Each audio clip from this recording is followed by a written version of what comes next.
Okay, good evening, everybody, and welcome to the regular HARC meeting of Wednesday, March 18th at 5:30 p.m. It's a hybrid meeting at Rebecca Hall. Just as a reminder that if you're joining electronically, raise your hand during the public comment period to be able to speak. And if you're on the phone, dial in at 1-301-715-8592. Meeting ID tonight is 812-9136-3866. And the passcode is 440860. Reminder, the purpose of HARC is to preserve, maintain, and enhance the historic character, scale, architectural integrity, and cultural resources of the town and the Telluride Historic Landmark District. With that, we'll call the meeting and do roll call. Matt's on here virtually, so we'll just keep the regular rhythm and we'll start down here. Sherry, Gorley, Stacy Lake, Matt Lee, Mark Shamba, Bob Mather, Andrew Williamson. Elitza Mladenova.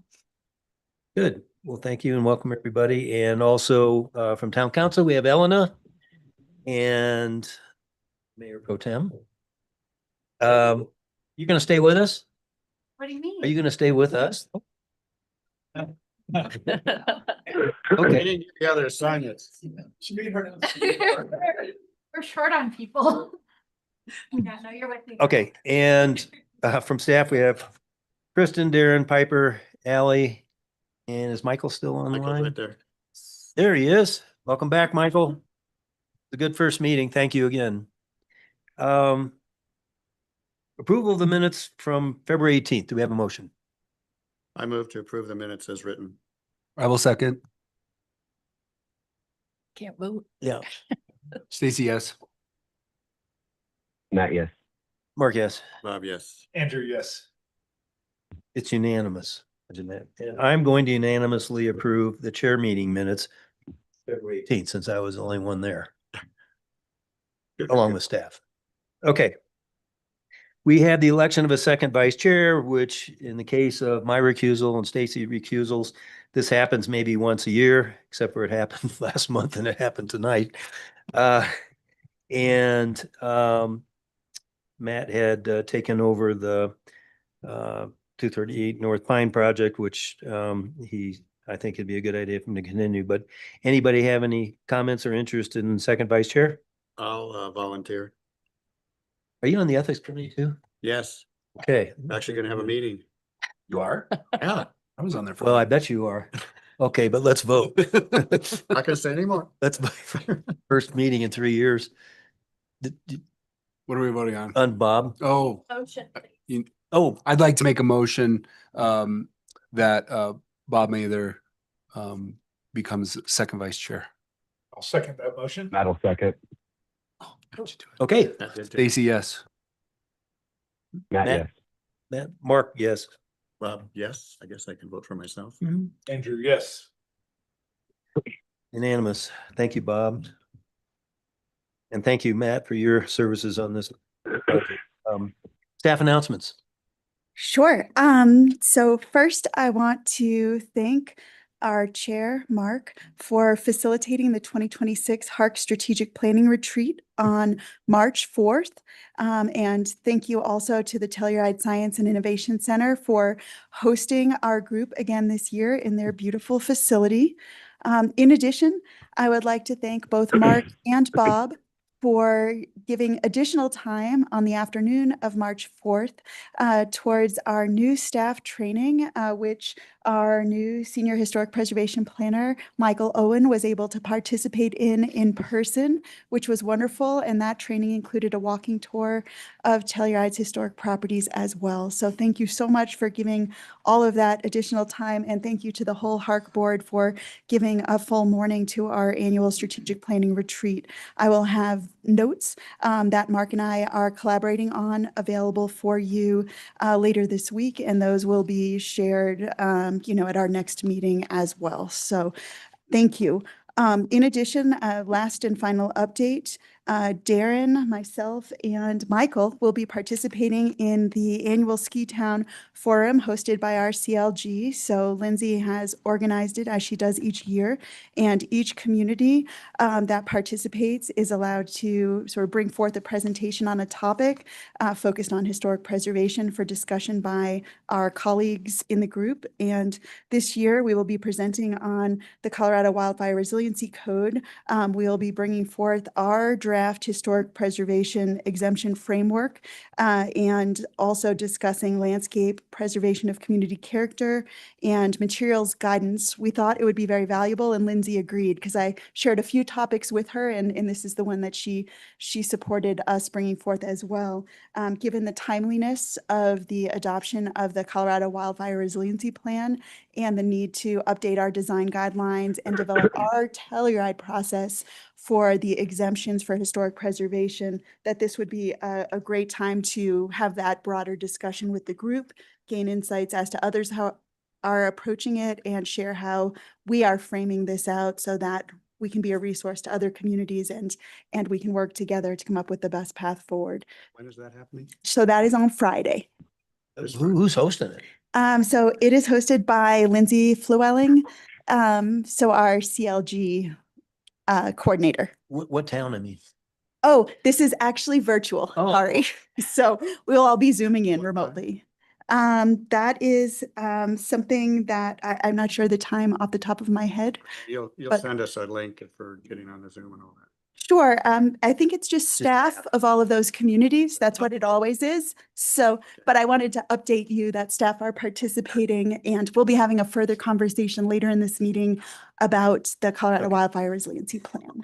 See if That's anybody's doing something better than us and bring it back to us. Absolutely. And Chris and I talked just before the meeting, we have a big agenda tonight. And if we go past 9:45, she and I have agreed that we'll put leave that 15 minutes and for the wildfire discussion since she's got a presentation ready. But if it goes later, we're going to call it and be out of here by 10. Okay. Problem is some people aren't going to be here in April, but it's not going to get easier. But let's see if we'll get done by then and make everybody happy. Okay. Any public comment on non-agenda items tonight? If you're out there electronically, raise your hand. No hands raised online. Okay, then we'll dispense with the instructions and we'll put our process slide up there and we'll kick this off.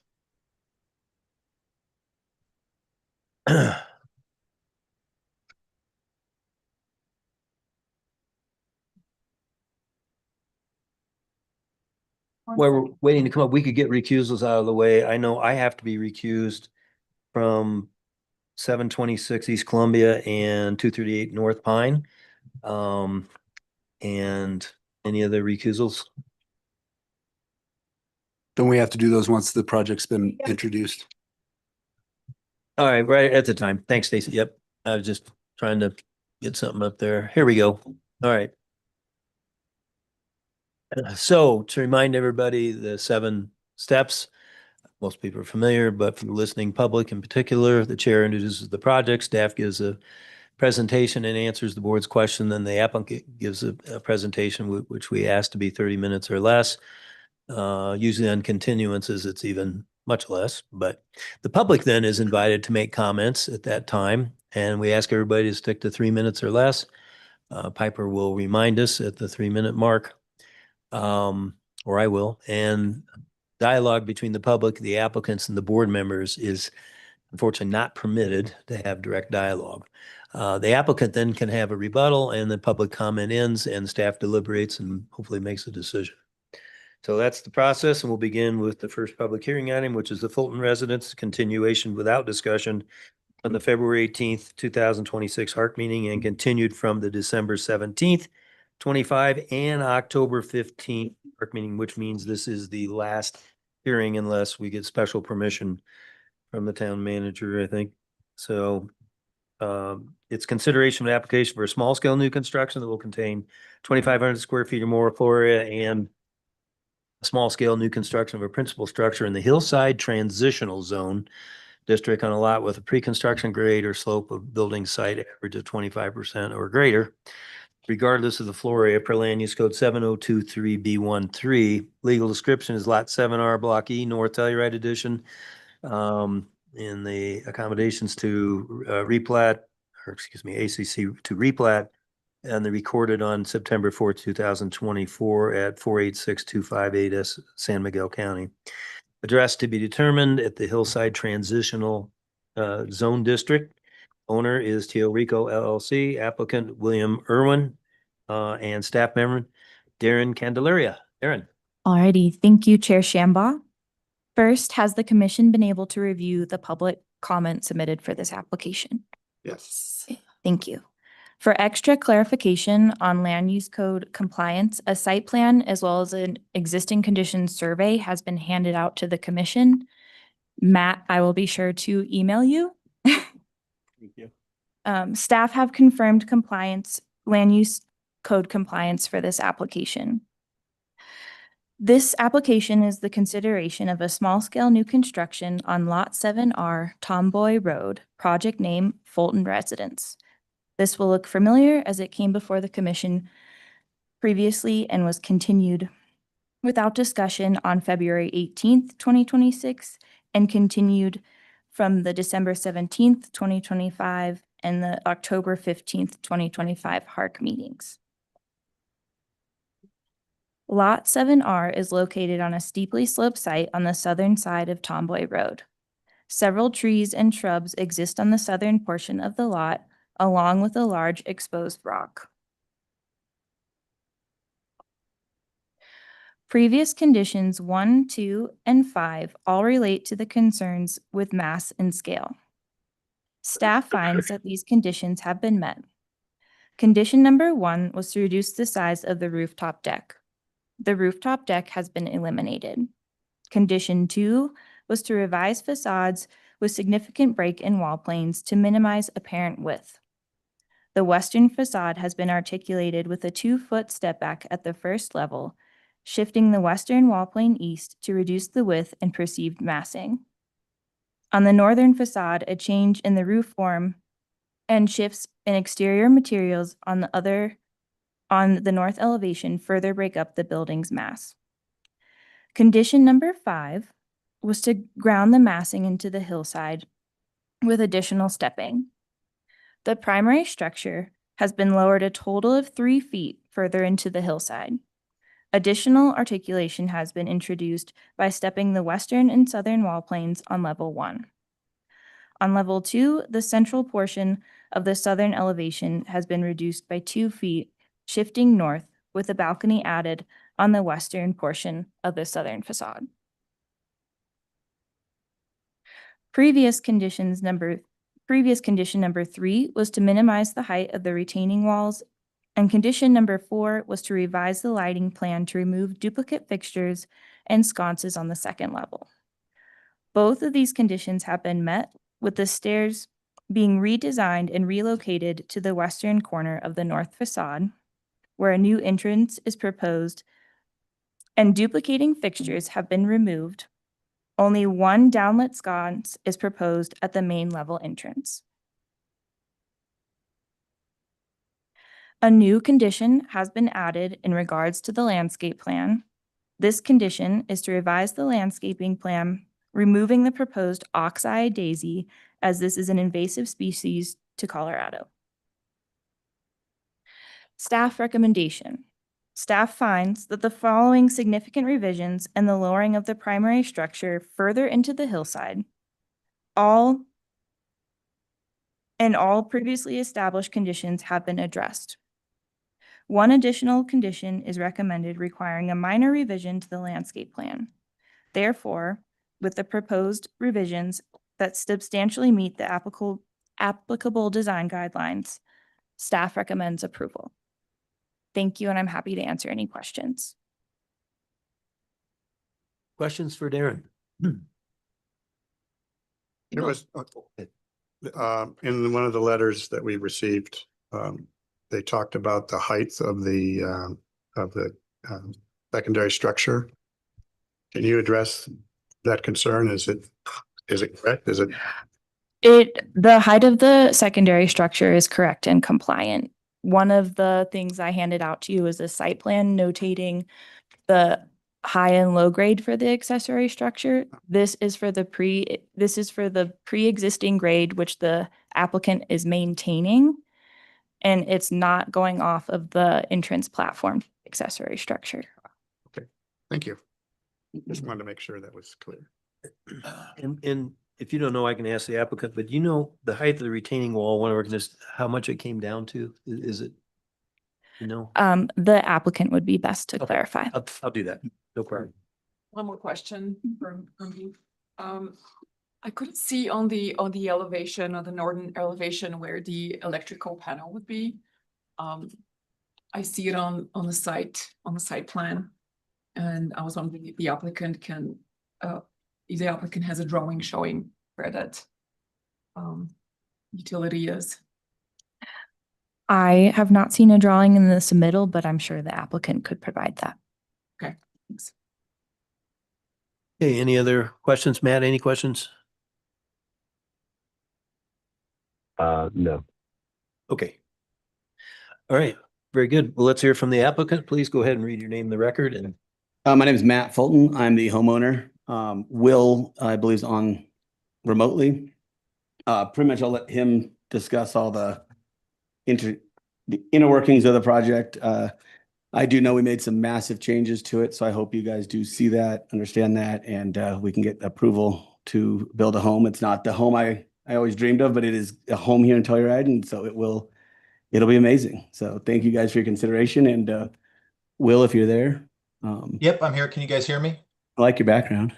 Oh, thanks. I was trying to share my screen, just the PDF. Give me 1 second. I like yours too, Matt. There we go. Can you guys see that? yes. Okay, perfect. Yeah, thanks everybody, and thanks Darren. I think you did a great job describing the modifications that we made. So to quickly address the retaining wall height question, just so I don't forget. So the previous retaining wall was almost 10 feet tall, something like that, and one of the requests of the board was to further ground the structure into the hill. And in doing so, that kind of made that entrance on the east side no longer work because we were having to drop so much lower. So we shifted it to the west side. And now the retaining walls are about 6 feet maximum. And you can see some of them are tapering and some of them are less. So it's definitely a much less significant intervention, having the stair on this side of the structure. So dropping from, almost 10 feet down to 6, but again, it's only sections of the walls that are that high to begin with, smaller sections. I think Darren also touched on everything I wanted to review: the rooftop deck, the material and facade changes and step backs, the retaining wall where we again removed completely that sort of larger. If you recall, we had more of almost like a well that the stair lived in. The duplicate fixtures, yeah, and then grounding the mass into the hillside. So I think we worked really hard to sort of achieve all of those items. I think the most significant, of course, is we did remove the rooftop deck entirely, which I think definitely, hopefully, sort of addresses some of your concerns about the overall massing and the look of the home.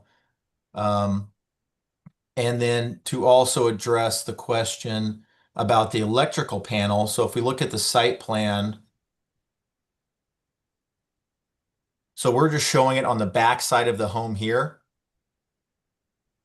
So that would be, if we look at the 3D view to kind of show where that corresponds, that is, I don't actually have a great angle of it, but it would be on the back side of the entry here. So it's actually not very visible from the street because it's lower than the street elevation. Let me see if I can show you maybe on the section, the building section. I don't have a great view of it, but it would be essentially back on the wall here. So hopefully that answers your question. Good. Okay. Let's see. I think that was it. Was there any other questions that I missed that the board had? No, I just had one and thank you for making a lot of these changes, including from the stair to the other side of the house. I know that was difficult, but on A400, I still see, I know you removed the deck on the rooftop, but I think maybe it's just a leftover on that elevation view of a deck rail or no? Yeah, it let me might be see. the Oh, what that's seeing beyond to the Carport. parking pad railing. Oh, the So- park. Okay, never mind. we're Yeah, like that's just seeing, yeah, I should have This cut one the too. view so you don't see back there, but that's what that is. That's the parking pad railing beyond. Do we have to have railings on the parking pads? I'm just curious. Well, Yeah, I think you would have to just for think you safety and want because one it's if you- above. I want one. I just don't know about mass. That's Yeah. right. It's no problem. Okay. Okay, so questions for the applicant, other questions? This third time. I've got a question. Can you show us I can't find in the drawing packet, elevation, the northern elevation of the accessory structure? Yeah, sure. So we kind of added that and speaking with Darren later, they would look like this. So looking at this, why is that wall so high by the door? This one? What's the purpose Well, of that? because yeah, I can show you. It's what's happening is if you see here, this wall, we're maintaining the same height of this wall here, and the grade is quite a bit higher along this wall, the existing natural grade, and it drops off pretty significantly. So in theory, we could taper this wall, but we just sort of liked the aesthetic look of it maintaining the same height as this one. But it could, theoretically, it could taper if that was a concern. But so this wall is what's driving the height of that adjacent wall. Okay, and it is 16 feet tall from pre-construction undisturbed grade. Yeah, so hold on, let me just stop my annotation here. The building height? Yeah, of accessory. It's only 12 sometimes. So here's the height calculation, if that's what you're Wait. referring to. 11.5, 11.5. Okay, sorry. 12 feet. sorry. Because I was recalling the neighbor's letter and we always try to listen to everybody. Sure. And I don't know if it means, I tried to reach out to him to talk to him about it and I haven't heard back from him, but yeah, I didn't know what the concern was from, Okay, 12 foot. I don't think it's anything under our jurisdiction, but we all encourage friendly neighbor Yeah. interaction on these projects if there's something you can address. So just leave it at that unless absolutely. other questions? I have I have a question on this drawing here. So this dashed line that you're showing through here, is that not pre-construction grade? That is pre-construction and post. We're essentially not modifying the existing grade outside the perimeter of the house. You're not. Okay. Correct. Thank you. Correct. Thanks, Matt. Anybody else? Okay, let's hear from the public. You come on up and read your name into the mic. So, hey, how are you? So I am can you hear me? Yep. I am the neighbor to the west, Bradley Zeeve, and nice to meet you. And I've been in my house since 1988, so a lot of years. And so and it was before HARC in 1988, actually. So had my own roller coaster here. The question, Darren, so I had three questions. One, looking at the accessory unit, it's hard to tell from the drawings exactly what the final height will be and where you measured from. My hope was that it could be cut into the hillside a tad more because right now there's 6 of us that really surround this new project, soon to be 7, and we're all below it. And so that accessory unit has a pretty big lower foundation wall, which it then sits on. So from below, its scale is quite significant. And so I couldn't quite tell. And I'm not an architect or designer, but from what I could tell, it actually exceeded the rules of the town. But so it's really a wish and a design wish because it has such mass from underneath because it's a solid wall. So that's one comment, which I hope you can address. The second, which hasn't been talked about today, is on the setback. And it's because the stairs have now been flipped to the west side and they're over what is the required setback. It's also hard to tell from this, from these plans, from my point of view, whether they're with the platform, with the stairs, when you add the railings, how far over the setback it really is coming. And so that's just vague. And and having been involved in a number of construction projects, it seems to me it would be helpful to know specifically. I understand that I can understand why you've designed it that way. Yeah. It would just ask that HARC upholds the setback, because that's in perpetuity.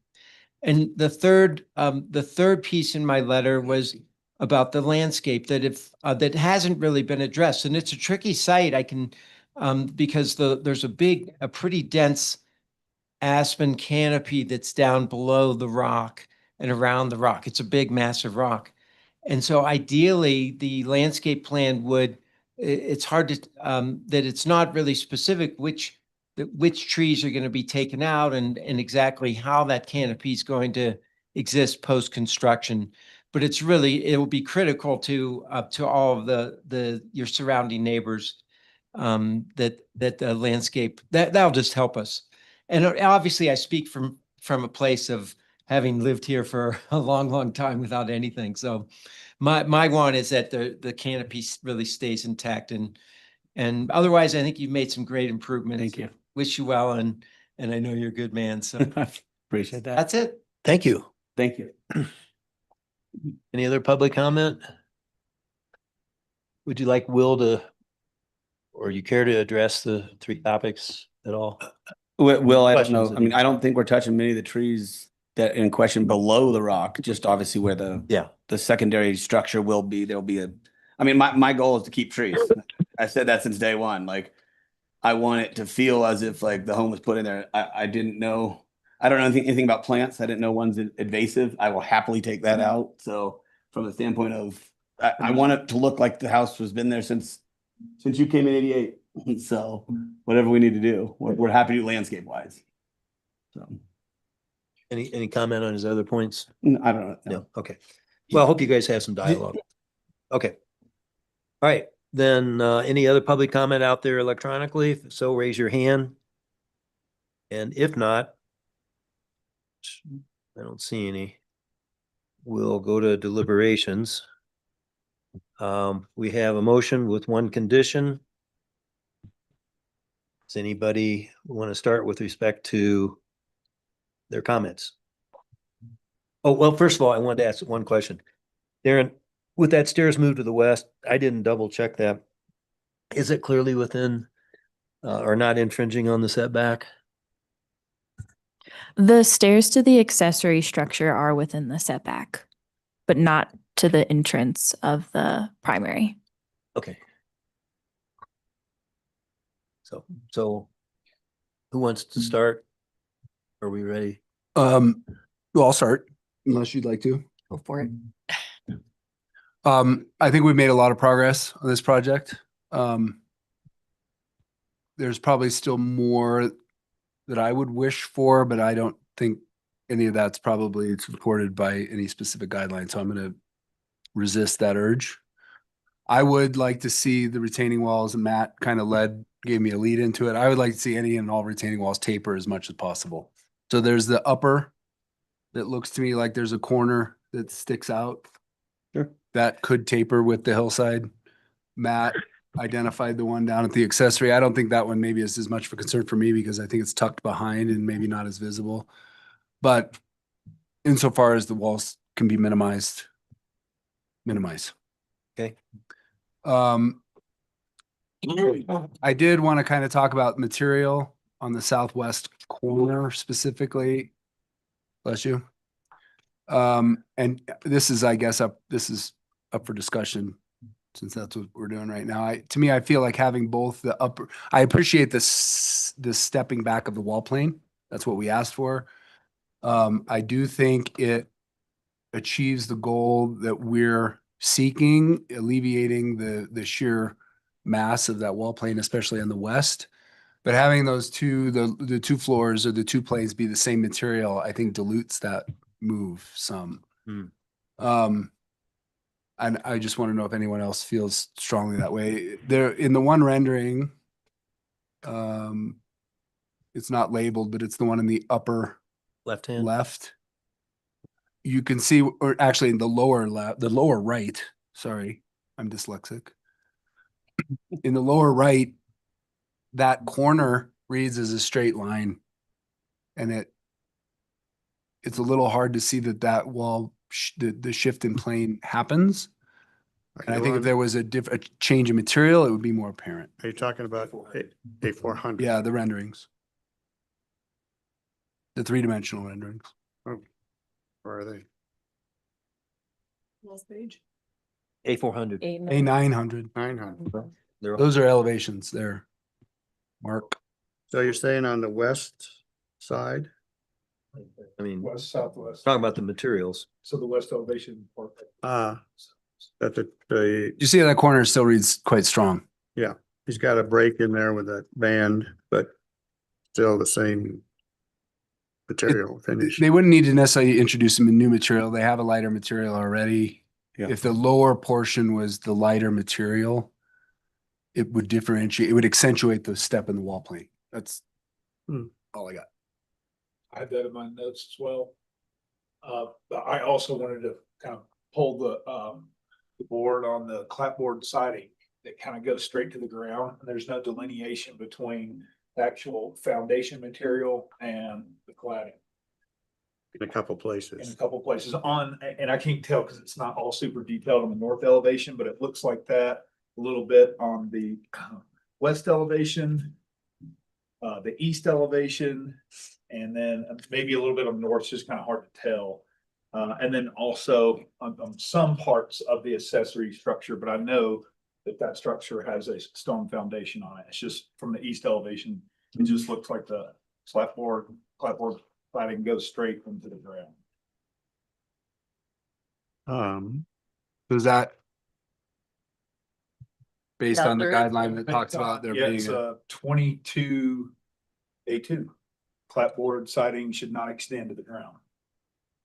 And then A1 says a clear distinction between foundation and wall material should be present. And I think that helps break some of this stuff up, just further to your point. there's a practical consideration for that as well. That snow will beat that stuff up down at grade. Yeah. So are you proposing perhaps more of that stone foundation or just board form concrete of the foundation wall, or? I don't know if you'd want to change it to a different material. Well, you have to. If the guideline says that. No. I mean, change it from stone to concrete. Because they already have stone. Sure. Sorry, I didn't explain myself. Okay. Yeah, I had that same comment as Andrew. I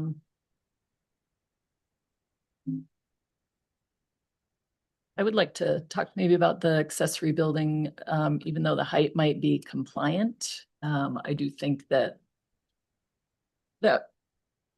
large foundation wall that's in plane with the southern foundation or the southern facade does seem very, from below, it does seem like that'll be very stark and high. So I had considered, I think there's several rules here that could apply, but maybe a proposal to ground the massing of the accessory building into the hillside, maybe by moving it a bit more north toward the house. Or alternatively, maybe add some terraces in front of that southern wall to sort of break up the height of the foundation as well. And I think we addressed that in the last hearing we had on this. Just there was some, I don't remember exactly what we said, but I know there was some concern on the height from that. Mm-hmm. So It's shy of 20, but it's, and I didn't ask the applicant, but it looks like it's close to 18 feet. Right, yeah. And that's pretty close to two-story element. Well, it's a function of hillside, Sure. and the limitation in land use code is 16 feet. And they're at 11 and a half. So I think they've done for me, they've done what they need to do. I think we could talk about obscuring it, but I agree with Stacy. We can't, there's nothing we can say about. Unless they have some dialogue with the neighbor, but as far as obscuring it somehow, I mean, that could be a condition. Uh, you know, boulders or items. Just taking a straw poll, everybody okay with obscuring that large foundation? Hearing you. Skewering? Yes. You know how to spell that? OB skewering. Thanks. And then straw poll on the lower west corner, right, Stacy? The material change to further accentuate. Yeah, and it could be consider, Could be a consider. and I'll come up with a guideline. All right, come up with a guideline. I do think it would accentuate, and it doesn't cost any more money to have or harm. I don't think I mean, I just look at the right side of that drawing or the east end, and it really helps articulation stand out. Well, that's what we had before. We were told You to. did? Okay, well, yeah, Sorry. that's dialogue, but thanks for reminding. Yeah, I was like, we Okay. had that. We were told to unify it. So we're gonna go back to maybe where we were, consider. With a lighter color, and then we cannot ignore 22A2, as Andrew brought up, that, you know, clapboard is not allowed to go. So how would you like to phrase that with respect to an alternate concrete or stone material or? I had a proposed condition in that regard. Oh, you do? Read it. Go ahead. I don't know if Andrew, you'd agree with Okay, this, but go for it. I said on the primary structure, provide separation between the clapboard siding and the ground as per DH 22A2, Okay, something like that. that sounds good. And then Probably sign one in there. Did you say just two or one and two? I just said two, but one as well. 22. 22A, you want to do 1 and 2? I think All right, 1 and 2 makes 3. just because that's the goal, Okay. right? One's the goal, two is just further. Okay. That's fine, appropriate. So I have a total now of 5 conditions. I'm gonna read them before we get a motion. I have a couple Oh, other oh, things. sorry. matching that. Sorry. Go ahead. One is with regards to the cable guardrails on the southern decks. I think you can see those on sheets A400 and 401 the best. So I'm wondering if those are an appropriate material, as they will allow light to spill downwards toward the town. I think ES3A2 says use design features such as solid deck railings, which will block light from the building. So that might be something to. It's one we wrangle with every time we talk about a railing. The downside is that it introduces more mass. Right. Yeah, I believe we already talked about this deck previously, the previous review, and I think we determined that it should be an open railing Yeah. instead of a. We had solid before. Fine with their material. Yep. Mhm. Matt, you're correct. We think we checked it off the list last time, and you know, it's a quandary, but hopefully they don't light this place. Lighthouse. Yeah, my last question was with I'm not- regard to the trash enclosure. It's shown on sheet A100, I think, but not elsewhere. It does directly abut Tom Way Road, and so it's pretty highly visual. It's not shown on any of the elevation drawings. DH14 says to minimize the visual impacts of resource recovery container areas. So I don't know if we could maybe move that to the other side of the steps or do something to sort of pull it off of Tomboy Road, but see what you guys think. Comments? Well, it'd have to be accessible to the road. I don't know where would it make any difference if it was on the other side of the parking area? Probably not. That's a tough one.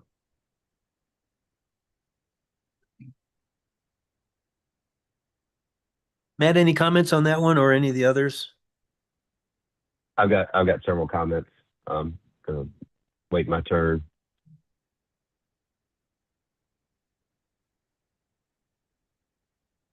So, I don't know about relocating. It's gonna be the same problem, right? That's what it looks like. Yeah. I get the point. It's gotta be visible. The applicant should have elevated it. I didn't pick up on this, but you know, there's multiple things that don't show in their documentation. It's frustrating to review this project.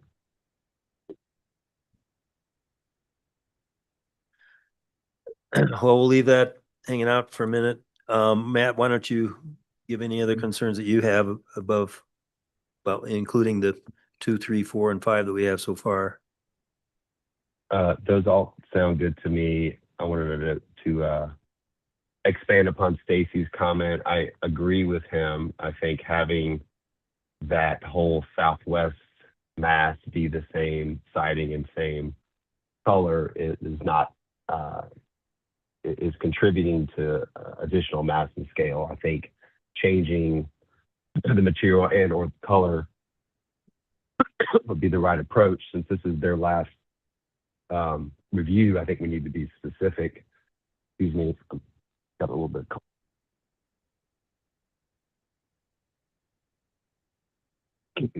Okay, anything So I else? think if we agree with that, we should be specific about what we want them to do.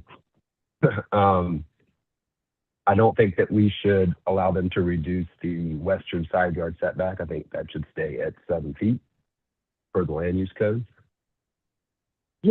On the accessory structure, similar to Andrew's comment, they don't show a step in the wall plane between the stone foundation and the wood siding. So I think that wall plane step needs to happen throughout the building, and that's the DH22A and A1. Sorry, 22A1 and A2 have been cited already. And then I have a question for the rest of the board. I don't feel like the upper level has stepped back enough. I think it should be stepped back an additional foot on west side and south side. So I wanted to see if others agreed with that or they think it's in a good spot where they have it.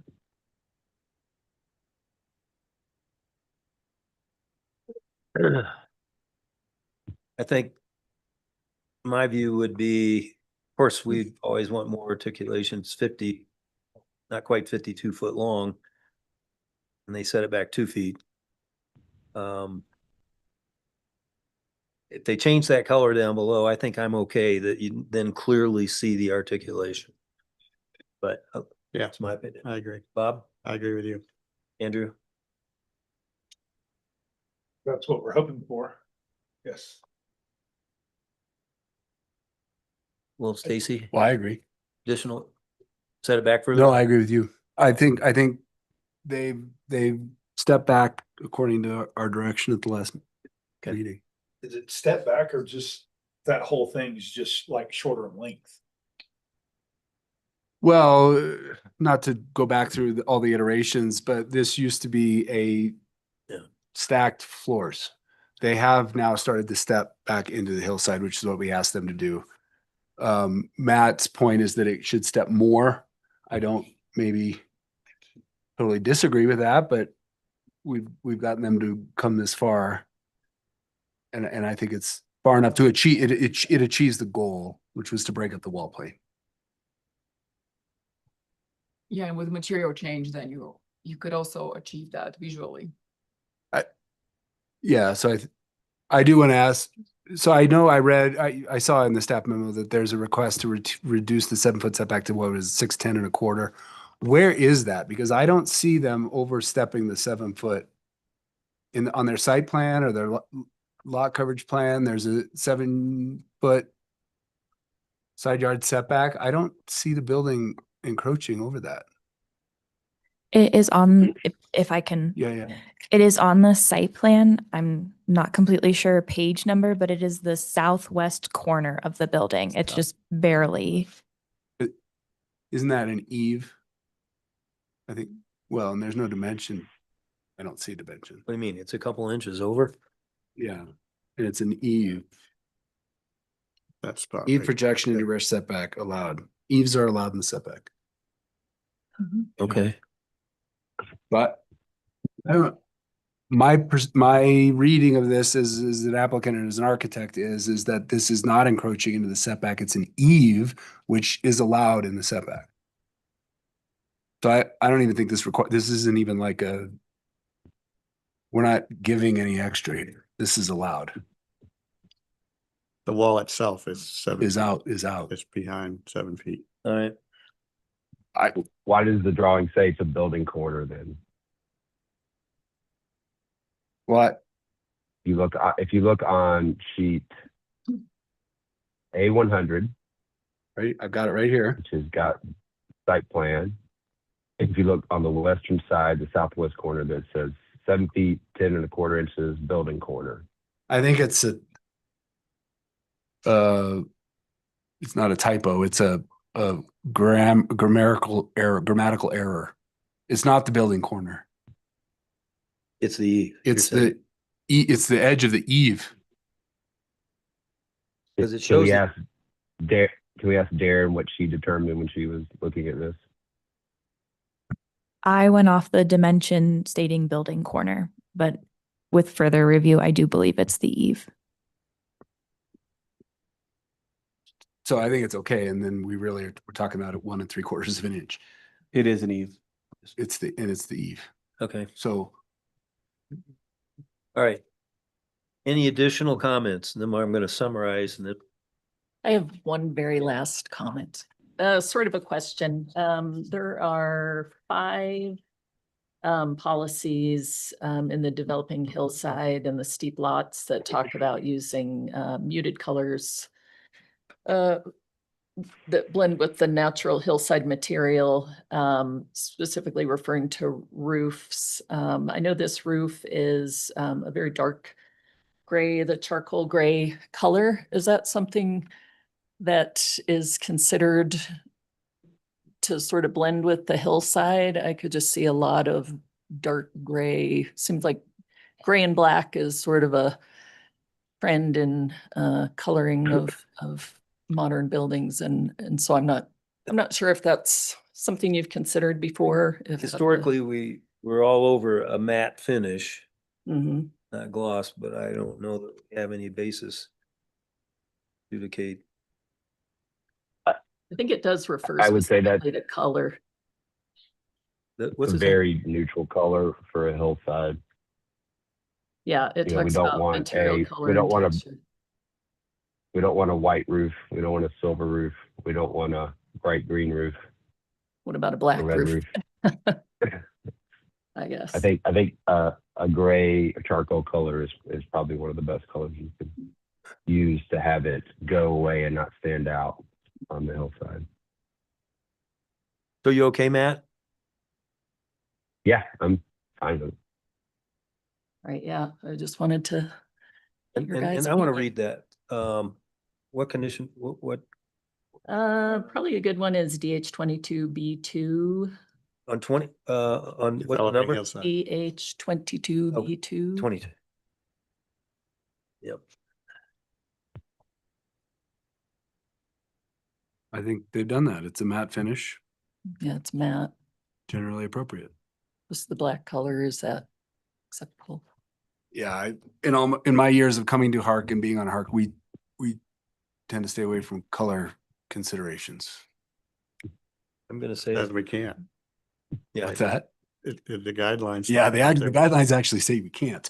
Else, The yeah. guidelines say color though, so maybe in a revision to the guidelines, we should remove that. Yeah, might be a good note. Right. I think steep hillsides might have a reference to color still. Yeah, Steep lots. Special. SL2A2 also use roofing materials with muted colors that blend with the hillside.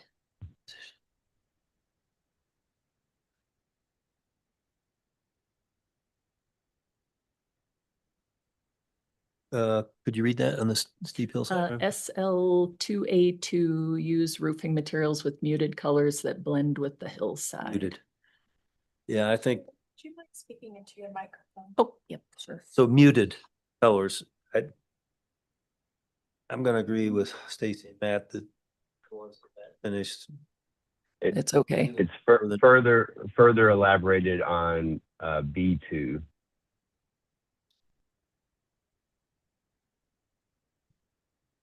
All right. So what I've written down is in addition to Darren's, we have taper, which I think we can all agree to, the retaining walls, right? As much as possible, and somebody got a guideline for that? I guess it could be a mass and scale guideline. Somebody look that up while I'm reading the rest of these. Consider, well, do you want to keep it? Consider, I think, Stacy, for moving it back, I think we should make it lower southwest corner, a lighter and different material. I just included the word consider because it's in the guideline. Yeah, but we know what that means.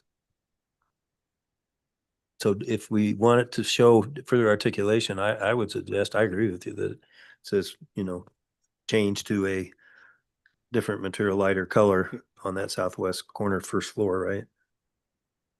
Okay. Should they go? I mean, we're getting into color, but is the right thing to make the lower element the lighter element and keep the upper level the darker element?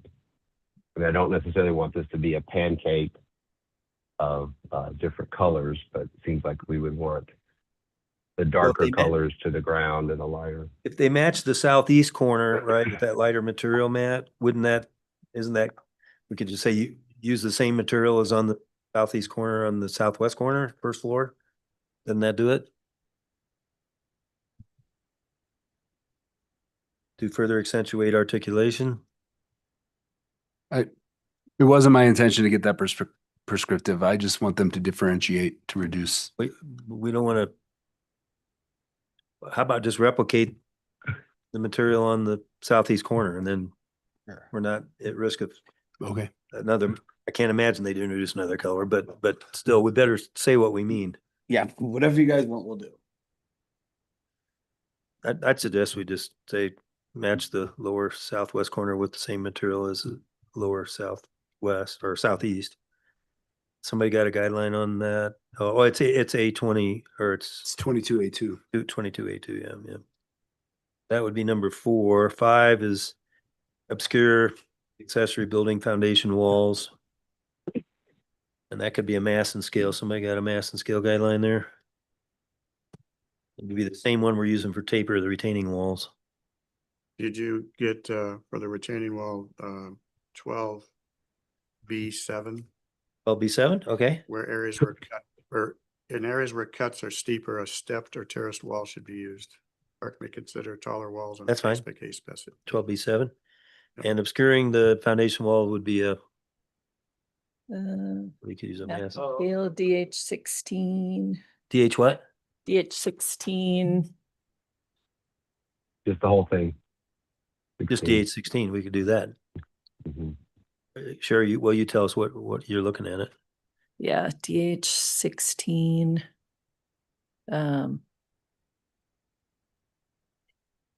Not sure which one. Doesn't really have an obscuring, Well,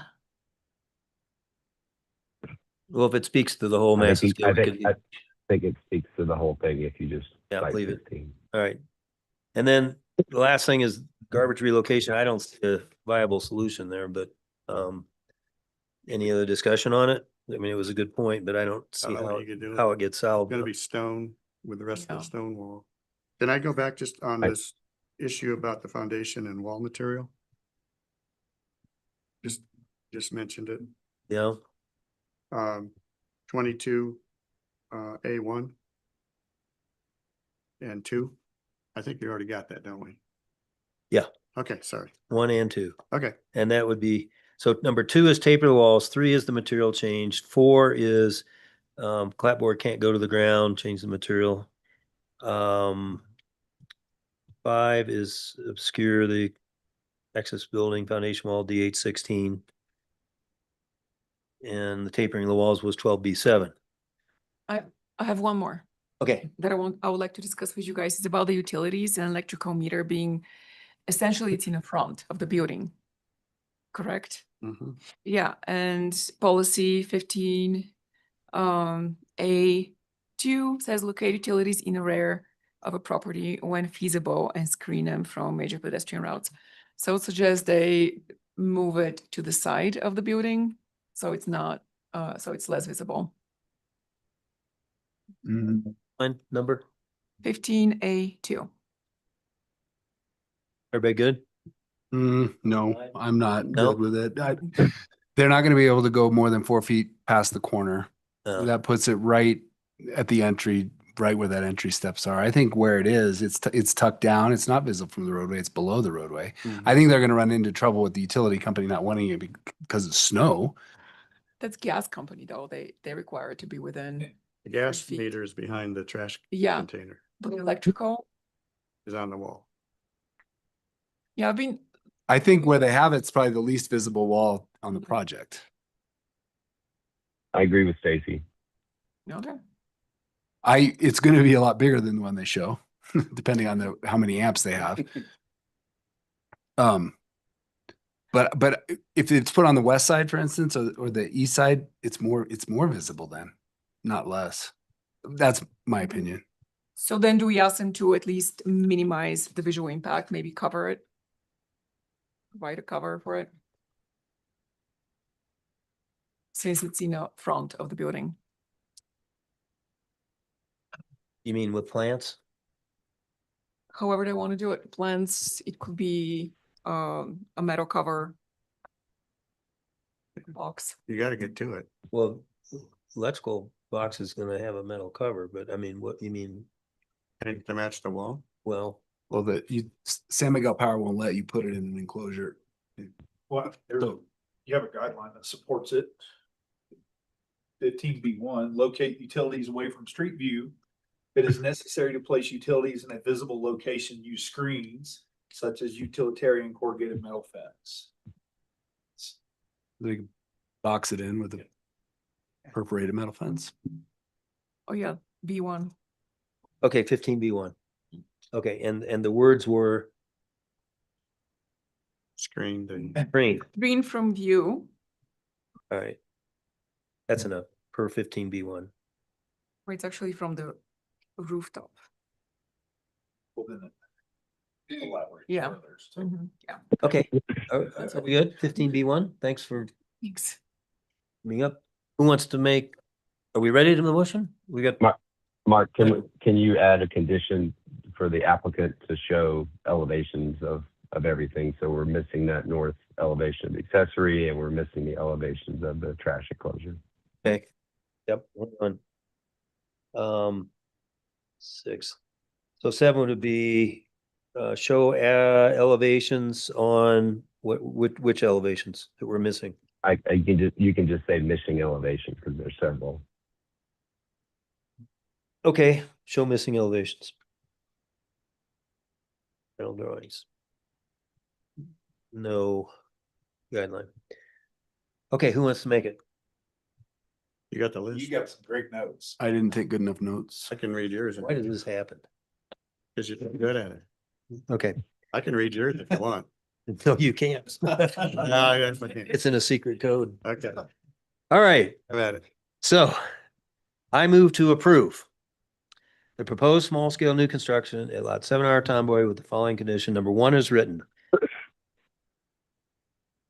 Number 2, taper the retaining walls as much as possible per DH 12B7. 3, change the material in the lower floor southwest corner to match the material in the lower floor southeast corner to further accentuate the articulation per DH22D. yeah, DH22D. Can't even read it. Number 4. Replace material at ground where clapboard touches the ground to a different material per 22A1 and 2. 5, obscure the accessory building foundation wall per D8 walls per DH 16. 6, screen the electrical meter further from view per 15 DH 15B1. And number 7, show all missing elevations on the final drawings for review. Period. This motion is based on evidence testimony provided at a public hearing held on March 18th, 2026. No such hearing provided is required by the Telluride Land Use Code. The revised plans incorporating the conditions of this approval must be submitted within 60 days of this approval tonight, or this approval becomes null and void, and the rest as written. So thank you very much. Good luck. Well, we need a second. Okay. Oh, I don't want to default. Hey, Somebody. I know some other part of the government that's trying to do all that without votes, but go ahead. I would like to second it. I Okay, would like to second your motion. well, thank you. Well, let's, Mark, I'd like Oh. to make a friendly amendment. yes, I thought you had captured this. I thought we said we were going to require them to set back the wood siding wall planes from the stone veneer wall planes. Wood siding wall plan. So a good example is the accessory structure where the wood siding is in the same plane as the stone veneer. So that wood siding should be set back several inches from the stone veneer. oh, okay. And that might apply in other places on their project. I'm okay in accepting that. I just didn't remember the dialogue. Would you have a guideline? Yes, it's DH22A1. EH 22A1.1. I'll accept that. I will accept it as well. Okay, now we can vote. Stacy, yes. Matt, yes. Mark, yes. Obvious. Andrew, yes. Okay, now it's official. Thank you all very much. Okay. So Okay, we thank- will begin our second public hearing item, which is the Corn residence.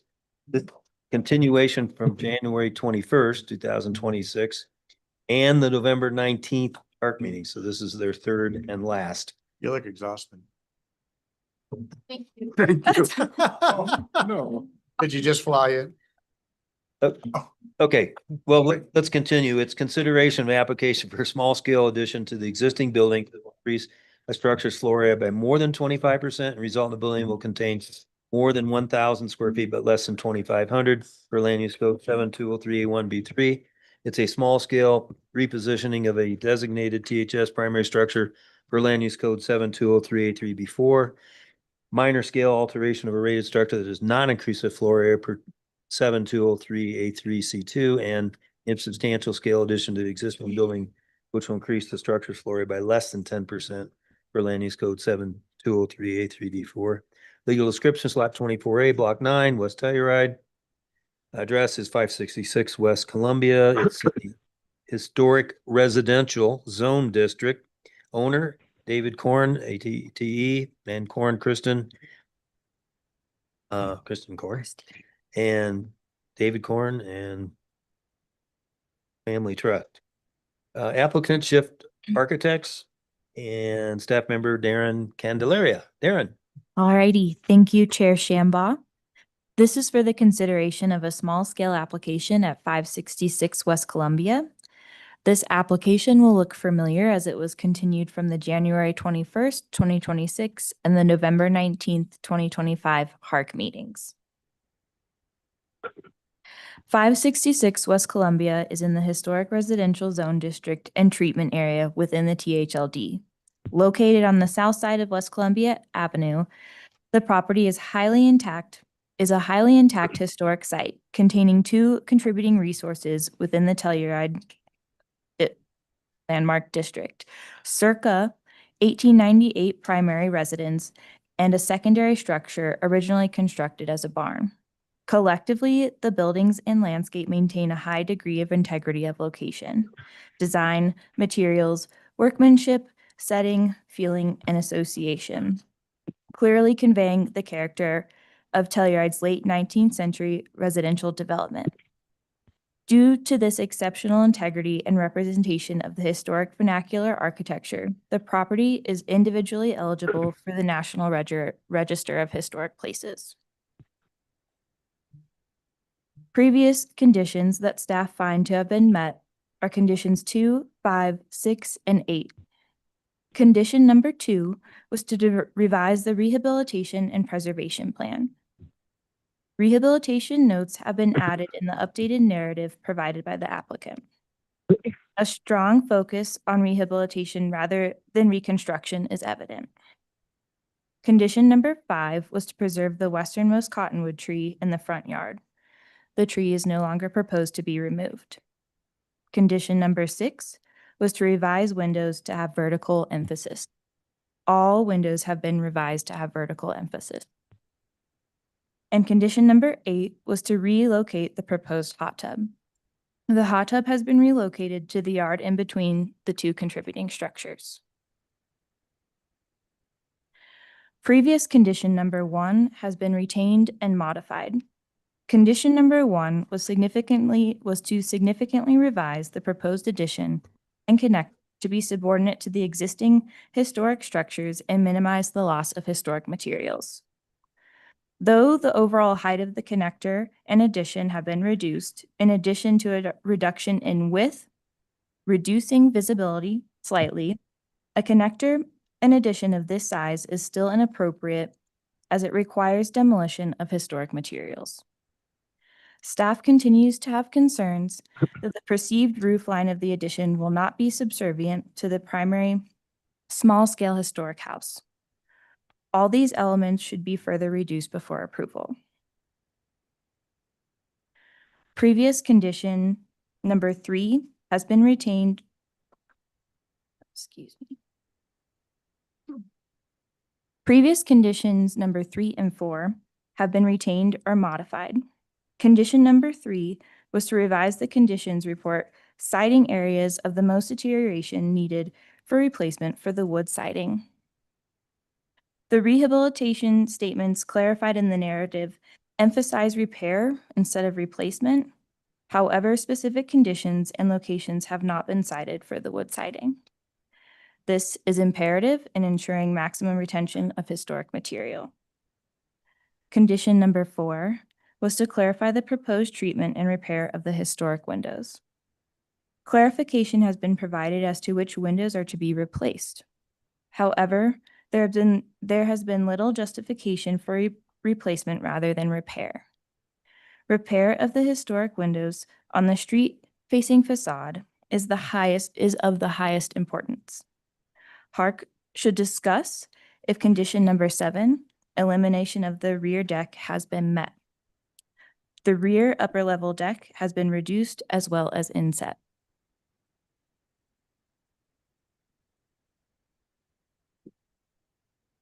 Staff has added a new condition to revise the roofing material of the front entry shed roof to be compatible with the historic structure. The proposed roofing material for the front entry roof appears to be transparent or glass. This is an inappropriate roofing material for a contributing structure. Staff recommendation. The small-scale nature of this structure establishes the framework for evaluating any addition or alteration and requires a careful attention to compatible proportions and massing. The remaining conditions focus on ensuring the addition and connector are appropriately subordinate and that the maximum amount of historic fabric is retained. Given the progress made in addressing prior comments and the limited scope of the remaining conditions, staff recommends approval with the understanding that final verification of compliance will be completed through review by the HARC chair. Thank you, and I'm happy to answer any questions. Okay, thank you, Darren. Questions for Darren?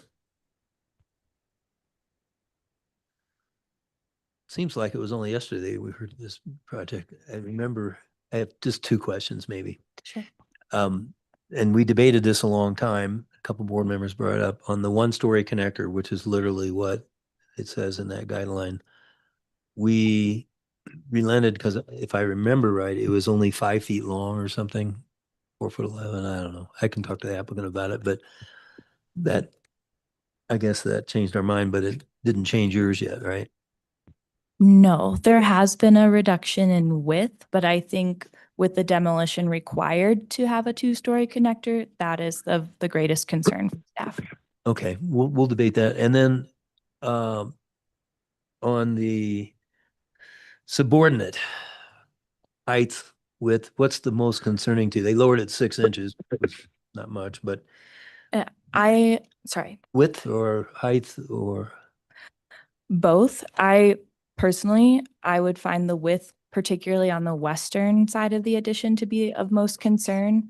I know Michael may be able to speak more to the roof and the height as a concern for staff. okay. Other questions for Darren? Matt, any questions? Okay. Well, let's hear from the applicant, and please read your name into the record and share your screen. Great, thank you. Hi, Christopher Partnership Architects, John Miller. My name is John Miller. I'm with Ponderosa Planning and Design. I'm gonna try to share my screen, Piper.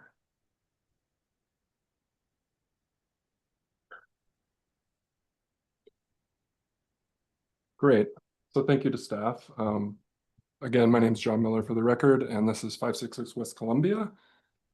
I'm going to try to not repeat everything that's already been said. This project's been discussed before. I think the goal for me tonight, for Chris and I, would be to go through some of the conditions that were discussed, as well as the changes that occurred since the last hearing. So the impact statement, this was discussed in length in the narrative, but really we feel like this is a rehab focused project. There are some components around the addition and how that modifies the existing home, but in terms of what we're trying to accomplish, it's really to preserve as much as we can, and the things that we can't preserve, try to replace. We do feel like the rear home is subordinate. I'll touch on that a little bit. Excuse me, the accessory structure. But generally speaking, we think we are meeting the intent of the code. We feel like the site context fits within the streetscape and the adjacent properties. And we feel like there's relatively low site impact in terms of the actual request. In terms of changes, I'm just going to go quickly over these. There's been a connector width and a footprint reduction. We've reduced the width of the connector from 12'1" to 9'1", so about 3 feet total. The east and the west connector walls shifted inward about 1.5 feet. And then the additions were reduced 1 foot and 1 foot 6 inches respectively. So everything shrunk based on the comments that we heard at the last hearing. There was a height reduction. So here you can see the plate height changes, and it's not a huge change, but it gets us under the height of the primary structure. So we can feel like it steps down and meets the intent of that subordination. And you can see the overall height reduction as well as the ridge reductions here. How much lower is it than the primary? Foot, if I remember correctly. Okay, In terms of site coverage, we're still well below the maximum coverage allowance. And landscape revisions, these were touched on by staff. We are now preserving that cottonwood tree that was important. As much as we can, we're hoping to preserve the existing trees on the site. Snow melt was adjusted just slightly. This was a result of the fire pit patio being rearranged and the upper deck snow melt reducing with that inset. And again, the secondary height changed slightly. And we addressed some of the lighting requirements that were needing to be touched on. In terms of land use compliance, we're in compliance with the land use code in terms of the dimensional limitations.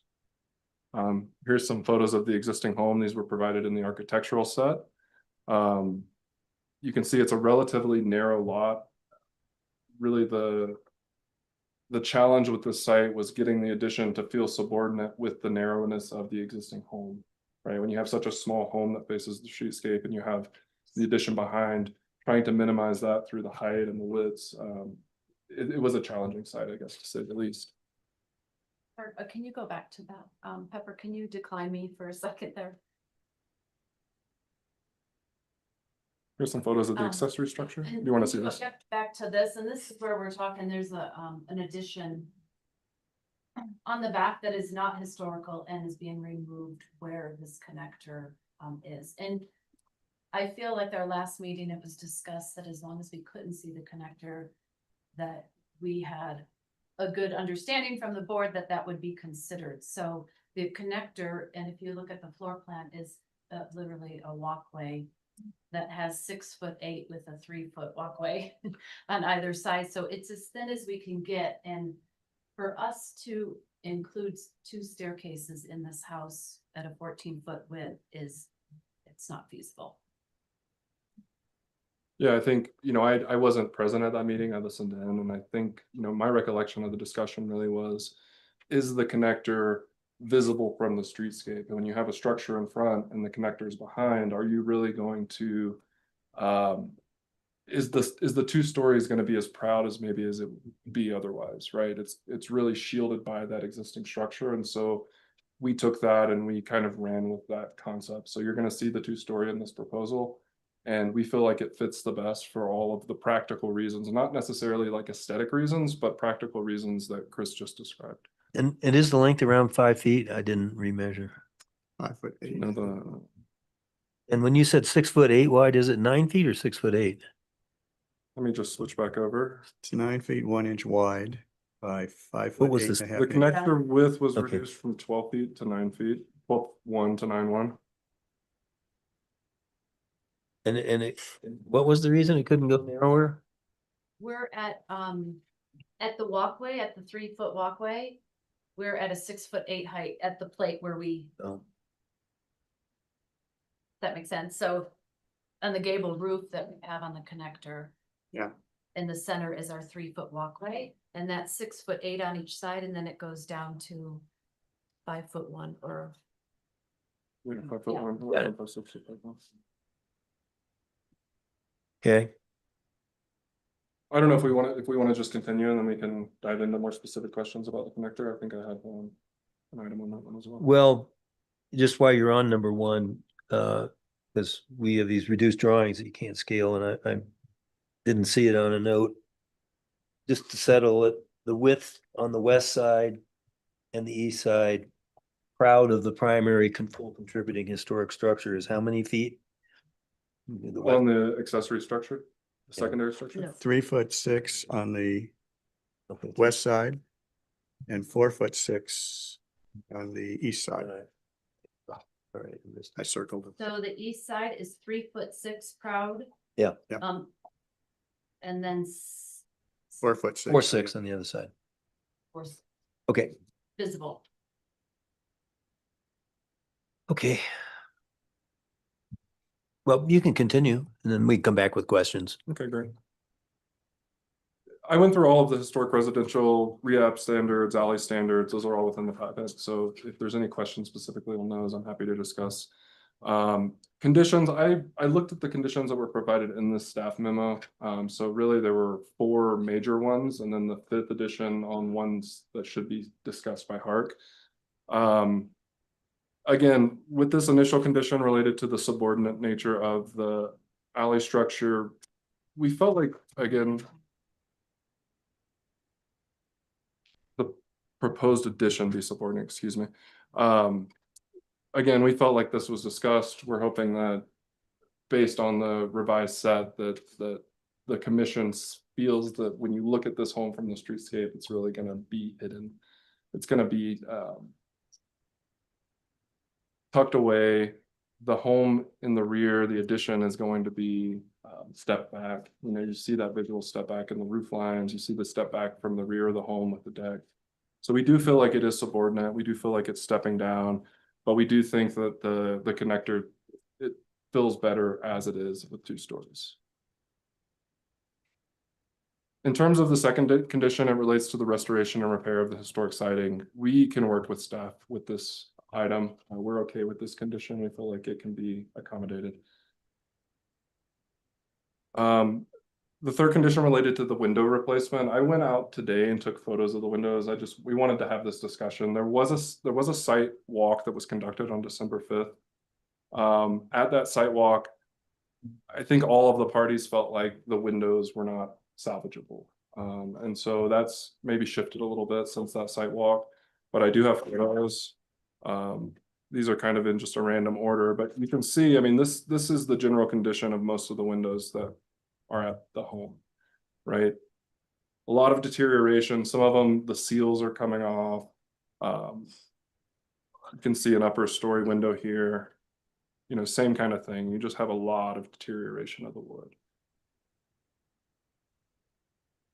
And This- again, just to that point, we met with staff on the December 5th and the contractor, and yeah, at that time, we felt that they were almost impossible to be rehabilitated. I think another site visit and some more discussion, and maybe it's each individual window gets assessed, staff involvement. And it seemed like from the report, the staff report, that the front facade, the streetscape facades were those windows were the most important. So, you know, obviously we're willing to work through if there are windows that can be saved. I don't think that's a hard line in the sand for us. It's just a question of, are they really salvageable or not? And here you see the remainder. So yeah, I mean, you can see the bottom is coming off of this window. Just a lot of deterioration. So I think we're generally okay with that condition, but we want to just recognize that there are some issues with these windows. Another condition related to the rear deck. This was modified as staff mentioned. We do think that the rear deck serves a purpose, that with it inset the way that it is, that it's creating more massing it's breaking up the massing on the rear of that home a little bit differently than if it was just a straight facade wall. So that's why it remains. This is one that I think staff recommended HARC discuss further to make a decision. And then the final condition related to the roofing material, we're okay revising this condition. So I think we'll pause for questions. If there's anything related to architectural plans, we can pull those up, or any of the policies or standards. Thank you. Questions for the applicant? Who'd like to start?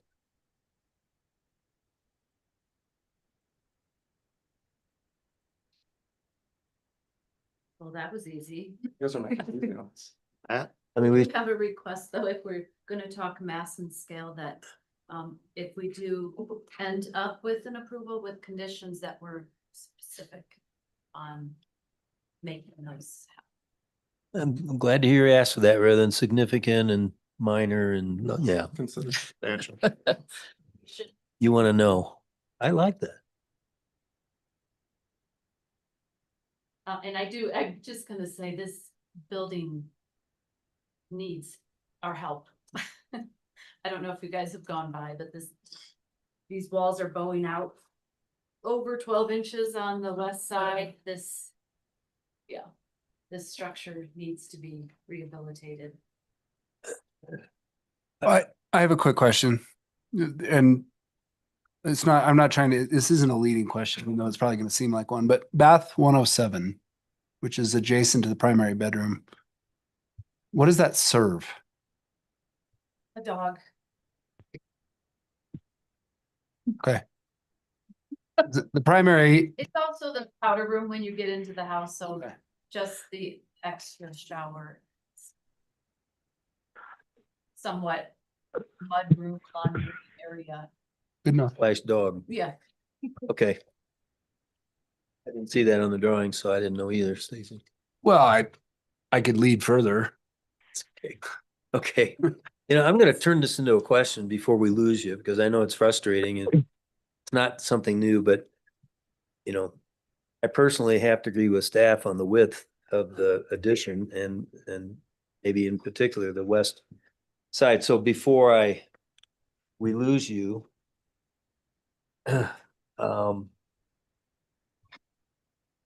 is it easier to reduce both sides a little or the west more significantly, or that's my question. Just shrink this one some. As it stands proud of, this is a full contributing historic house. So we're sensitive to it, obviously. With the addition fully on the exterior, on the backside. And I think that's important for this contributing home, and the addition being fully on the rear of it versus it taking over any of ultimately the three sides that are gonna be seen by the public. My and, question was. If you look at the 3D modeling with the neighboring properties, the addition is consistent with both adjacent properties. That's A1 for. And I have a 3D model that comes. I see it. Um, Okay, well, and I do think the existing secondary structure is going to break up that mass. And I do want to make one quick comment on the deck.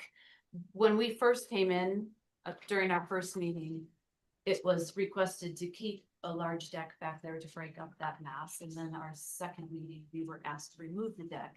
And so this is our compromise and in really having our public space on the second level so that we're able to have views and sunshine is extremely important to this project. And so hopefully that smaller inset deck that is enough to house a grill. it went from what to what width? Or excuse me, Oh. depth? Length of the back of that, Well, I meant the depth. The depth, the depth of the deck. That we asked to eliminate, yep, that one. I think we were 6 feet all the way across the back. And it was what? It's No, 7'2" yeah, it now. was all the way across the back. Almost, and now we're at less than half the distance and it is 7 feet deep. And it's 4 foot recessed pad structure. So it's the same depth as it was, but it's just half the length. Half the length and then It's pushed in. set in half. Oh, okay. Yeah. 4 feet. All right, thank you. Mark, I've got a question for the applicant. Yep. Chris, John, last meeting, we'd asked for some perspective views from the sidewalk, looking back at the addition. Is that something that you guys can pull up on a screen and show us? I didn't see it in the packet. Where do you have it at? They've got it, Matt. Here it comes. 3D, the Perspective from somebody standing on the street. Looking at the house across Columbia.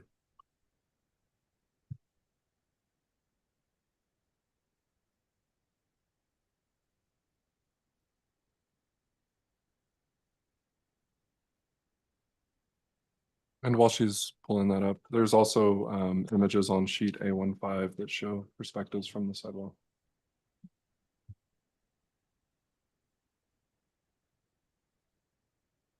is that what you're looking for, Matt? This is just our 3D. I'm looking for a perspective view from a pedestrian's point of view on the sidewalk. I think Bob and I were asking for that so that you could see how much the connector impacted, how much you Yeah. could see of the connector. Here in our 3D,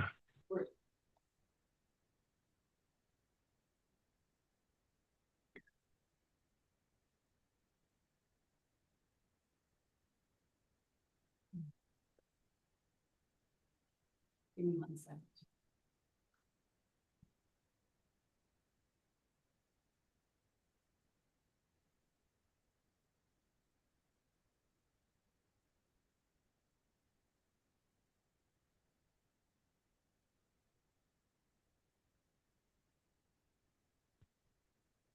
I think for the sake of time, if it's going to take a minute to do this, we could go into deliberations and you can let us know when you have No, the I views. mean, here's the sidewalk shown on our 3D model with the neighboring properties. Yeah. So, and this is where we just made sure for our last meeting that the connector would not be visible. You don't have a perspective view. This is isometric model. No, So no, this is. yeah, it doesn't. was- Okay. Yeah, I'm sorry, that was what I thought we were referring to. Okay. Any other questions before we hear from the public? Okay, public comment on this project? Electronically, raise your hand if you're out there. In the room, come on up. I see no hands raised on one. Okay, Piper, thank you. So we'll go to deliberations. This is the third and last time unless get permission from the town manager. So we have 4 conditions in place and a 5th one that Darren pointed out when we said we reduced it. So I think we have 5 things on the table and then any additional comments you have, but let's comment on these 5 and any additional ones. Whoever would like to start. Could I start with the connector? Good. So I think it is clear, in RE, let's see, 19B5, the connector height, I think we've talked about that, previously. It does say if a below grade connector is not possible, a small 1-story connector linking the historic building in addition should be considered. I think particularly in this case, since having a 2-story connector, as staff mentioned, will require the demolition of some of the historic fabric, including the window on the southern facade of the historic building.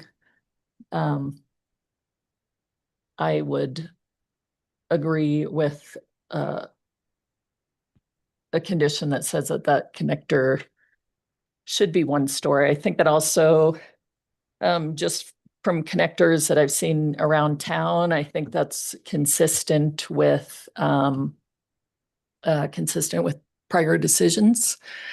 And so even though the connector is no longer visible from the street, I would vote for a 1-story connector. I know that caused some difficulties in the living spaces. You would have to have maybe a separate stairway, maybe sacrifice the dog bathroom for another stairway or something in the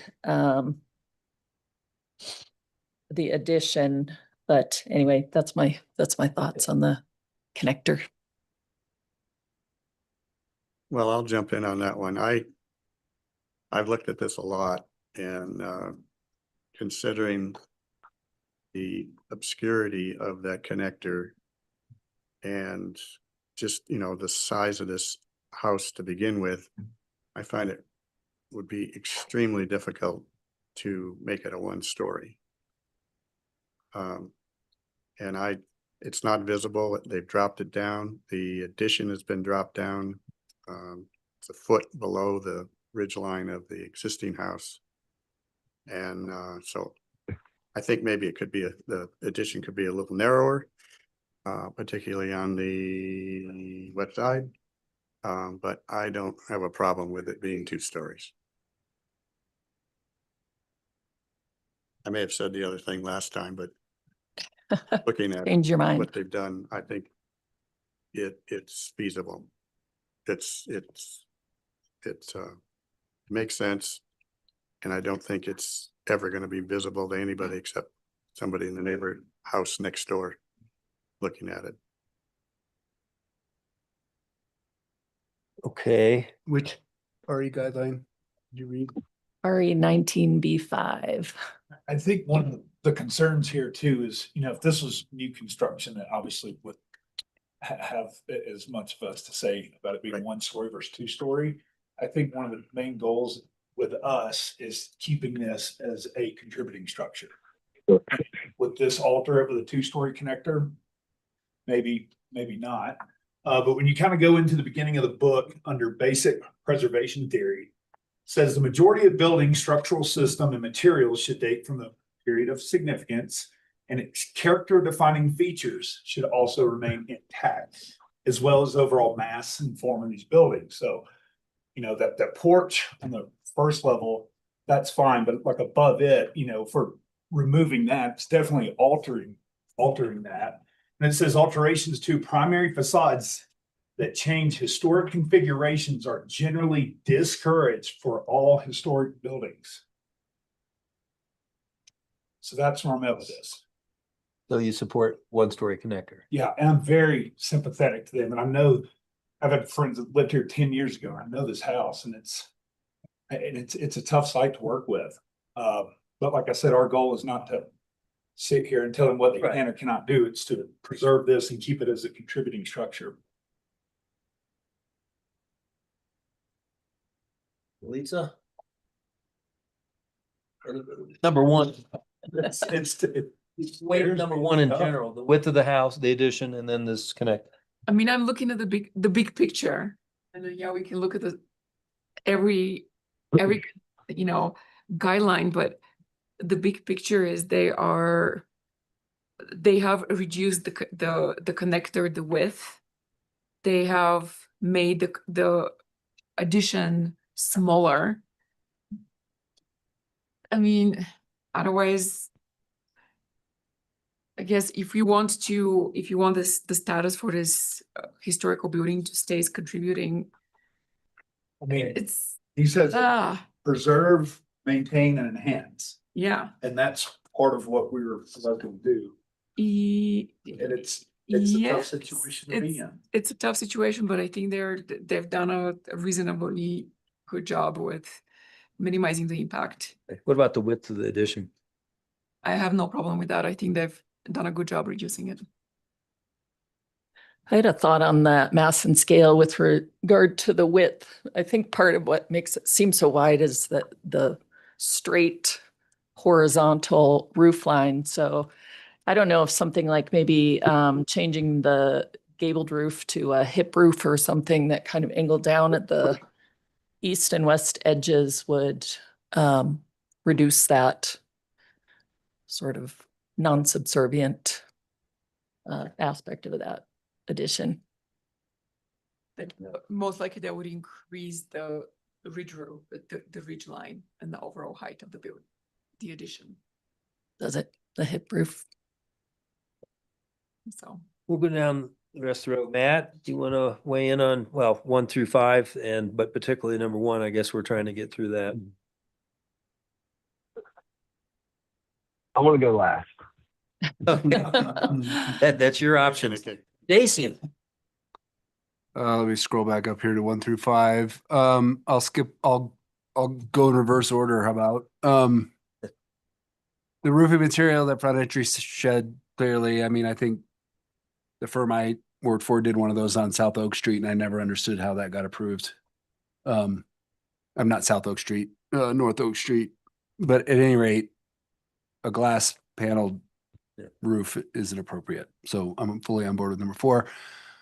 Replace windows only when necessary. I mean, that's going to be a on-site Yeah. determination with staff. It looks from the photographs to me that they may not even be able to be rehabilitated. They may have to be replaced, and that'll be a determination on site. So that condition's fine. But we may want to soften it. Replace windows only when necessary. Greater retain. I mean, are they single pane? Do they meet any kind of green energy code? I mean, yeah, let's be a little practical with number 3, maybe. Number 2, revised conditions. Okay, then I'm fine with number 2. So we're kind of back to number 1. I do want to say a few other things though. I appreciate the reduction of the deck between the 2 structures on the back. I like that it's inset. I like that it's not full width. It doesn't encroach as much up against the secondary structure. So I think that's a good move.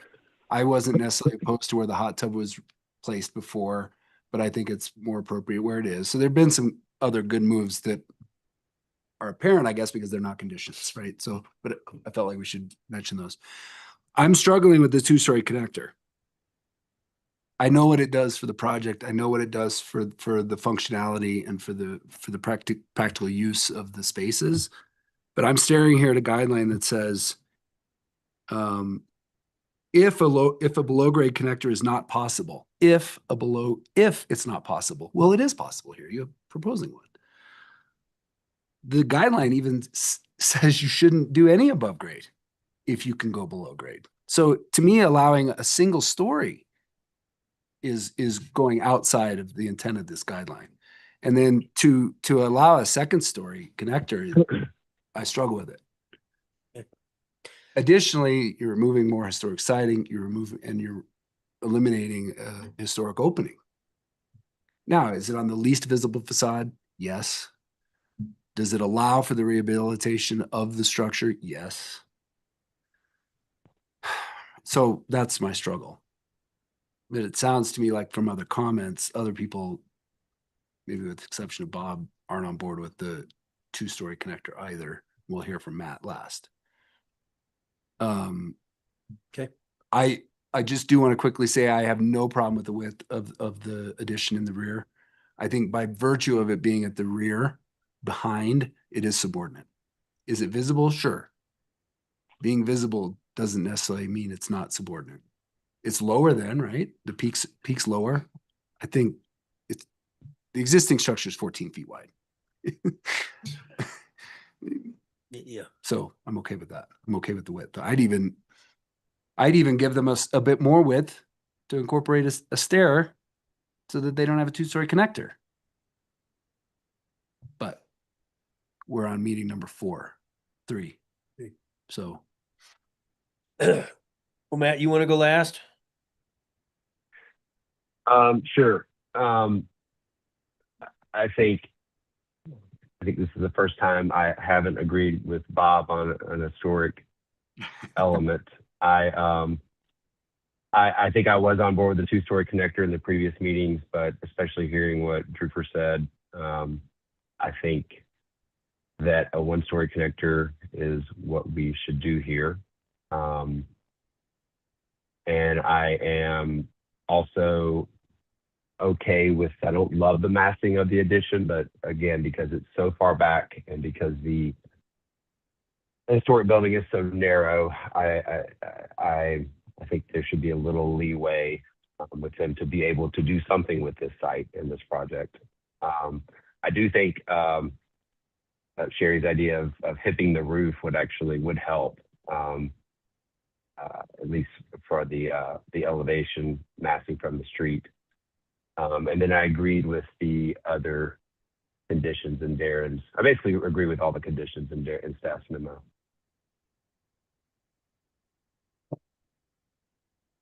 Okay, so now I'll go last.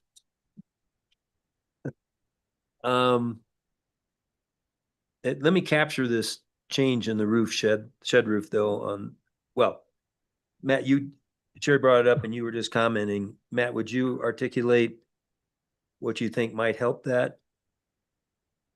Well, I think Sherry said it best. It turns the gable to a hip roof on the addition, would lower that mass in the corner of both sides, the east and the west. Okay. I don't feel that strongly about it, but I do think it's a good idea. Well, either that or reduce the width of the addition, at least on the west side, help, but we'll get to that seminal moment. I'm kind of talked into not eliminating the deck and leave it like they revised it. As a creative solution. I agree with 4-3-2 and the elephant in the room. We're gonna have to take a straw poll real quickly here, but I would like to see the west side. I have to agree with Darren. And I don't know if this roof changing to a hip roof or shed roof would, or a hip roof would change that look. I can't quite visualize it, but otherwise I'd like to see the west side, as Darren indicated, go in another foot or so, maybe even a foot. But it is 75 feet back from the street. And otherwise, and there is a house next door that also has one that protrudes out proud, but I think, and as Stacy said, this is only, is it 14 feet wide? I mean, I empathize with it, but some further reduction on the west side, and I just don't know. And the guidelines say what they say.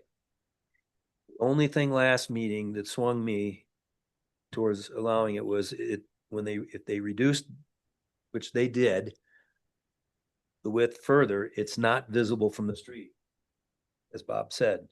Yes, there's a little bit of historic material, removed, and maybe it could be narrower. So it's either got to be narrower or it goes to one story in my mind. And I hear the part about, the hip roof's already at 5'6" or excuse me, the wall plate. So I guess I've seen lower, but I'm with Stacy right now on the fence at this final moment. And till we do a straw vote and then I'll You're on the fence of 2 versus 1 story? reducing the width further and allowing it because it wasn't seen in the street 75 feet away. There's none of that in the guidelines. It's just kind of what does the passerby see as, outside use, but Are you saying reducing the size of the addition, not the, and the length? oh, just the width of it on that west side, tuck it back in Yeah. another foot or something, I think can would see. help. Not 3 feet, but I just, I'm still on the fence on this. I've just given both sides of the argument on the connector. So Stacy, do you want to, now that you've heard everybody talk, do you want to start the straw poll? Well, let me just weigh in on the hip roof. Hip roof is listed as a traditional roof form, but I don't want to see a hip roof on this project. Well, I understand what it'll do for the views through there and for the perceived mass and scale, but I don't think that that's, at least now it's approximating a T-shaped cross gable and, Keep it and simple. adding a completely different roof style. I don't like that at all. So I'm no go on the hip roof. That's why I'm not an architect. and I would be no go on that too, especially if they reduce. the To me, foot. it's like we're horse trading with ourselves. Do we want to allow a two-story connector because it's not visible and reduce width because it is? Or do we prioritize the material, the historic material and the historic opening by requiring a single-story connector and allowing more width as a result? It's which is more important? The historic material and the historic opening? Single story. If you give more Or width, the pedestrian being able to see the structure I'm 75? sure they're asking, or does it do any? Well, but that's Yeah. what we're negotiating with ourselves. Okay, so what's your vote? My vote is for a single story connector and give them even more width in the addition. Not reduce it. The addition or the connect, The the one story addition. connector? Oh, well, If we see, here's what's happening. If we restrict the connector to one story, it requires them to have a second stair. I would give them more floor area in the addition to accommodate that stair in exchange for retaining more historic material and keeping the historic opening. That's my negotiation with myself. okay. All right. Sherry, come this way. Yeah, I actually had the same thought previously is what Stacy's proposing. I think because the addition is so far back, and I mean, the primary thing, as Andrew has said, is the protecting and preserving the historic structure. I don't think that giving them a little bit more width on that far back addition in order to enable them to have another stair would compromise that in any way. Whereas having the two-story connector does have the potential to possibly And compromise. sorry that. for taking up more than my allotted time. The subordinate is subjective. The guideline about the single story connector is not. Thank you. That's an It absolute. says should be considered. A single story should be considered. Yeah. It doesn't say anything about a two-story. Yeah, yeah, they're lucky to get to single story. Well, not lucky. That's what we're allowed to consider. Well, because it could be underground, but I got your point. Okay. Matt, I would vote for one story connector, and I would not suggest giving additional width to the addition. I realize that hamstrings them, but they, are moving forward with this project that's got a small area sandwiched between two contributing structures, and it's, they might not get all the square footage they're trying to go for. So it is what it is. Bob? Well, I don't see making the addition any bigger. I actually thought originally to maybe reduce it to the same width as the other side. The two-story connector, I understand what everybody's saying. I think we've done them though, when they are totally obscured like that. previous projects. I remember going 1.5 story. I'm not sure I remember going 2, Yeah. 11 years. A long time ago. So I don't see it as a bad thing. Okay. I guess. Andrew, same as you said previously? As I said previously, One. yes, and I can. What the tough part now is that you brought it up to, definitely keep it 1-story connector, but then what do you allow with the width? Like he said, it's, subordinate and subjective. It's like, what does that mean? Okay. Get more width or stay the same?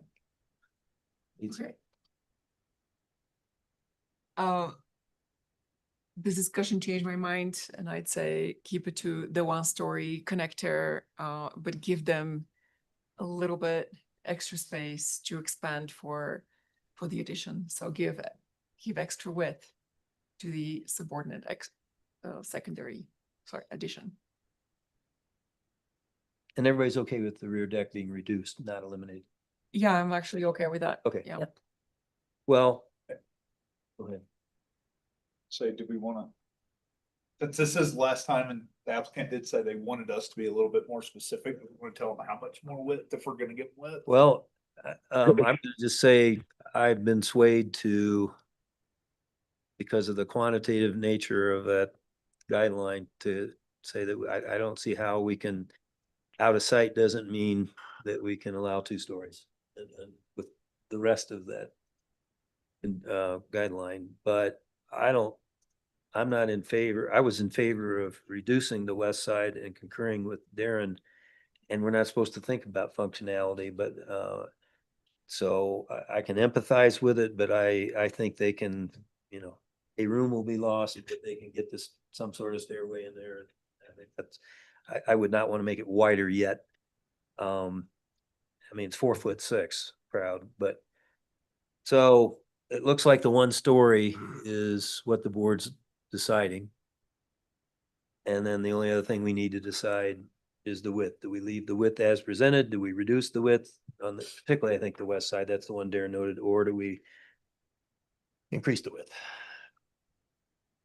I mean, I think they can do it without increasing, but I was just penciling around. I don't know. Doesn't matter. It's about what it looks like from the street. So Matt, we're gonna take a straw poll. If you kick it off, width, how do you vote? I would not change the width. I would not allow more width. Okay. That's 2 votes. Sherry, width. I think if it could be worked out with the additional stair, leave the width as is. Okay. Stacy. I think I'm on the record as supporting a slight increase in width. Okay, 1, yes. Keep it the same. Okay, keep it the same as the majority, so. All right, so number 1 would be, well, first of all, now that we're not changing anything dramatically on mass and scale, if we give them some, I don't know if there's anything to give specificity on, but there is, are we okay to approve it and then have it reviewed by the chair and staff, or do you want to see it again and ask permission from the town manager? You okay with? Since I don't think outside it's gonna change much of the size or look of the building, that you could do it. Everybody okay with approval? I would say, Mark, that if the mass and scale doesn't change substantially, yes, but if they rework something or think of a different idea, that you would elevate it back to the board, or staff would. Well, definitely if they came up with some new idea, I would send it back because the board didn't get to weigh in on. But I'm hoping they just comply. And I've got enough notes to know if they did. And so does Kristen. Well, Darren, in this case, Darren would be reviewing it back. So 1 would be revised to say, and just change to say, make the connector 1 story, right? Yeah, that's the second. Can I Already. propose that we split condition 1 into 2 separate? Sure. Go It- ahead. Stacy, how well- do that? it speaks about the addition being subordinate and inconspicuous by reducing width, height, and stepping down. And then it also talks about the connector. Those are two different things. It should be two different where the semicolon is. Yeah, but we're not even talking about the addition anymore.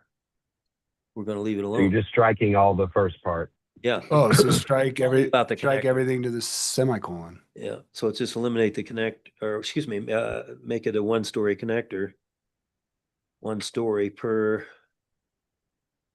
RE, what was that, 119 RA 19B5. B5? B5.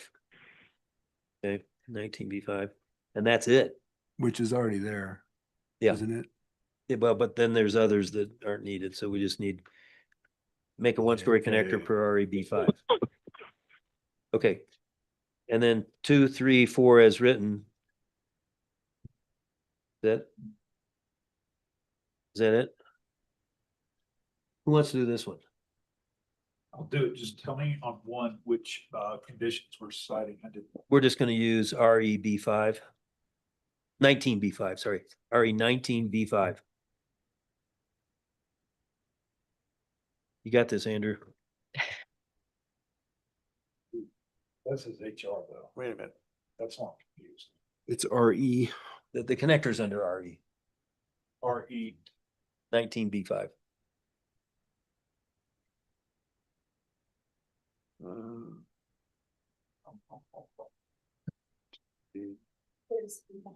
Oh, yeah, always do. Yeah, that's right. And we're moving to approve this, correct? Yes. Okay. I move to approve HARC meeting the proposed small scale application at 566 West Columbia based on the findings in staff memo dated March 18th, 2026 with the following conditions. Number 1, reduce the height of the connector to be no more than 1 story, preserving historic features and minimizing the loss of historic material per RE 19B5. And 2, 3, and 4 as written. This motion is based on evidence and testimony provided at a public hearing held on March 18th, 2026 with notice of such hearing provided as required by the Telluride Land Use Code. Do I need to read the? For approval, revised plans incorporating the conditions of approval shall be submitted within 60 days of this approval, or this approval becomes null and void. Unless otherwise indicated, the revised drawing submitted for a certificate of appropriateness must be a complete set with any changes to the drawings clouded and labeled. Any changes to the drawings beyond the conditions of approval may result in more than one submittal being required. I second that motion. Am I allowed to if I'm not voting? Second. Yes, you I can. can. You can make all the motions you want too. Okay. So we have a motion and a second. Any friendly amendments? Or are we ready to vote? Stacy, yes. Matt, yes. Mark, yes. Bob, no. Andrew, yes. Okay. Right. Best of luck to you. First. Okay. That's okay. Yep. So on the work sessions, we have 3. On the first one, Mark Shambaugh needs to recuse himself for proximity reasons. And then I'll be back in a few minutes for number 2. But Stacy, see you in a few minutes.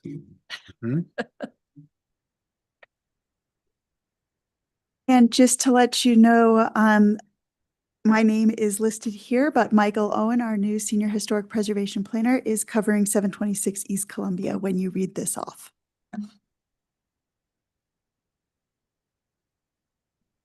Thank you very much. You didn't open it. No, Sorry, I was still thinking about the I'm last. gonna let you read the Okay. introduction and so it stays in your hands. All right, the next item on the agenda is the 726 East Columbia work session. This is a consideration of an application for a work session, A, small scale construction of a single family residence and accessory structure, and B, insubstantial scale demolition of a non-designated structure located outside of the THLD but within the HPOD per LUC 5-201.c. Legal description is lot 6R, block 26, East Telluride. ACC, what's that short for? No idea. Okay. It's a minor subdivision plat recorded 12/22/2025 at 491796. The address is 726 East Columbia Avenue. Zone district is residential. The owner is 1311 Land LLC, a Texas LLC. The applicant is Salt Architects Dylan Henderson. Staff members Michael Owen, the senior historic planner, preservation planner.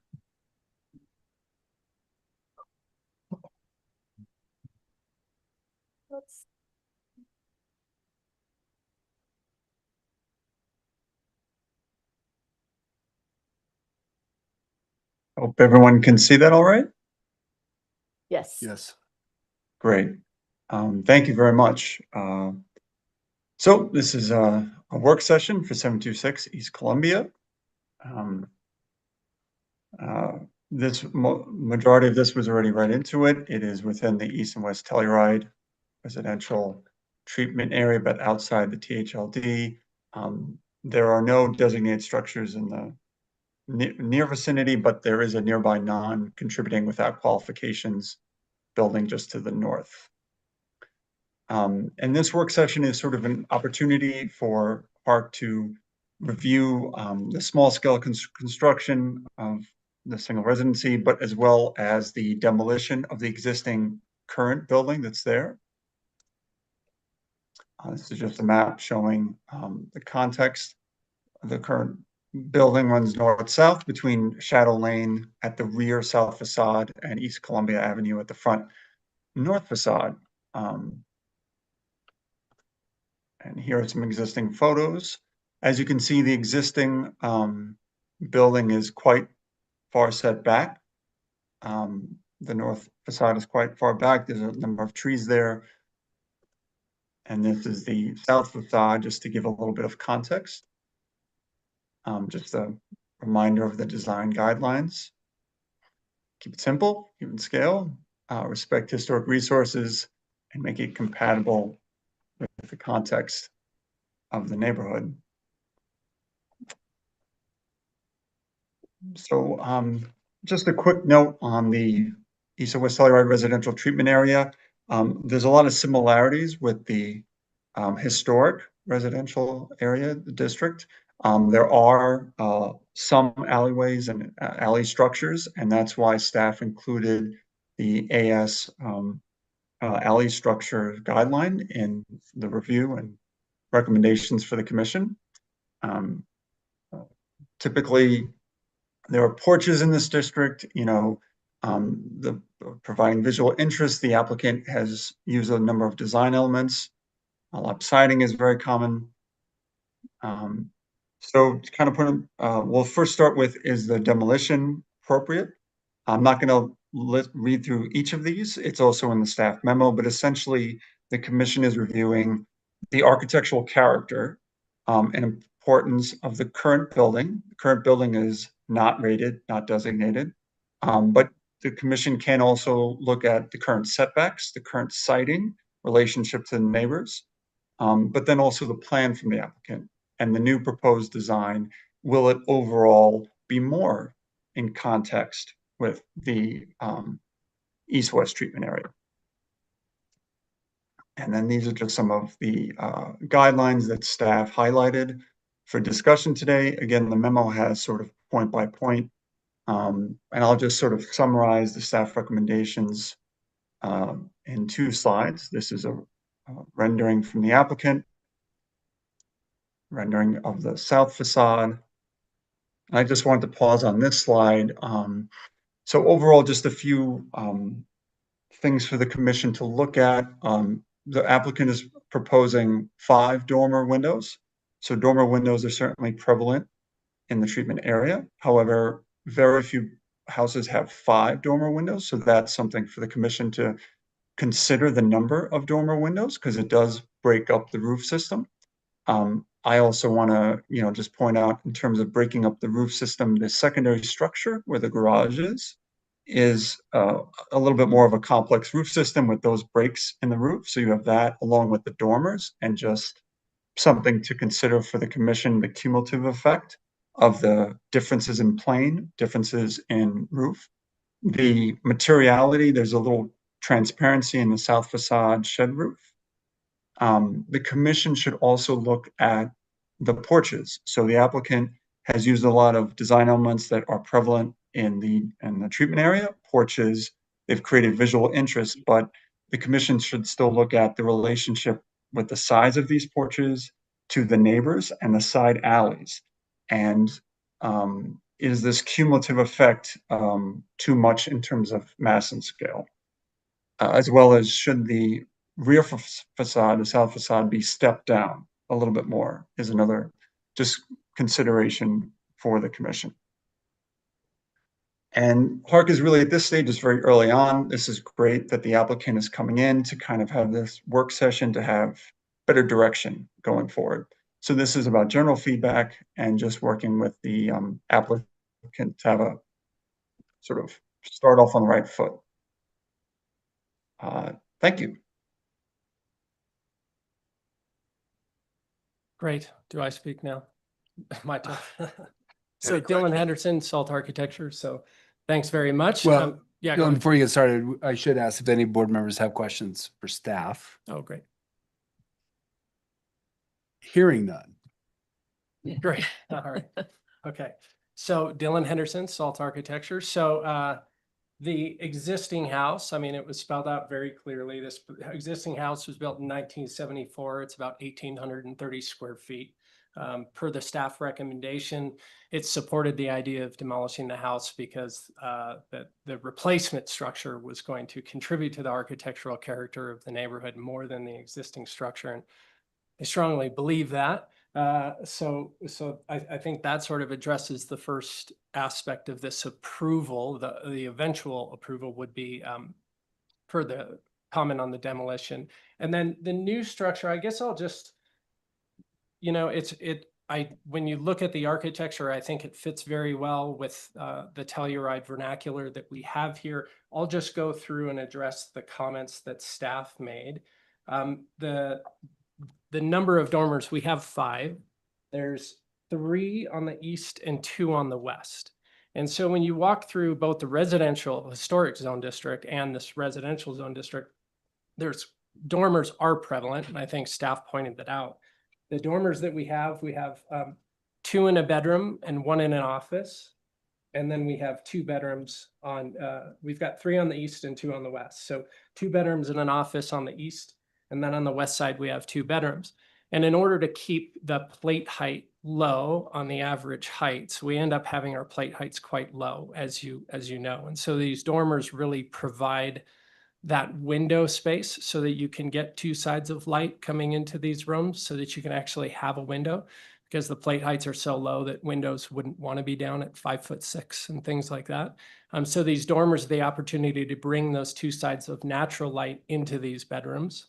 And so I think that that's important. And so I didn't overdo the dormers out of greed. I guess I did it out of practicality of just trying to bring natural light to the stair cores and bring natural light to the bedrooms.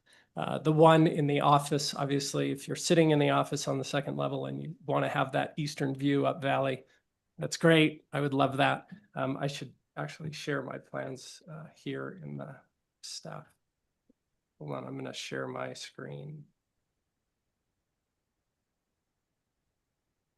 Okay.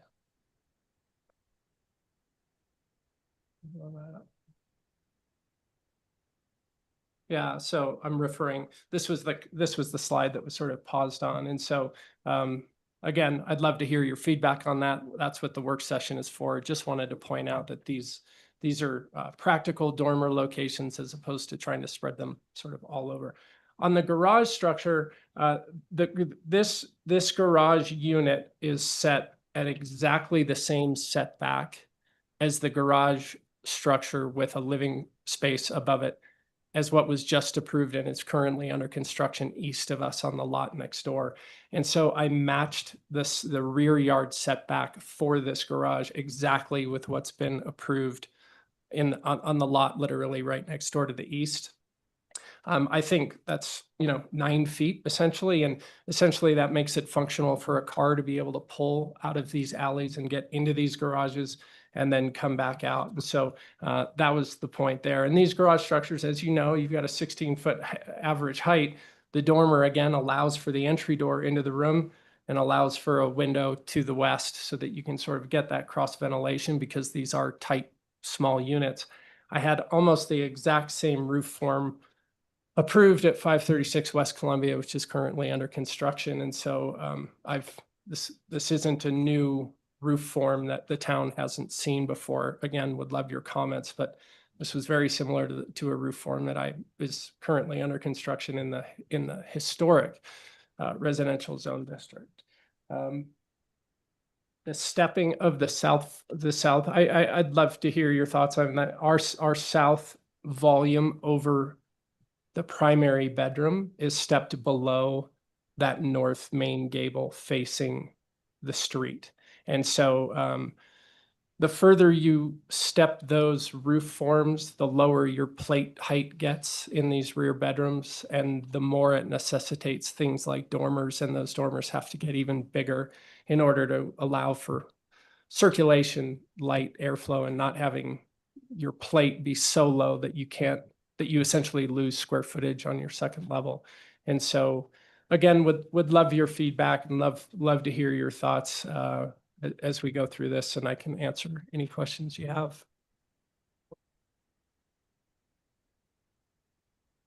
I have a question about the dormers, and I'm not sure if this is the office one or not. It would be the northeast one where there's 3 dormers on the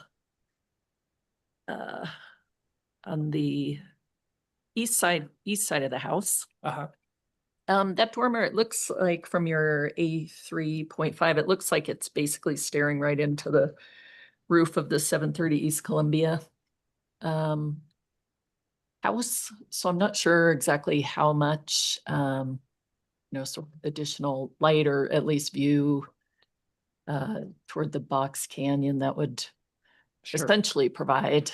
So I guess if there was a suggestion to remove a dormer, that would probably be one that could be sacrificed, perhaps. Yeah, okay.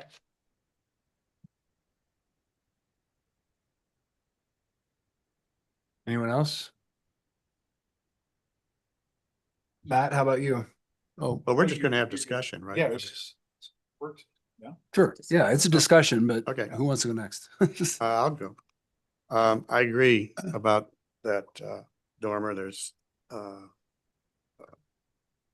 should reduce the number of dormers. There was a question, I think, in, Michael Owen's comments about the sheds on the, garage being transparent. They don't show any material on it. They're just white. And I'm assuming that that's just an oversight, those are metal roofs over those dormers. Yes, they're metal roofs over the dormers. Due to the low pitch, we couldn't do any sort of shingle. We'd have to do a metal roof. That is a function of the software at that perspective angle okay. that it took it at. So I was confused by the staff comment too. I looked at it and I said, oh, that is a graphic thing that's coming out of the software, unfortunately. But yes, they Okay. will have metal roofs. Well, yeah. I would suggest that they be removed from the shed completely. I'm just gonna go through my comments and see what everybody else thinks. So the dormers on everything. Just a minor note, we need to know where the trash is gonna go. Is it right here below the secondary structure? Oh, never mind. You're right. I missed it.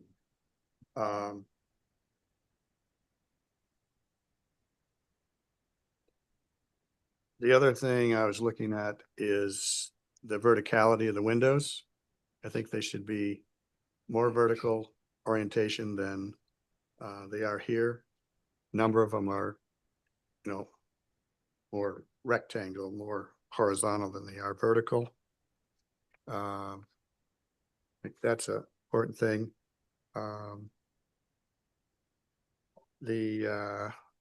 probably just a general reducing the amount of glazing. I think is important on probably all the facades except the north. It almost, to me, it would be better if the windows into the living room there, or whatever that room is, were a bit taller. We very rarely ever say that, but Still go. still go. Still keep them. I just think in proportion, it would look, it doesn't look like the front of a house to me. Because usually you have the front door, this recessed patio or deck as you come in, and then that's a main room, if I remember correctly. Well, it's a, what is it? I lost it here. It's a flex room. I mean, it's whatever it is. I just think it would be better if it was a taller window. On, can you see my screen? Or did No. it stop sharing?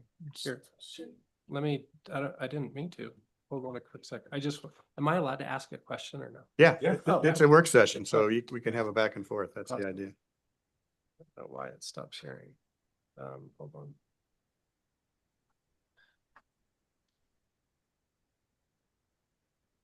So this is that front north Mhm. elevation. So you're saying that first story window on the right side would be taller? I think maybe it's narrower and taller, more Okay. vertical. I think, speaking of glass, I think you've got a lot on what would this be, the south and the east in the living room and kitchen. I think you could look at reducing some of that as well. Okay.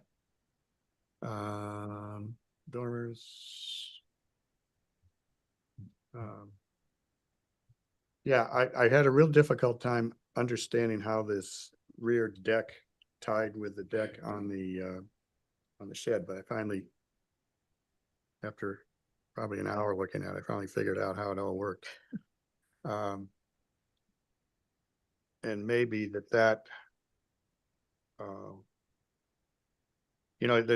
you've got open space next to the garage.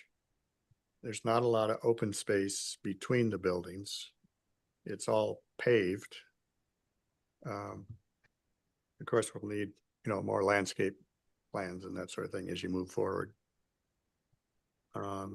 Is the open space next to the garage? I think that's another carport, maybe, so that might be paved as well, Well, it's a parking spot. parking. Is that considered for parking? I would think so. What I've typically done when we get comments like that is you do the drive strips that are heated and you do landscaping in between to reduce the amount of impervious in the rear. But it would be used as secondary parking, yeah. And just so I understand, when you said this east facade, you feel that there's too much glazing on this east facade here on the screen? Let's see. Yes, at the far left, so that'd Okay. be the south. Okay. I think that's, typically we don't have a lot of huge sliding doors and that sort of thing. Try to minimize those as much as possible. Since it's a discussion, I'll jump in. I actually thought the glazing was fairly appropriate. Back there. Yeah, I mean, we have 2-panel and 3-panel lift and slide doors. Numerous projects. Yeah, it just looks very large to me. I would make sure you have notes all over the place that say 2/3 light, so we don't have to talk about it. Yeah, Absolutely. But especially up on that upper level, there's 3 windows in the upper level and one of them's tiny. Where are you? On the east elevation. Isn't that the east? Yep. There's 3 windows on that east elevation on the second level. That's right. Yeah, I mean, I think that the 2 tall skinny ones are great. But I think we could lose that one at the back. And The door to the deck. well, the dormer in the back onto the left. And I think reducing the size of the door on the lower level main level. What's the width of that door? It's probably right around 7 feet. I don't have it. 7 foot by 8 foot tall. Yeah, exactly. But It's what? 7 foot wide by 8 feet tall. It just seems a bit out of proportion to me. Okay. Nobody agrees, whatever. I think maybe the. I feel on like the glazing dormers- is a proportionate. Yeah, I was thinking on the dormers, if we were, it feels like that window on the left-hand dormer, the southern dormer should be elongated if anything. Especially if you were to eliminate the dormer on the right. Then there would just be two. As of bringing those together, kind of like what he has on the secondary structure. Well, that's what I was going to suggest. The two dormers that are similar, right? Those could Mhm. easily be combined. The window in guest 3 is more centered in the room. You could certainly push it further south. Yeah. The one in the office is centered in the office. Maybe if those two came, then you could just have a single dormer. You simplify the roof form. Yeah. You keep the windows. Mhm. Now, does that add some additional massing of the dormer, a single larger dormer? Yes, it does, but it simplifies the roof. What brings it in closer together? Yeah, so I think the reaction certainly from the staff memo was that 5 was a lot. Mm. So 4 is better, maybe even if one of them's bigger, I guess, is what I read. Yep, understood. But Bob, I think the amount of glazing as a percentage is pretty. Yeah, overall, I just thinking that one door is just a bit too big. Yeah, I mean, I'm trying to think ahead towards our actual conversations in deliberation when there's an actual application, right? And I think we're gonna spend time talking about that rear deck and how it's attached. Mhm. There's a hot tub, the size of that hot tub is not shown, but the distance between the two structures is 10 feet. And the deck takes up almost all of it. So a 10-foot, we're gonna go after the width of that deck. We may as well just. And let it the connects applicant to the know. deck that's on. And the fact that shed they're connected with a is strip. something we're gonna get hung up on too. Yep. So let's point stuff out that we're gonna get hung up on. I feel like the shape Does- of the dormer windows, those square ones, maybe, with the policy of windows wanting the vertical emphasis. The square ones maybe should have that vertical emphasis. No, Yeah, there is the guideline that speaks to verticality, so that's for sure. I do like though how the one dormer is I don't know, the eave coming under it, it's captured, and the other one it breaks where that's Mhm. the stair vertical circulation. On the lower drawing. Yeah, on the Yeah. last elevation. Yeah, I like the way. I like that one- they're different. I like the way that one fits into the So wall. I don't know.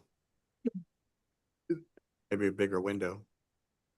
I think that the south dormers on that where the ridge line is broken, I think those two dormers can also be lowered down as well.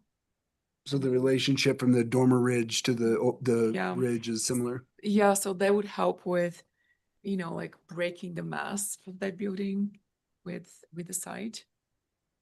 You're talking the east? She's Both of them. looking. These ones. on the Oh, top, oh. right? Uh-huh. Yeah, exactly. And to do what with them? Sorry. I think that they should come lower together with the ridge because the ridge line is dropped about a foot from the main ridge. Mm-hmm.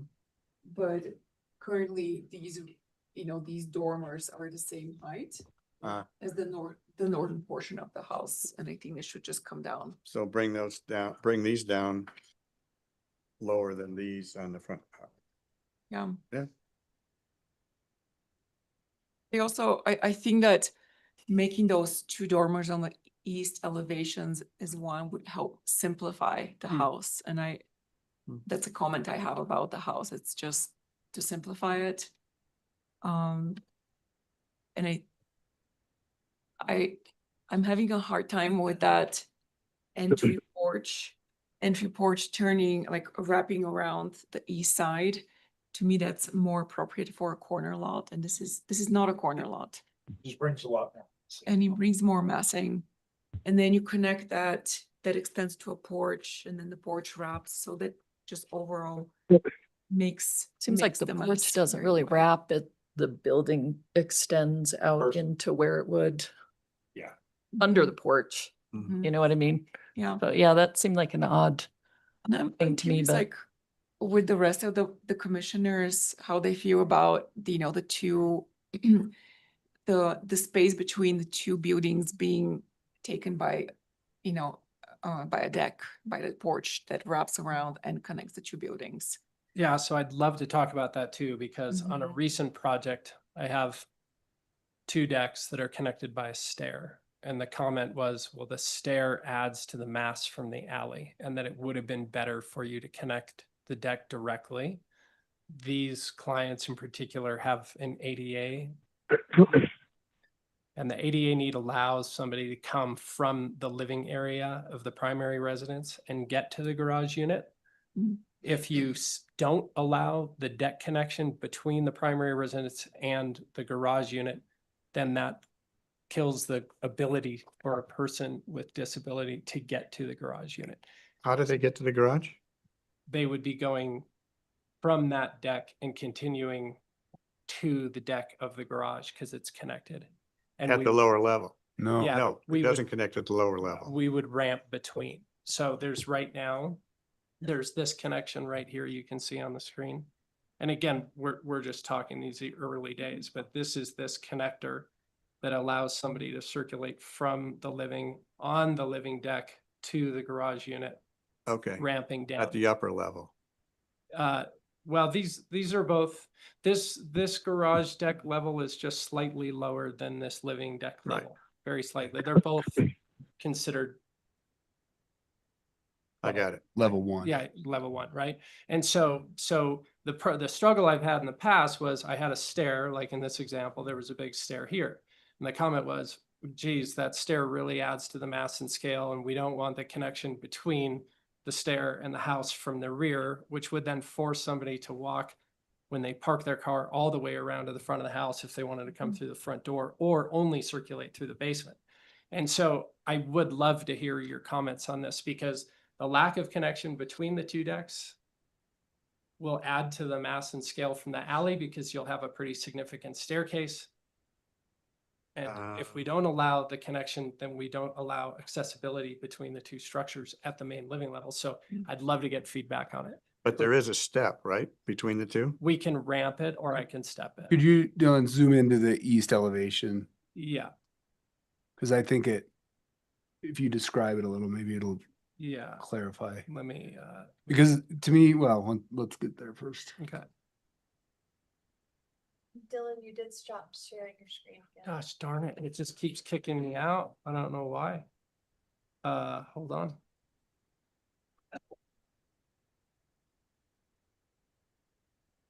Okay. I haven't turned off my viral software stuff, so I don't know. Let me zoom in here for you. And this is really helpful. I appreciate your comments, guys. This is super helpful for me. So, okay. So here's that east elevation. That's what you were referring to. So this is what I was saying, is that I can ramp this. I can ramp this, or I can stair it. And obviously I've got to work all of this out, but it really is dependent on where we end up here. Let me zoom that in again. What's the step height?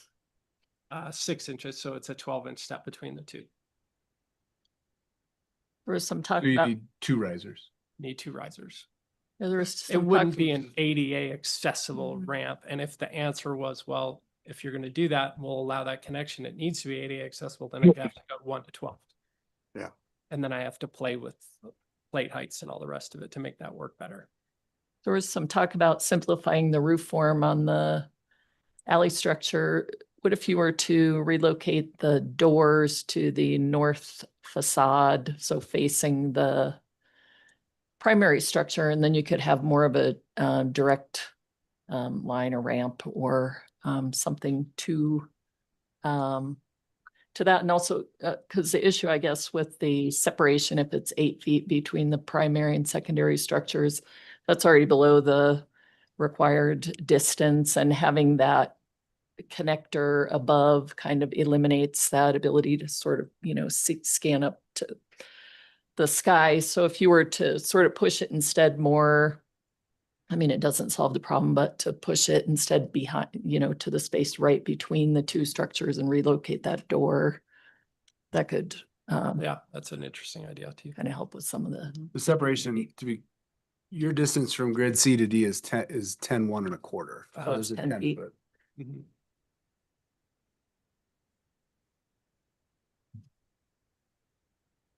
If the doors were on the north side, you'd have to figure out how to step up. That'd be a problem.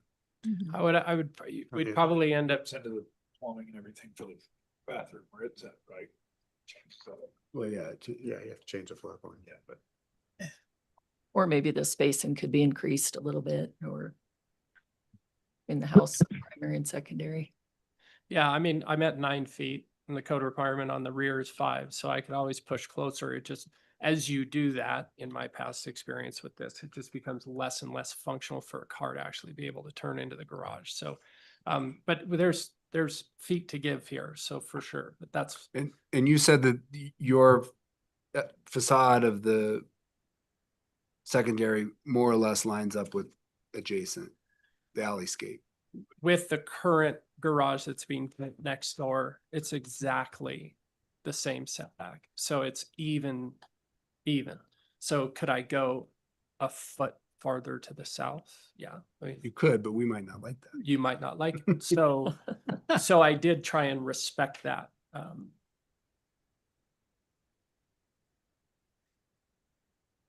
So I'm trying to solve two things, is the reduction of the mass and scale without having heavy stair in the alley, which has been a comment on previous projects, while still allowing this connectivity for this accessible access between the two.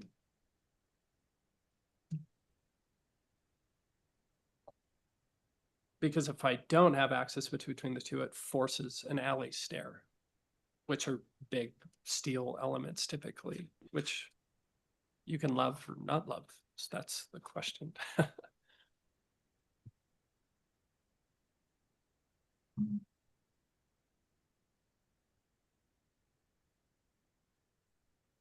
Anything else anyone wants to hit? I think the south elevation of the secondary structures should just have a little bit of stepping down. So a little bit of a 2-story element. So maybe like a small shed roof that's right above the garage door, very similar to what you have on your 536 project. Okay. I feel like we would eventually pick up on that down the road. And did you catch, when we started to talk about, we were kind of just skipping all over the place, but the porch that covers the primary entrance, how it, that roof form kind of swings around on the east, kind of giving it a lot more mass. Is there a way to have some sort of delineation between the two? And maybe it's just the drawings that kind of make it appear to. Well, it's a good question. I guess I want to see what you're seeing, because when I see on the screen, I have a front facade that's significantly stepped back from the main front facade, which is where this front window is. Mhm. And I have this single roof element covering that front porch essentially. So, and this roof is not connected all the way to the rear roof. On a 0.1 on the number one view, which would be the top left, it just looks like Oh, one yeah, large. I see. You're Yeah, yeah. looking a little bit above it. I see, yeah. So you'd like to see a break between these Is roofs. that not what we were all Talking right Well, here. Yeah.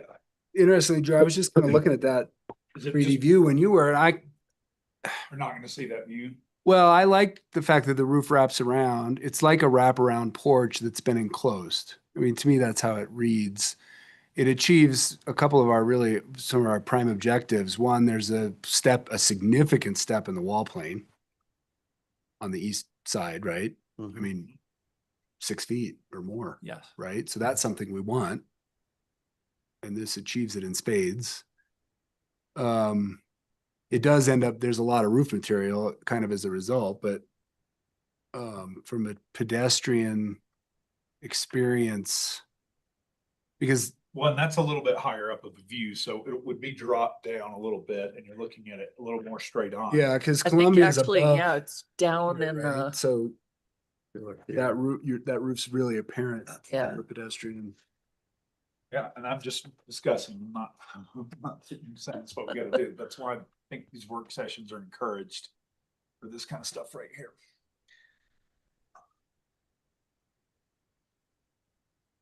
Yeah, and Stacy, that's that stepping from grid line 2 to 3. It's significant.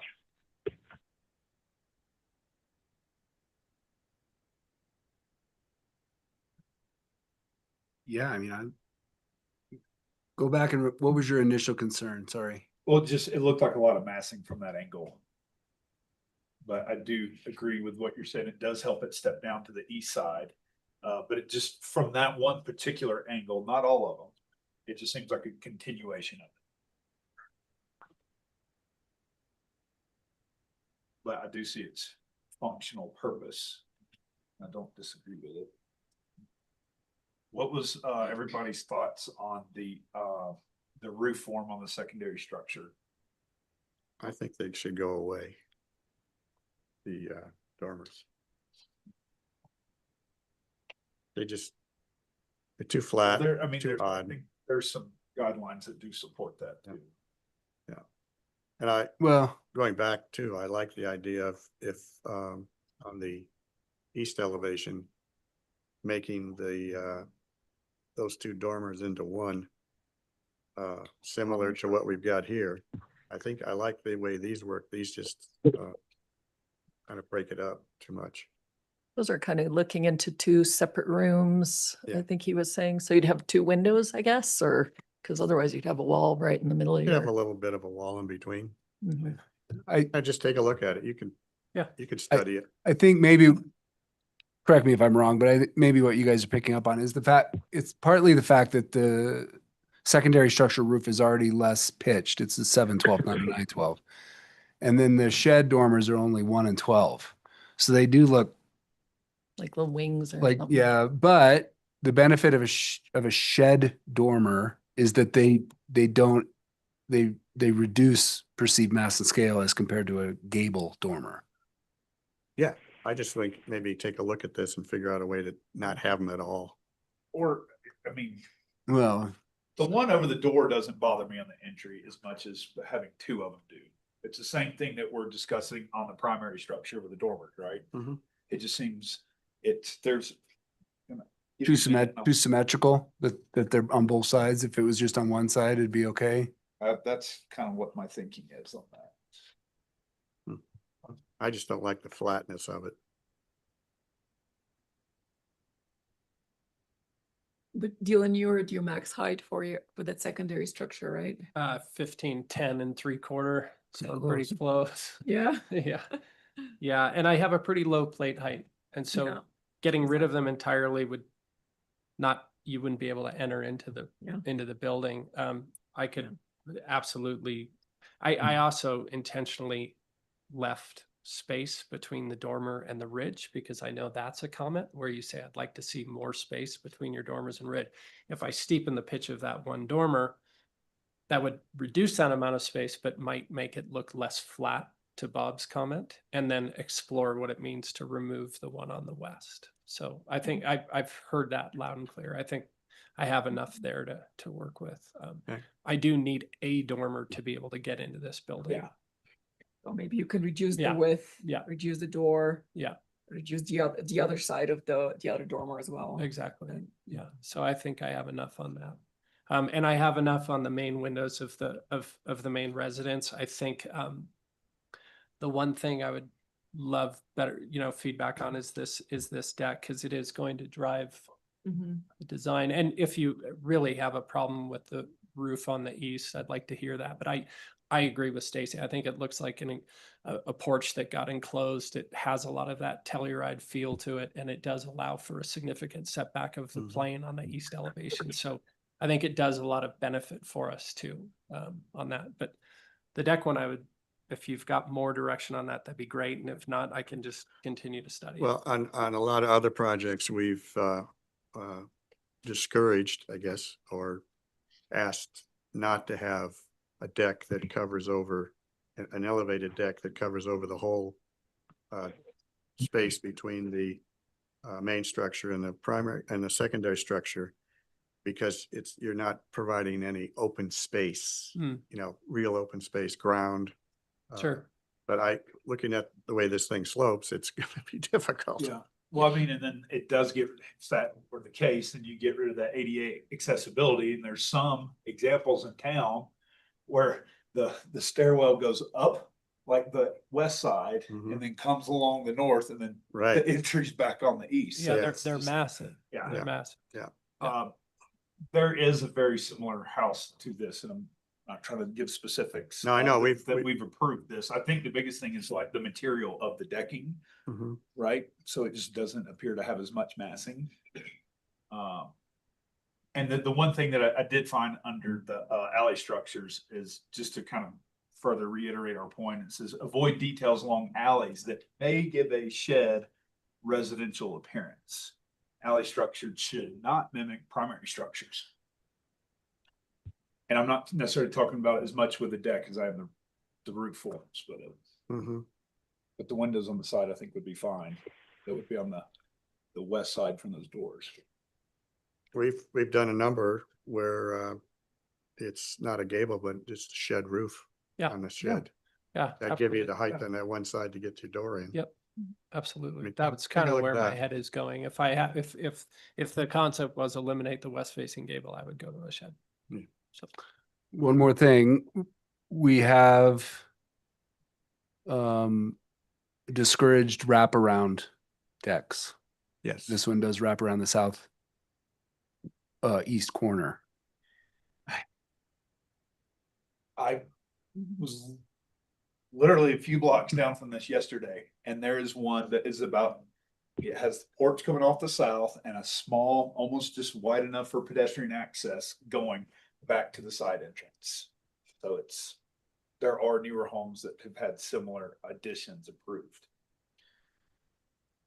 Just being contrarian. I think I understand that you've explained the reason why you need to connect to the secondary. It's a lot of deck area, especially with the wraparound. I mean, you could do a square footage, but it's a lot of square footage. Pulling away from grid line D while maintaining the connector.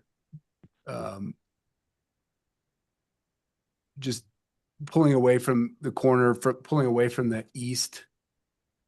Do you mind just bringing that corner in? Well, if you look, we're not looking at a plan on the screen, but I can go to that. yeah, how to- you zoom in there. Yeah, I just don't know how to clear my comments. That's all right. I was like, how do I read So- this? Yeah, that's right. Okay.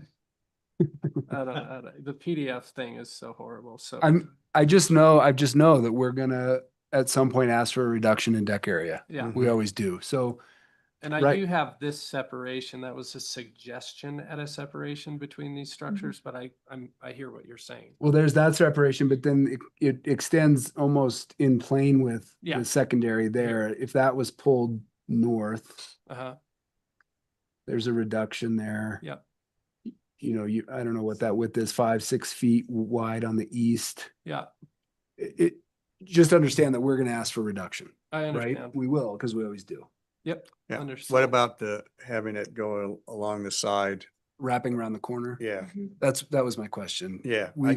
I think if you could work a way to go from you're gonna come from the living room anyway.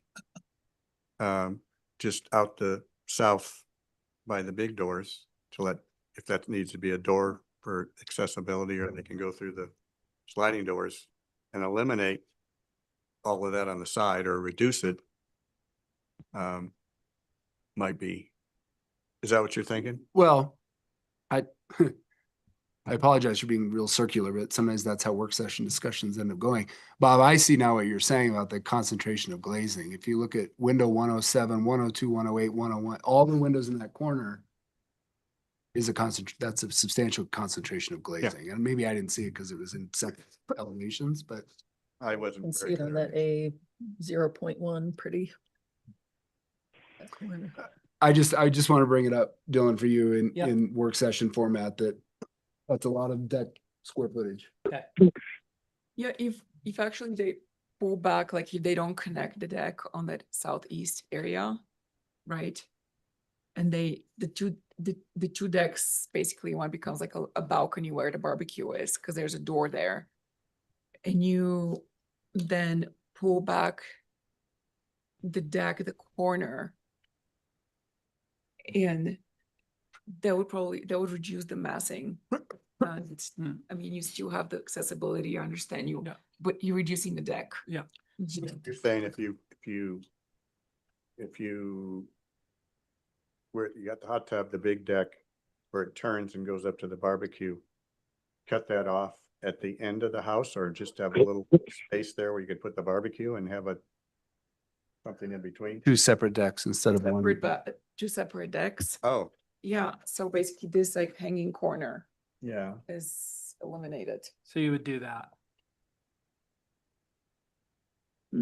I would actually reduce the width of on the south. On the big deck. side. Oh, I see. Mhm. You kind Yep, of like. this guy. Like this. But just so we're not getting too prescriptive, we're not have to Yeah, say. I understand. Well, What that's what I was trying to say. We're gonna ask for a reduction. Yeah. I got You it. can dazzle us. Do you have any other questions? No, that was it that I had. I really So- appreciate it. We can move on. Yeah. Stacy, I have a whole bunch of comments to make. Of course. Good. That's Dylan will appreciate. Go for it. Do you mind if I start? Okay, thank you.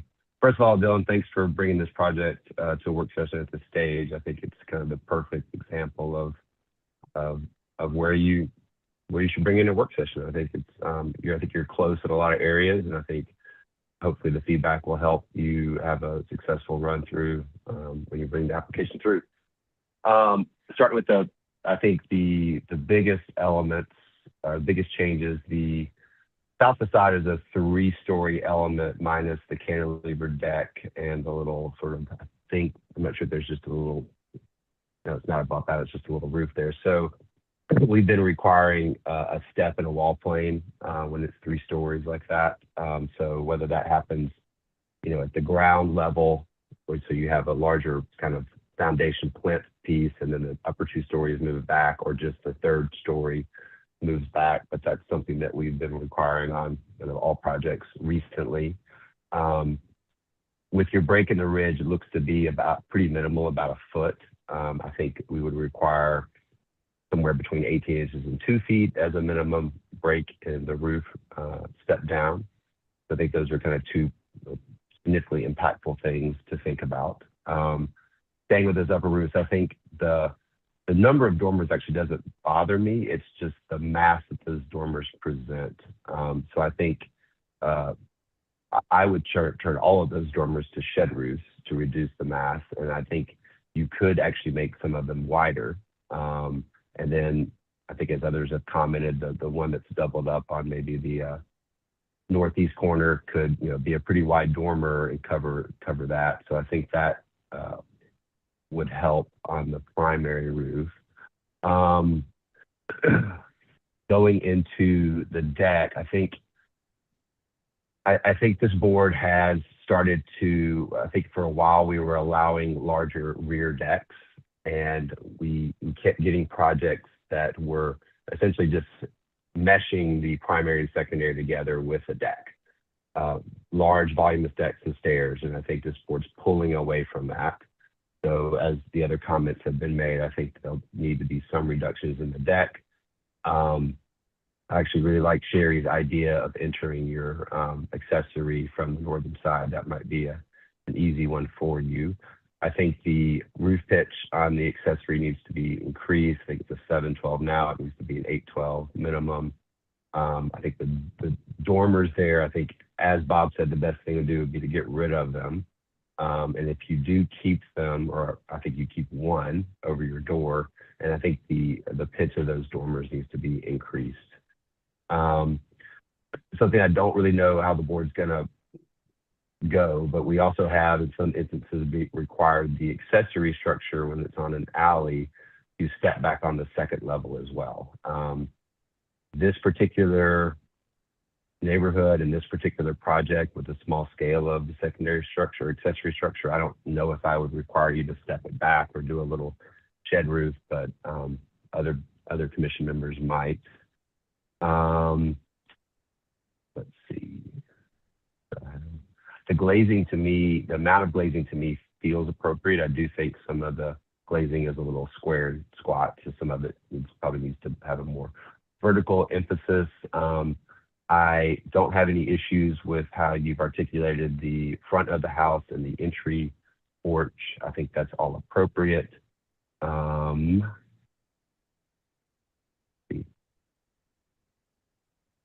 Yeah, I think those are my comments. Great. Thank you so much. Thank you. I really appreciate it, guys. Thank you. Okay. Thank you. Yeah, thank Can we you. take a break? Yeah, we got to get Mark back in here anyway, right? So let's take a 5-minute break. Yeah. Yeah, 5 minutes. Hopefully we can do it in 5 minutes.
2023 HARC hearing.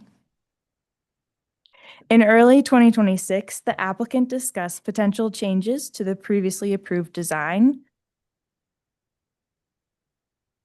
With having discussion with the applicant, a new approval was recommended as the best course of action given the changes. Design considerations. Staff encourages the commission to focus on mass and scale, the project's integration with the hillside, overall visibility, window rhythm, and attention should be given to the western and southern facades with the proposal of enclosed parking, retaining walls, a terrace, staircase, chimneys, and overall roof form. HARC is requested to provide general feedback on the options presented by the applicant. Thank you, and I'm happy to answer any questions. Okay, any session questions? I guess the question, is it appropriate for us to see, I mean, you guys maybe all saw, I guess you would have all seen the prior approved design and what the changes are or major differences, or can you explain those, or? Or is it relevant? I don't know if it's, maybe not. It's a new application. I don't feel like that's appropriate. Okay, And it was a lot different than that, but we have what we have. Start here. I don't remember that. And if we didn't say it last time, from our strategic planning, I want to thank staff publicly for on work sessions. Number one, advertising the benefits, but number two, doing these write-ups to at least give us a little more narrow focus. So thank you for that. And with that, we'll hear from the applicant. If you would like, well, you've already shared your screen, introduce yourselves, name in the record, and here we go. Owner Bill Roach. This is my son, Stephen Roach, and Amber Lund, and who is going to be our builder. Okay. And so I've been coming to Telluride, but really just to ski for the last 35 years. Fell in love, like all of you. You come here, and I love the stories because a lot of them, you came here out of college and you stayed. You know, it's a special place. So an opportunity came up. We bought a lot. Had no idea what HARC meant. So we have HARC approved drawings, and everybody acted like that was a big deal. As we started to look at the house itself, it just didn't work for us. It's not that the floor plan wasn't, we wanted the bedrooms were okay, but they didn't have en suites. I wanted an office, but we really focused on the changes that we made were for the inside of the house. The outside, I want it to look like, I'm from Scottsdale, Arizona. Everybody's building white boxes. It's changing the look of the town. It looks like California. It's just completely changed. I didn't want to do that. I like the mining theme. I like the history. I like everything about. So I didn't focus at all on the exterior of changing of the house. So as an end user, I just wanted the inside to change. Unfortunately, it got bigger, and it went from 3,800 square feet to about 6,000 square feet. And my kids don't want to share bathrooms, and it was all those kinds of things that changed it. The outside, I don't think we changed a lot. But, there was no commission on my part to instruct anyone, to make any changes to the outside. The windows did change some.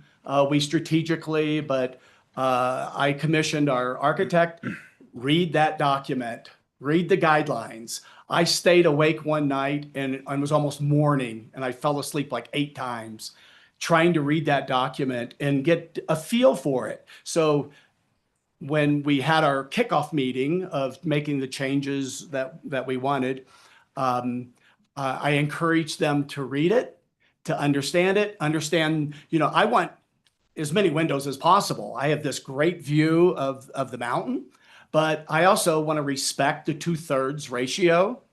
And so read it, follow the guidelines, and that's what I think we did.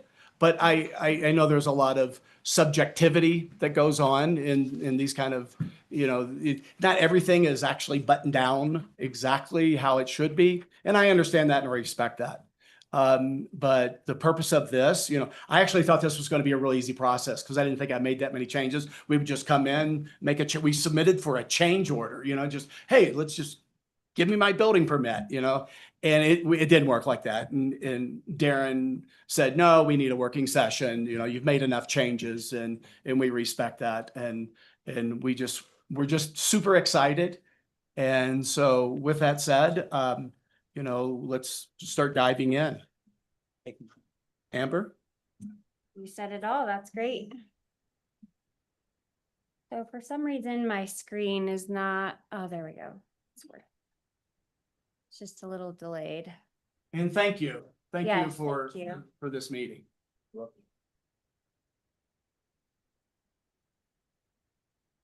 Do you have any initial comments based on plan review that you want to start with? Well, I think in a work session, which is, thank you for doing that rather than a formal hearing, it's more informal. We can have back and forth. I'd rather have you go through your presentation. Sure. And, some of the staff comments on guidelines, you want to comment, that's fine, but we'll have a good dialogue. So thanks. So we stayed within the building envelope, and a lot of the mass and scale from what was on the initial HARC approval is still there. Just the livable square footage did get larger. Again, within all of our setbacks and building envelopes. And then we have three levels. Sorry, there's a bit of a delay.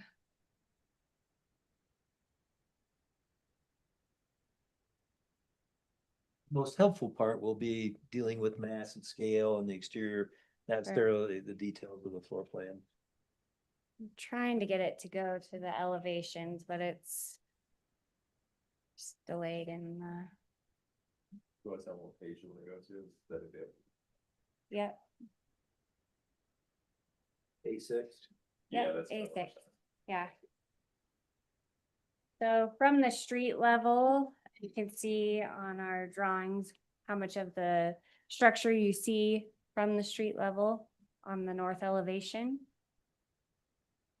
And then the south elevation, we kept the bottom portion of the structure with cast in place concrete and then stone and then siding as we work our way up. Keeping the structure as natural as possible as far as building materials. And then on the side elevation, starting to step the structure back. As you guys have spoken about in previous meetings here tonight, just how we step the structure back to give delineation and character to the building.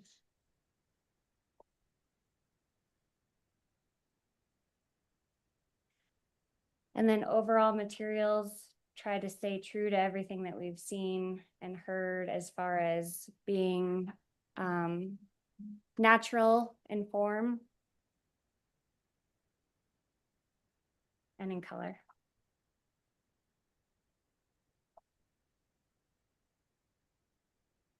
Yeah, a lot of the building materials were photos of what we see around town. We're trying to bring that into this stuff here.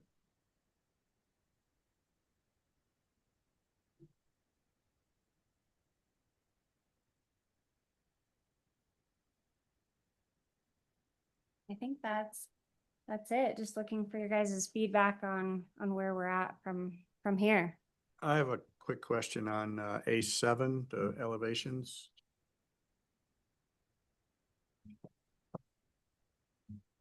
I'm gonna put that up there.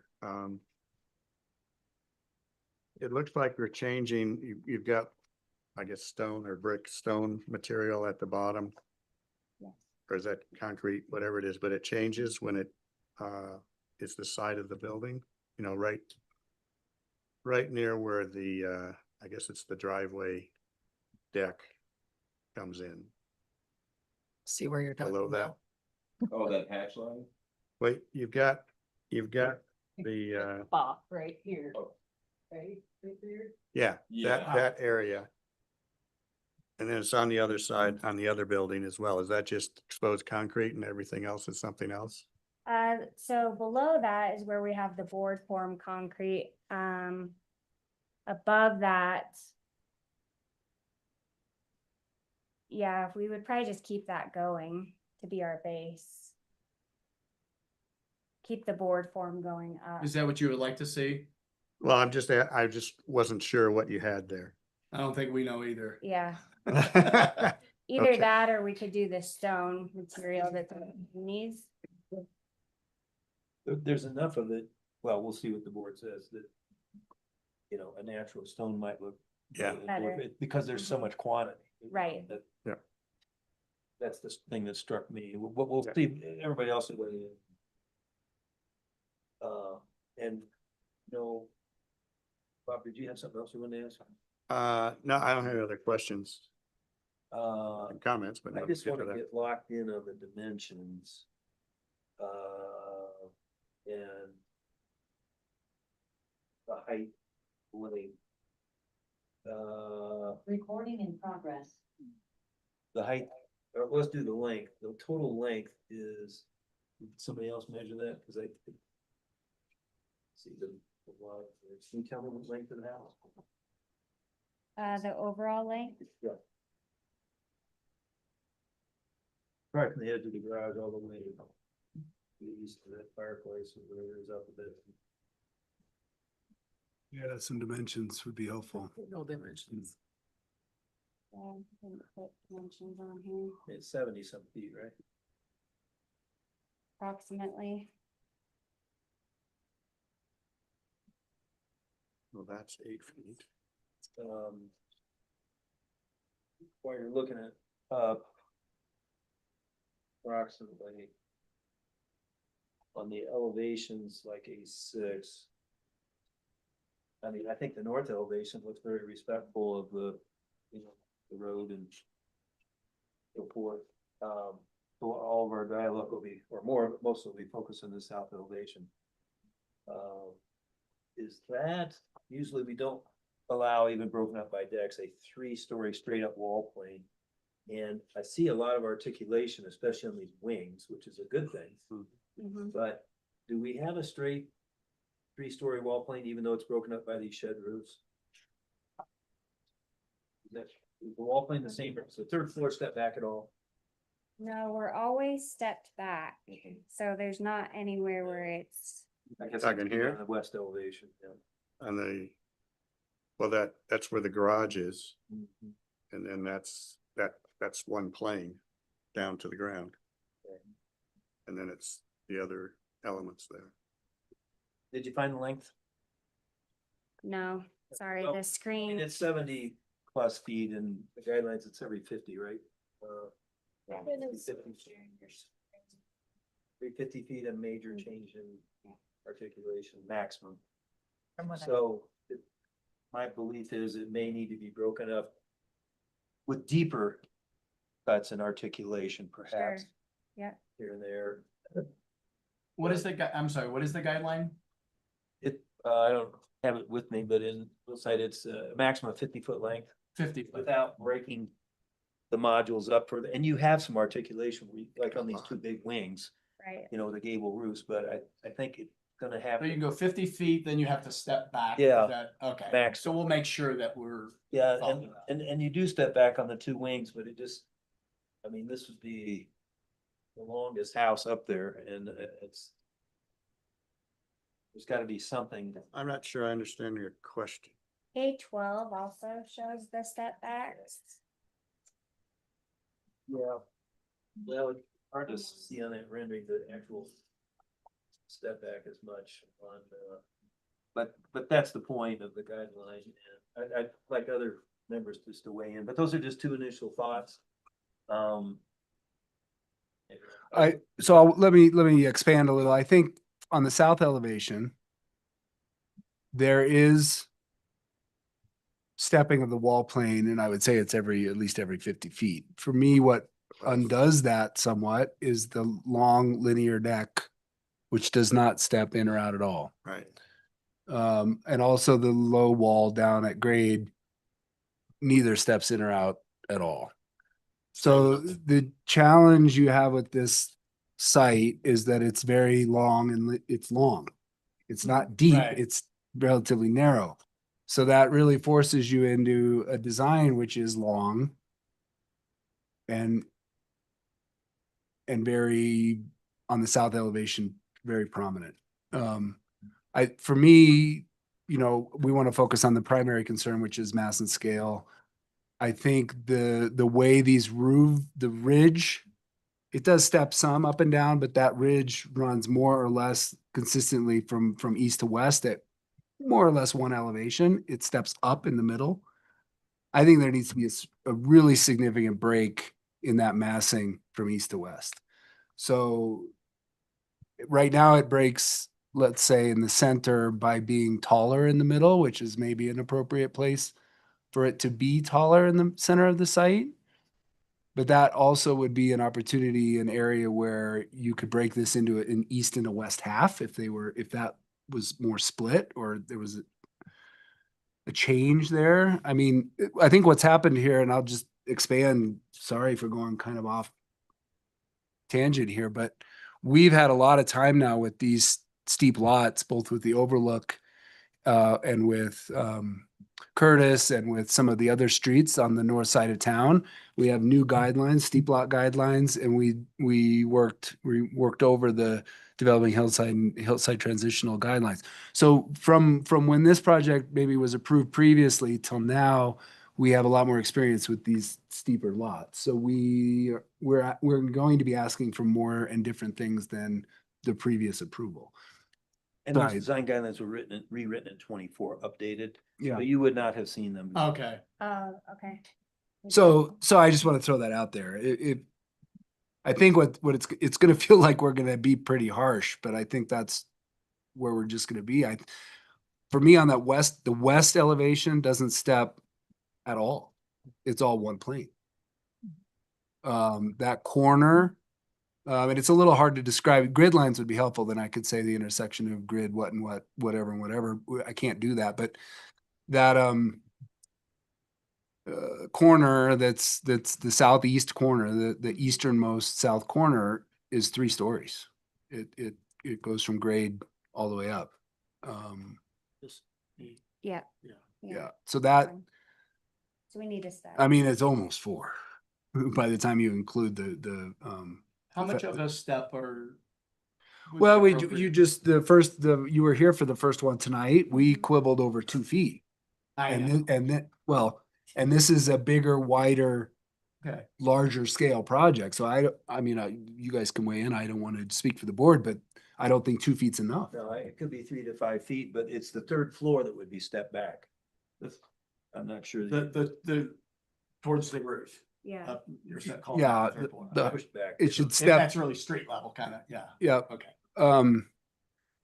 Like I said, the south elevation does start to make some moves towards the stepping. It steps in and out, but I wouldn't necessarily say it steps back strongly. Certainly not on that western module. Doesn't. It'd be better if I got up or if I had my laser pointer with me, but there's a small shed roof form in front of that, but the form itself is a 3.5 story box. I see what you're saying. So some articulation, both horizontally stepping in and out and stepping back from floor to floor, would be more respectful to the hillside. So you start bottom or top? Well, But yeah, I think you got a little bit of both because you got those big decks, the big deck, the big terrace needs some articulation. I totally agree that I think it needs to be some kind of stepping down at the west side to break that up. I also think that the on the north, the entry it's just so different than the rest of the house it's just a big shed. It's got a lot of glazing.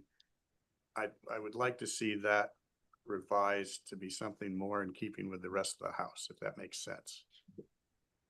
Do you mean with the glazing, like more the second level of the glazing? Well, Or just that, overall? but having that, it's just a big shed element in amongst gable roofs everywhere else. It's just dominant. Yeah. To me, it's too dominant. You're talking about the entry portion? Yeah. Yeah. Just like shoot up. Entry and stair. Yeah. So I imagine, you know, without having spent any time with this three-dimensionally, you know, or whatever, I imagine that's a really grand entry with a big bank of clerestory glass and a big, you know, grand staircase, but it doesn't serve to separate this into modules. I mean, they are modules, but it's like a consistent, they're like row houses, just bam, bam, bam, bam, bam. There needs to be a more pronounced. Yeah, the front of the house is a little more modern than the back. Sure. Is what it's kind of, you Yeah. can see where it's not vibing that well. Okay. So if we buried Matt at the bottom, can we let him go? Or leave this- Unleash the mat. Go for it. You guys ready for me to talk? Yes, Can I sir. tell Don't how know. beautiful the house is? So, can you zoom in on that, the south facing elevation, lower, left-hand corner of what you got on the screen? Did it, it just is a little delayed. Okay. While you're bringing that up, I'll just be quite honest, like, especially looking at this elevation, I'm shocked at the scale of this. I am thinking in my head, did you guys do the calculations right for height or volume? It just seems massive to me. I'm gonna chime in and agree with a lot of Stacy's comments. I think the long unbroken planes of the foundation plinth and the second story continuous deck, I think those all need to be broken up and articulate the same way that you've articulated other portions of the house. I think it needs to step down at the edges. So you are stepping down somewhat on the east side. Perhaps that's enough. I'm not quite sure, but the west side needs significant amount of stepping down. I think other elements like 3 massive chimneys sort of also increase the mass and scale and the grandeur of this place. I think you need to scale the chimneys down to 1 chimney or 2 chimneys. I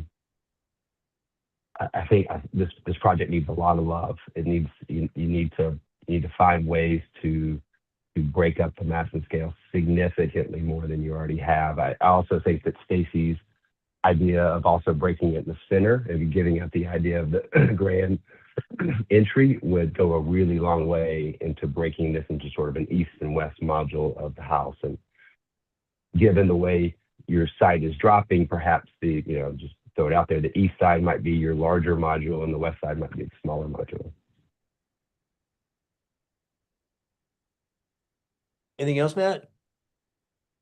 That's it. Let me ask big picture. Do we know if, normally staff does not perform the calculations of site coverage, but do we know if the height and site coverage are compliant? Do we know? An initial review was performed by our senior planner, David Hunter, and more information will be needed to officially confirm land use code compliance, but it is believed to be compliant. Height and site coverage? Is there a volume calculation here? There isn't, is there? No. There is in this There is? treatment area or this zone district. Like an overlook. Page A1. Okay. Okay, sorry. And I'm going to summarize at the end, but we have 6 suggestions so far, and I know you're taking copious notes, but I want to communicate the best we can. Other comments? I have comments. Oh, Go for it. I think looking at the roof plan, it's a phenomenal looking house. I would want to live there, but looking at the roof plan, I think that if when you get these new developing hillside guidelines, you sort of look at the general overview, and the first bullet point is keep it simple. And that is also reiterated in the policy 17, the roof form. generally keeping the roof form simple, and it looks, this roof form in particular looks extremely complicated. There's lots of different shed roofs. It's broken up quite significantly. And I think a simple roof form, and you'd also probably see the top of this house pretty prominently from the gondola and whatnot. So it's not just from Tomboy Road, of course. But sort of exploring ideas for a simpler roof form, I think would be helpful. Explore simple sheds, especially for maybe the parking. Right now it's a gable, it goes up and then down. If it just went down, you may lose a bit of head height, at the far end where you're parking a car, but that would be, that's something you could give. Yeah. And it would reduce perceived height and volume. And I don't see a volume calculation the way we typically see them done. So maybe share that as an example. I mean, I see site coverage, I see floor area, but I don't see volume.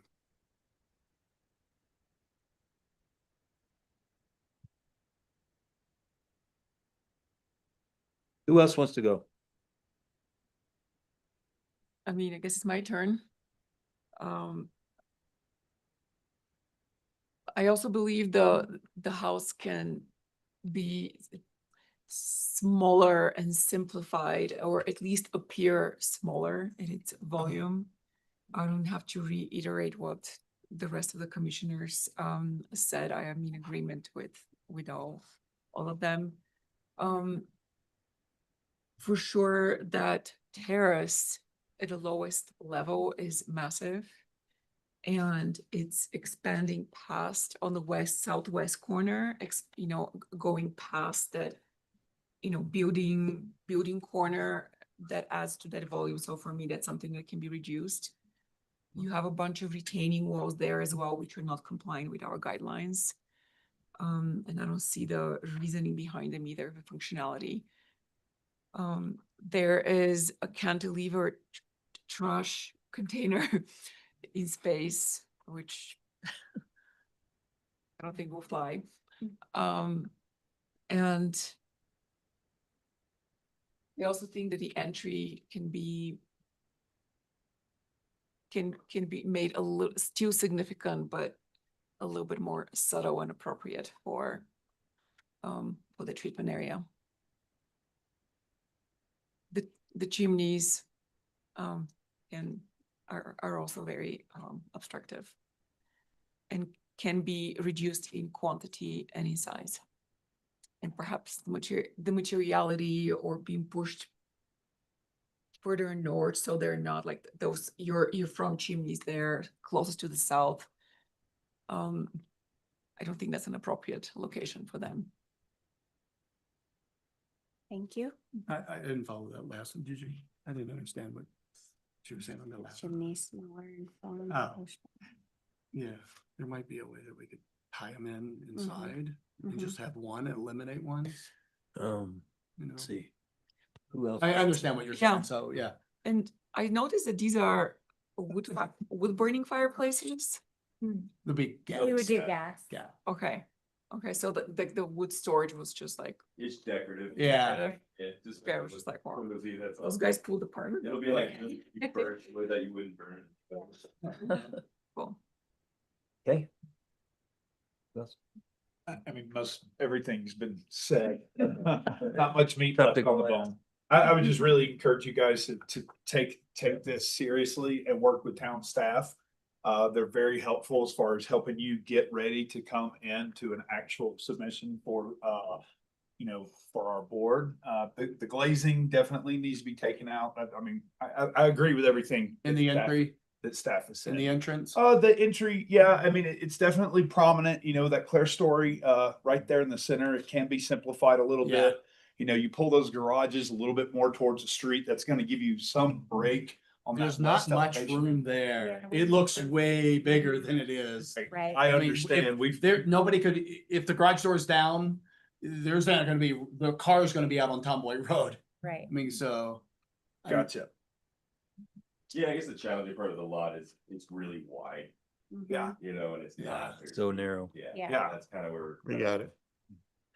Yeah, I think the quantity of glazing on the southern elevation, those seems very stark and different from, what you typically see Can I in just ask a Telluride. question? Because, me, I want that view. you Right. know? So I want as much glass as possible as being the owner, but I want to follow the guidelines. But if we follow the guidelines of 2/3, is that acceptable? Well, that's on doors. Yeah, you have to understand what the two-thirds I thought it was means that 2/3. the lower third. I told you I is fell solid. asleep during my reading of that. Yeah, it's so- not a percentage. But Okay, it's not. but So there is a how does window it wall, determine- there's a window wall ratio which staff can help guide you on. Okay, thank you. And we will- Window wall ratio. Yeah, and I window think wall. part of the concern is the spill of the light below. So I mean, you're gonna look like I don't know. Only You don't want to look like only a handle cruise the ship fact. floating Yeah, above yeah, town no, I or know. anything. Yeah, You don't want that. go ahead. No, you mentioned this earlier, but breaking up of the porch and the retaining wall on the south elevation, those are pretty much expressing the entire width of this home, which is very significant. So providing some sort of articulation with the deck is definitely going to help break that up. And then also with the retaining wall at the bottom, there's a limit on the height of those. And Yes. like I said, if you were listening to us talk about those earlier with the first applicant, we'll sit there and shave it off as much as we have to make it compliant. Okay. Sure. There are parts of the design that are moving in the right direction. Yes. The east elevation, how there's the gable form with the shed that really starts to step down to that hillside is effective. That same thing doesn't happen on the other side though. Right. And right now it's just one, it's too much of one big building. It's gotta look like This one. the vernacular Yes. needs to be the Telluride vernacular, not the Mountain Village. Yeah, I get that. I get it. So, I think it's kind of ugly too. so- no. I think it's a lovely home. It can be. It needs to fit within these guidelines, Yeah. not Yeah, a we don't, different set. we don't deal with lovely or not. But look, I think all of us recognize the challenge of this long skinny Yeah. lot. Okay. And I'll just gonna summarize real quickly for the record. Okay. But as Andrew said, there's two things, if I was you, to fast forward this, I'd do, and that is one, when we read these 10 items that I've recapped here, sit down with staff and let them guide you to how to do it. For instance, this Stacy just said, well, geez, if you had already done on the west side what you did on the east side, that would steal half of our thunder with stepping down. But and then of course, do you have the 2024 guidelines? Aren't they online? Yeah. Yeah. Okay. That's the, They're the current ones. So, Yeah. okay, but the whole theme would be keep it simple with the forms. And the 10 items I have are step in and out, the decking and the railings, so there's deeper articulation. To break the east-west roof line and step down, maybe have an east-west half, maybe the high points in the middle that it drops more dramatically or starts stepping down. And then, of course, on the west end steps down, as we said. The 3 is stepping the west elevation down. It's a 3-story wall plane. 4, step back more on the floor to floor a little bit. I think that would help in addition to the deck. But I think it should still go back just a bit. I think that's comments you heard. I'm just writing down what people said. The north entry simplification and to be more respectful of the guidelines in the other houses. 6, I think he could get by somehow with a redesign on two chimneys, or at least 2 that are exposed as much as they are, and they're so large on the south. This third one just looks out of place. Consider shed roof on the garage. You heard that. Check the volume calcs before you come back. Make sure you're compliant with the volume calcs. Reduce the terrace length and perhaps height. Check that height on that retaining wall to comply, and then reduce glazing, particularly on the south elevation. Note, staff can share the window wall ratios it's not our opinions. There's a standard window wall ratio. And those are the 10 notes. If somebody wants to add, I'd just like to add a quick summary. So I think you are we got it. finished here? I think maybe simplify the roof forms. Sorry? Simplify the Oh, roof form. yeah. Where did that go? Well, I said keep it it's simple with all attached form. 22. But- Simplify, but break up. Yes. Yeah. There you go. Yeah, you can still get your views, but good point. Okay. So is that a good enough recap? Did that help? Yes, All right. very much. Thank you very much. Thanks for We want to doing. build a house that Yes. everybody, the last thing we want Yeah. is a white box on the hill. So, you know, Right. but thank you for your input. Yep. and we'll Yes. Make those changes. Staff can help you. Come back. Thank you. Thank you. All right. Okay, our last item this evening, before we read it into the record, I need to recuse myself. Proximity. I also need to recuse myself for my relationship with one of the developers. And I have to recuse myself for conflicts of interest. Then there were three. Four. You got that. Well, and Matt, who is going to act as chair of. Lead from afar. No, it's Bob. No, but I asked Bob and you're fine with him for continuity. Yeah, you wanted Started to- the first one. Since you did the last one, we thought you could run it, but I can help you out as much as I I mean, can. I hate to be switch here. horses, but I think let's try it. And Bob, with your experience, help out. And Yeah, does that sound good, Matt? And we will not Sure, have fine with the me. discussion at 10 o'clock tonight. We're gonna put it into the April meeting. So after this, we can all go home. Well, I'm going home now. Bye. Thanks, everybody. Thanks, Matt. Thanks, everyone. Kristen, should I read the project into the record? Yes, please. Okay, so project title is, let me just say, I've got a pretty significant cold here, so I apologize if I have a little coughing fit or if I'm hard to hear, just tell me to speak up. So the project title is 238 North Pine, Lot 18A, 290 North Pine TBD work session. Summary is consideration of an application for a work session for a small-scale demolition of a non-rated THAS primary structure and B small-scale new construction located within the THLD per LUC 5-201C. The legal description is Lot 18, Block 28. Telluride address is 238 North Pine Street. Zone district is historic residential. The owner is 238 North Pine Street LLC, a Colorado limited liability company. Applicant Alpine Planning, Christopher Hawkins. Staff member Kristen Clothier, Historic Preservation and Planning Director. And the design guidelines for this project are the 2024 edition.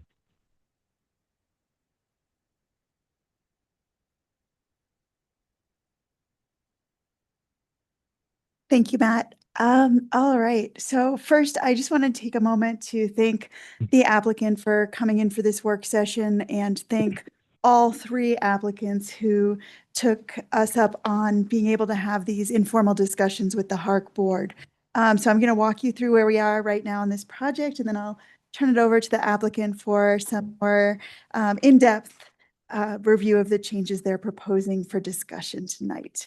So you all recall that 238 North Pine there are a number of things proposed, including the demolition of a primary structure, which is non-contributing without qualification.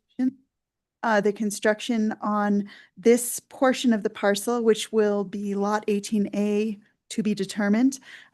Construction of a new 1,894 square foot single-family residence, which the applicant has reduced from 1,987 square feet, and construction of a new 392 square foot accessory building, which has been reduced from your initial public hearing from 492.8 square feet on the proposed Lot 18A, and this is pending concurrent subdivision approval.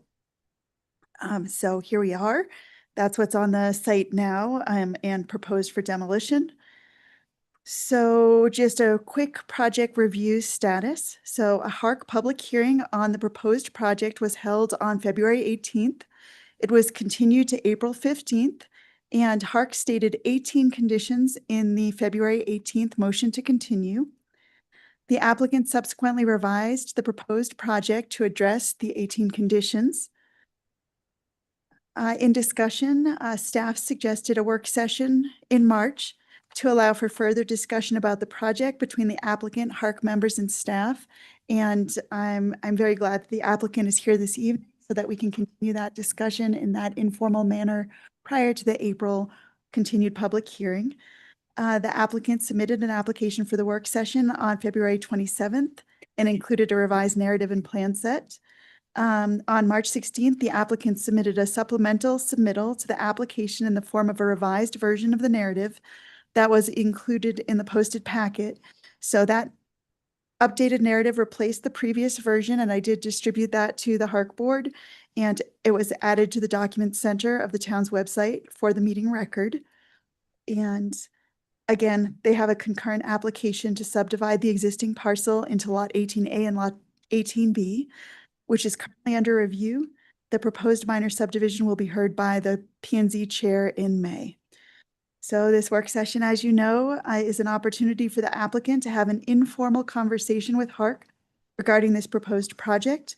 The applicant is seeking discussion with and guidance from HARC prior to finalizing a revised submittal for the April 15th HARC continued public hearing on this project.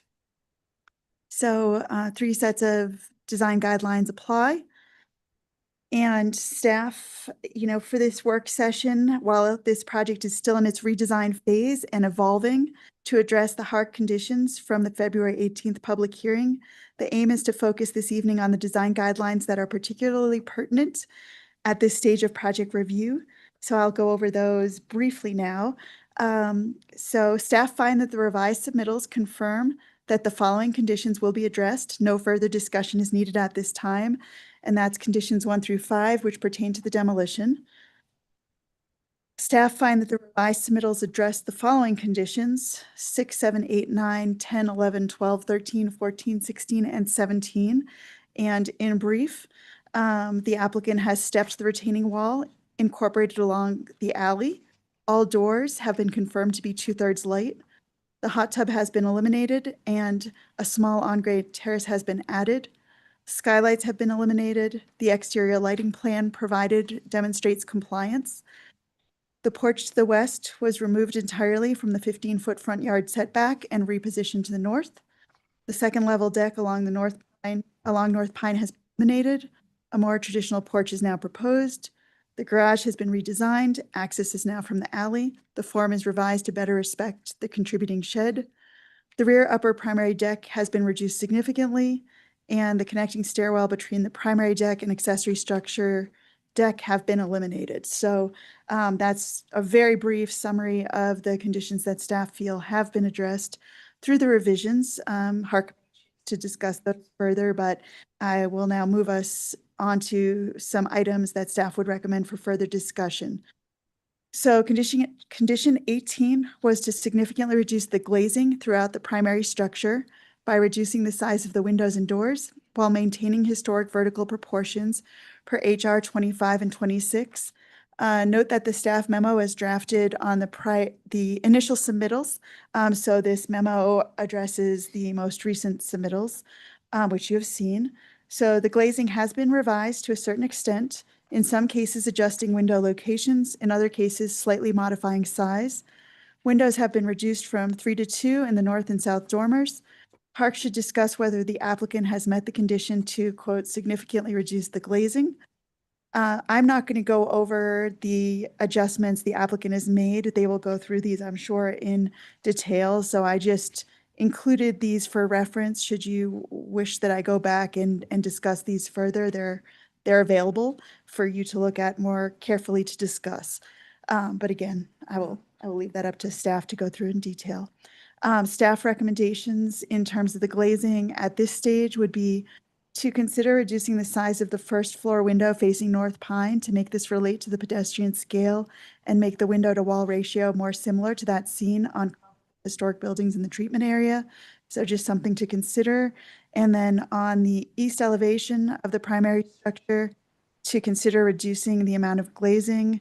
As you will see, while the proposed garage accessory structure may, from the alley, hide some of the glazing on the first floor, there is a lot of glazing on that easterly facade of the primary structure. So possibility of a reduction there for consideration. And condition number 15 was to increase the north side yard setback to 5 feet. per Land Use Code 3205 C5D. The applicant has not increased the north side setback to 5 feet and would like to revisit this condition with HARC during the work session. The current proposal is for a 3-foot north setback. You can see that here, and kind of circling it there. That was the condition proposed by HARC.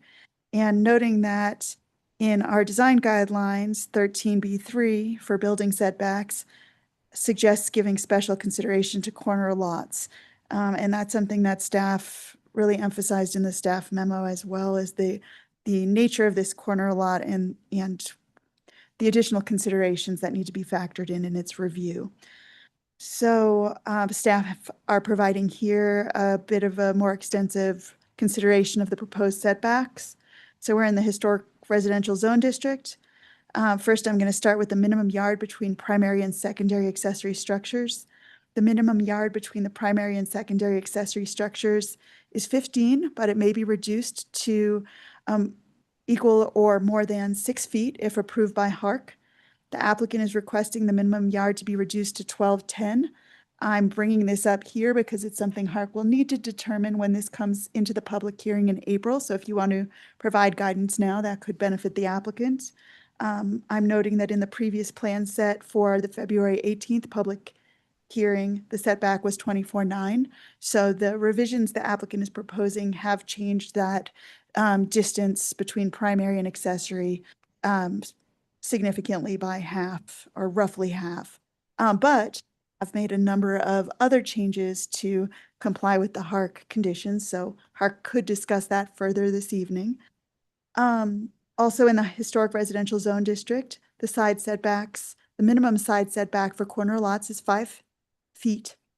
It may be reduced to 3 feet or more if approved by HARC. HARC must determine in that reduction that important resources or site features are being preserved, such as historic structures or context, preservation of mature vegetation, or avoidance of steep slopes, and that reducing the setback results in an overall development plan that is in greater compliance with the applicable review criteria. The applicant is requesting a north side setback to be reduced to 3 feet and a south side setback to be reduced to 3.3. So this is something that applicant will discuss with you further, and something that is a reason for this work session is to allow that back and forth discussion on these items. So those are the small number of items flagged by staff relative to the conditions set by HARC and the design guidelines and code. So key town of Telluride design guidelines for work session discussion, just should you need them for reference, they're in your staff memo. I'm not going to go through them here, but I can bring them up on the screen if you need to refer to them. Mass and scale, pedestrian scale, building setbacks, and windows would be the ones I would flag for the work session specifically. And then staff analysis in brief. The overall project, as it's been revised for this work session, the applicant made significant improvements to the proposed project to address the HARC conditions. Most of the conditions HARC had outlined have been met. Topics for further discussion include setbacks and glazing. I also want to circle back to mass and scale. HARC has asked that staff always include a mass and scale review as part of work sessions. This one's a little different because we've already had a public hearing, but I still wanted to bring that forward. So as this is a corner lot within the historic residential treatment area, particular attention must be given to mass and scale to ensure that the proposed new single-family residence is compatible with the historic mass and scale, and that the perceived scale at the street is minimized. The massing along East Galena could be further reduced by providing more variation in wall planes, stepping down the height towards East Galena, and/or stepping down the components of the primary structure further towards both North Pine and the alley. This would reduce the perceived mass and scale from North Pine, East Galena, and/or the alley. That is just, staff's putting that forward should HARC decide to discuss mass and scale further in this work session context. And the requested action for all work sessions is HARC is requested to provide general feedback on the information options presented by the applicant. HARC's review at a work session is not intended to vest the applicant or public with any reliance as to the outcome of the formal development review process. per Land Use Code Section 5201C5. And again, great appreciation to the applicant for coming in for this conversation. And I look forward to hearing your discussion and supporting the movement forward towards that April continued public hearing. So thank you, applicant. And I'm sure you'll provide a lot. I have a question for you before. Oh, sure. Me too. And I will, In your, okay. in your project description, it talks about a new accessory building. Aren't we reusing the existing? Yeah. Yeah, Yeah. okay. Just to clarify that. Yeah, I'll cover that in the presentation. Okay. We are on lot 18A for this discussion. Yes. And I have a question to Kristen. What is the empty space on the north side of the house? This is like town property, correct? It's in the right of way. It's in the right of way. And then the usage and basically, like repaving of that existing driveway. I don't know, is that allowed? It's probably a P&Z thing, P&Z question. Is it like a right of way? And Yes, this is all, sure. All projects are also reviewed by Public Works. And so they provide input into those aspects that pertain to the right of way. So yes, it has been reviewed by Public Works prior to the first public hearing, and the project as it's been redesigned will be reviewed again prior to the public hearing. Thank you. So, and we can bring that forward for sure. I have a question. And this is relating to some public comment, and this might be sort of a difficult question to answer. But there was some commentary about some proposed conditions in association with the P&Z application regarding the height of the primary structure and the site coverage. So I looked in the land use code and I couldn't particularly find, as far as site coverage and height for a corner lot, things that are specific for the corner lots. Do you know, can you point those I can out respond or to that. answer? Mhm. Yep, no, absolutely. So the applicant currently is concurrently applying for a minor subdivision that will go before the P&Z chair, and concurrently applying for HARC approval. Each one on the other. So the ability to subdivide is contingent on HARC approval of the demolition. So, and vice versa, an approval by HARC of the subdivision would be necessary for the HARC project to move forward. So it goes both ways. Each other, they are concurrent applications. So initially, the P&Z chair public hearing on the minor subdivision was going to take place first. So I had drafted that memo as it was coming before P&Z chair first in January. That memo was drafted to be able to present to the P&Z chair. This is a property that's being asked to be subdivided. These are the criteria for allowing that subdivision. This is a unique property where it is creating a corner lot as one of the two lots that would be created. As such, with subdivisions, we can provide restrictions on those parcels that will be created through that review process. And so at that time, with that coming before the P&Z chair first, I wanted to really focus in on that corner lot, and should it be approved, how that use of that lot would be overseen moving forward. The order of events changed in terms of which was coming first. So P&Z is reviewing per the land use code and the regulations and criteria of subdivision. You, as HARC, separate from that, are reviewing per the design guidelines, and I need to ensure that this public hearing is focused on your design guideline review, and then this will come before P&Z chair for the minor subdivision component. So we can't conflate one review with the other. So your determinations are based on the design guidelines. Okay. Just one other question, also relating to public comment. So my understanding is that the, according to the Sanborn maps, and they're kind of hard to see unless you blow them up, of course, on your computer. But were these two lots ever platted as separate lots, or was it originally 50-foot wide lot? Yes, I'm going to have the applicant, because I'm sure they're planning to pull up that analysis. So rather than my taking away their presentation, I'll have them go through that, but I'm happy to then address it further after they present. Okay. Okay. Thank you. That's it for me. Kristen, I've got a question. Two questions.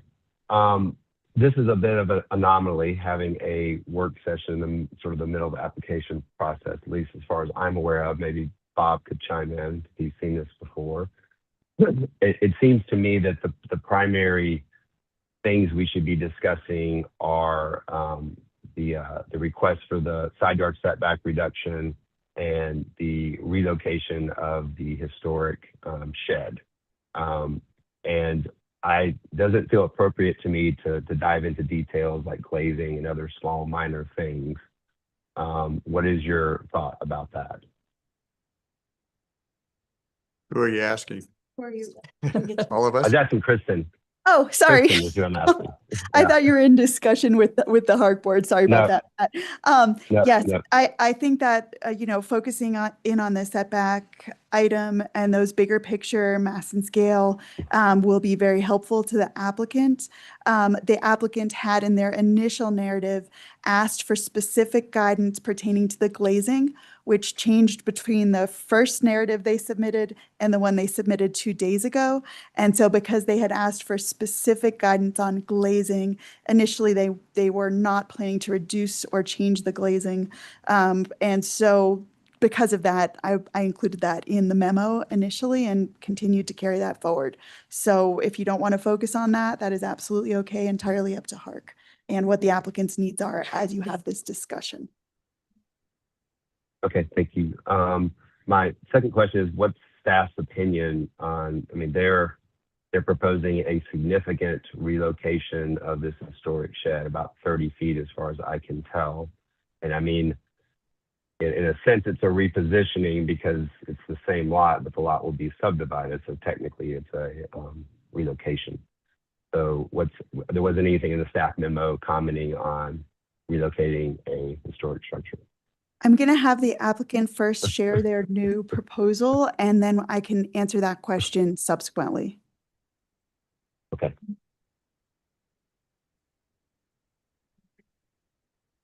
I'll help out here. Go Okay. ahead. Any other questions for Kristen or staff? No. If not, let's hear from the applicant. Great. Good evening. Thank you for the work session. Thank you, Kristen. Appreciate the opportunity to have another discussion on this.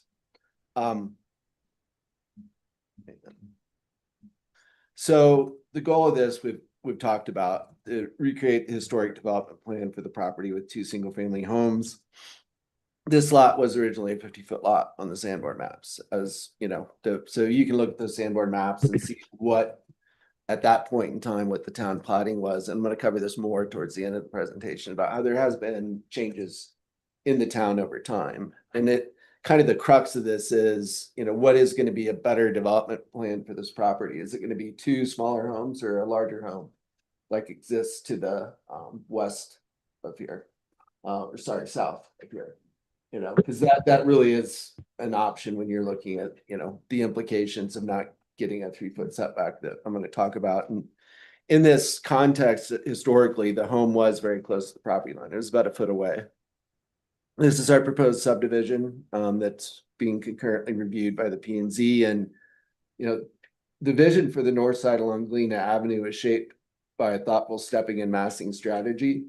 One that one that the board really embraced at the last meeting. You liked the stepping, you liked how it worked, but you wanted the 5-foot setback. And if you push for that 5-foot setback, there's implications of it. And it would really compromise the design intent. Such a change would prevent the architectural form from gracefully cascading towards the street and returning to the yard and erasing the nuanced transitions that you liked last time. In terms of this, what it does, it prevents the architecture from cascading down towards the street by shifting the mass 2 feet back, and it really disrupts the design and choreography of it. And it weakens the project's ability to integrate dynamically with the context. And so the team listened attentively to the neighbors concerned, and we proposed all of those changes that you saw and Kristen went through, as well as adding some lilac trees here only in that area where we are proposing the 3-foot setback. This is kind of a view looking back up the street, again, just for context and massing, looking, you know, on both sides of the street for the area and as well as height. This is the new plan that shows the lilac shrubs here, where you can see them next to the home. This is the relocated historic structure that I'll pull that up after questions because it's marked on the plans, the distance we're relocating it. I'll get that in a minute.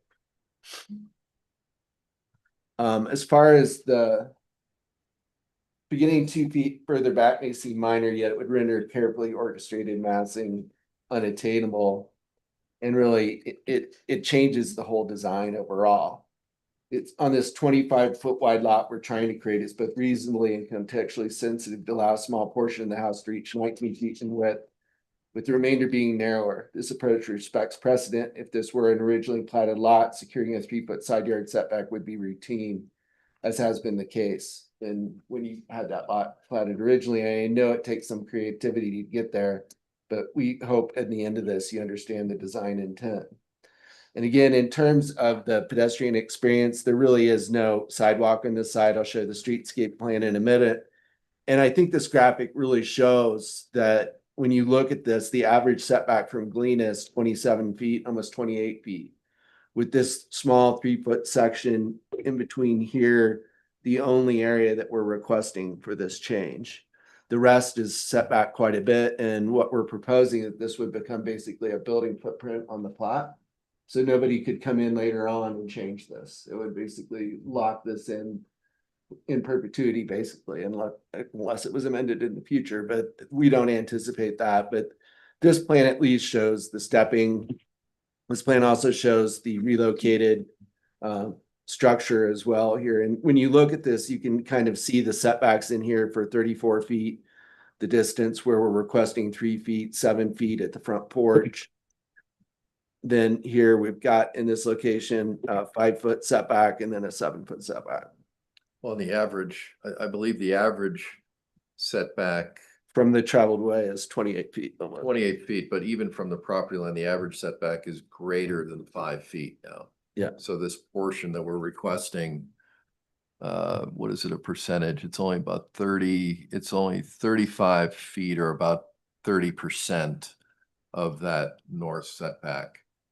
And go ahead. Yeah, and the only reason we're really proposing this is because of this green buffer. You'll see in a minute, the streetscapes manual plan for the property has this being maintained as a green buffer. The relocation in a south to north direction is 9 feet, 11 3/8 inches, plus the width. So it's, yeah, so 14. I'm sorry, what you switched? Thanks. What are you doing now? Matt asked previously how far we were moving the shed, and he said 30 feet, and we're just checking that. It's actually 10 plus 50, it's 25 feet. Okay. From south. Thank you, Stacy. Thank you. Well, but we also probably want to talk about the fact that the sheds, according to our research, were moved around on this property previously. So They were. So we felt that moving the shed, making it more visible from Galena, which seemed to be everyone's goal, was a preferable repositioning on this property that we were really showcasing the historic shed from Galena and the alley.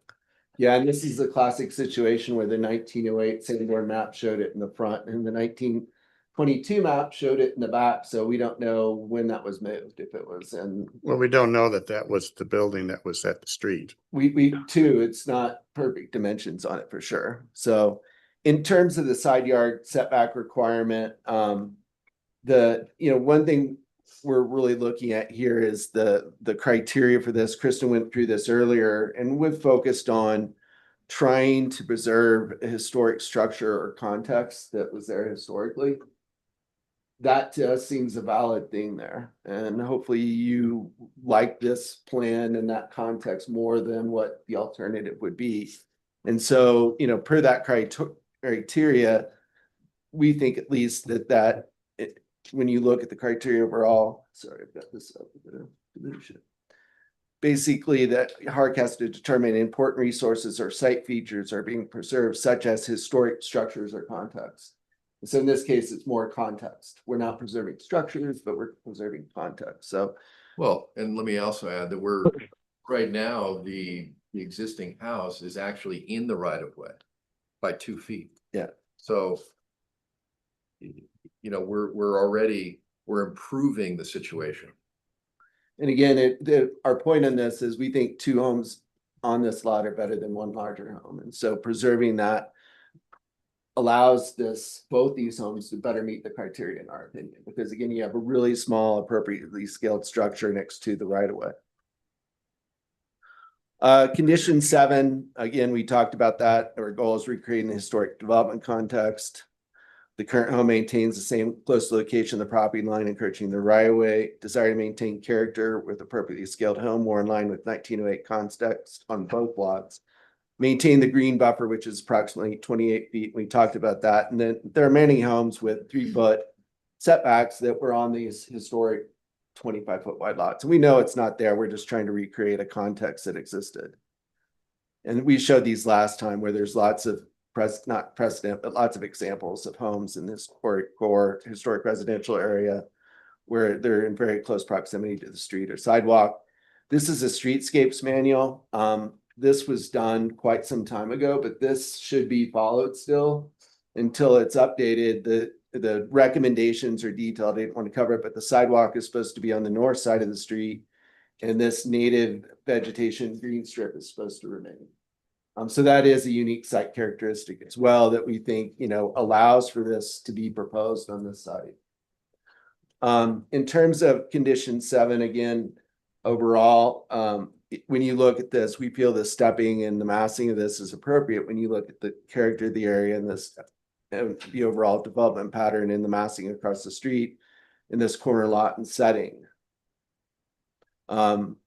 Condition 18 was really the mounted glazing. If you don't want to focus on that, that's fine. Understood. That's there. I slid this in after we got the public comments because plating doesn't get locked in time and Telluride, I don't have the date of all the changes and all, but I did this map. It's very therapeutic. Several years ago when we at 215 North Burr took a 50-foot wide lot and subdivided it. So just right over here into 2 25-foot wide lots.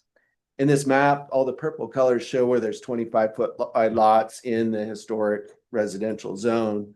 And while we've got Pine Street right here, and neighbors will say, well, that's not the character of our area. I'm looking at this as the character of the historic residential area as a whole. And there are examples of 25-foot wide lots scattered throughout the whole HR zone district. And so, you know, in this context where we actually did this at, you know, over on First Street, I think it was right here. Again, there was one lot next door that was in the context, but the street for the most part had wider lot in that context. And that was approved by the Planning and Zoning Commission and HARC in a concurrent application. And I wanted to emphasize when we submitted this application, we were really clear that we wanted HARC to review this first. It inadvertently got scheduled and we agreed to having P&Z meeting first, and we regretted that agreement because HARC should drive design, not Planning and Zoning Commission. You guys control height through looking at character of the area. You control site coverage through your review of the plans. That's your world, not P&Z's world. Planning and Zoning Commission typically deals with subdivision of lots and not those issues. And so that's why we recommended or requested, and it got continued to the May meeting. So just wanted to give a little background on that. It's unfortunate that that happened and it's kind of got reversed, and now neighbors are using that as ammunition to try to attack this project. And so a little bit of context overall, and hopefully you find our presentation helpful. And you have anything to add? Well, I just wanted to add, you know, Kristen, thank you. You brought up the setback between the structures. And really, that setback was only reduced because we now have the historic gable running east-west, which is that to preserve that historic shed. It's quite a long structure. So we think that with the reductions, you know, we shortened the main house significantly, and we pulled that deck back. If you want to look at that north side. Some of the other changes we made, where we expanded the north-facing gable that you all seem to be in favor of. We think that addresses the corner in a much better way, even than the dormer that we had before. We've reduced the massing on the second floor. We pushed that whole form south further, I think another 1.5 feet. So we made significant other massing changes that may not have been clear with what we presented before. And again, I want to emphasize the pedestrian pathway is actually on the north side, and this green buffer, I think it gives us quite a bit of flexibility. It gives the board flexibility what we're doing here, and to allow this setback to, like Chris said, to step it back. You know, when you step it back from where we are, being almost 30 feet off Galena, if we were to push that facade in, we would then be crippling ourselves. You know, we're handcuffing ourselves in our ability to step this form back further.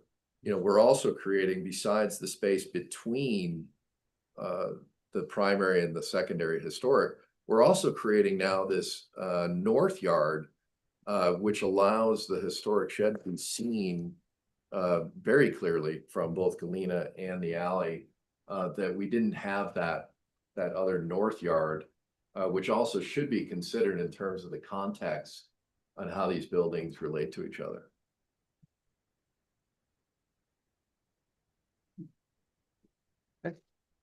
Any questions of us while we're here, or you want to hear the answer on the relocation? Go ahead. I would like to hear that if Kristen's. Certainly. So ready. I needed to hear the applicant's presentation to better understand what they were proposing, to be honest, because this is a work session, so no worries, applicant. But a number of the sheets included in the packet showed the shed being relocated as previously discussed. And then there were and the initial narratives did not state what was stated now. So I had circled this element as which way are we going here? What is the applicant going to propose? So now I'm understanding that the proposal is to move the historic structure much more significantly than was initially proposed. And again, a number of the sheets show what we had talked about during the public hearing. And then there is a sheet that shows what we just heard. So I can say I haven't, I'm just hearing this now. I would say off the top, if I needed to speak to it, I'm not as comfortable moving the historic shed as far as is now being proposed, although I do hear the applicant's reasoning for it having been moved in the past. I'd need to do a further analysis of that to have a better understanding of whether that's clear in the historic record before we suggest moving it so significantly and out to sort of a more main road versus just off the alley, which is where it was initially proposed. So we can think about that further, but I appreciate the applicant's clarification on what they're envisioning during this work session. Thank you, Kristen. Should we hear from the public now? Or Bob, are there any more questions for the applicant, I guess, at this point in time? Matt, anymore. it's Stacy here. I just want to add a couple things as the applicant. Mhm. You can hear me on this microphone, yeah? Yeah. Yeah. So I just want to talk about three things. I hope I'm not being redundant here, but the first thing, this idea of subdividing versus having two homes versus one, back of the original ballot 300, which I was not necessarily a fan of and did not vote for, but the citizenry who did vote for it and the majority spoke pretty clearly that they preferred 25-foot wide lots, not 55-foot wide lots. The community spoke. We're trying to adhere to what the community indicated they wanted. Well, like I said, I didn't support it personally, but the community did. This wasn't there. Okay, but a majority voted for it. So that's what happened.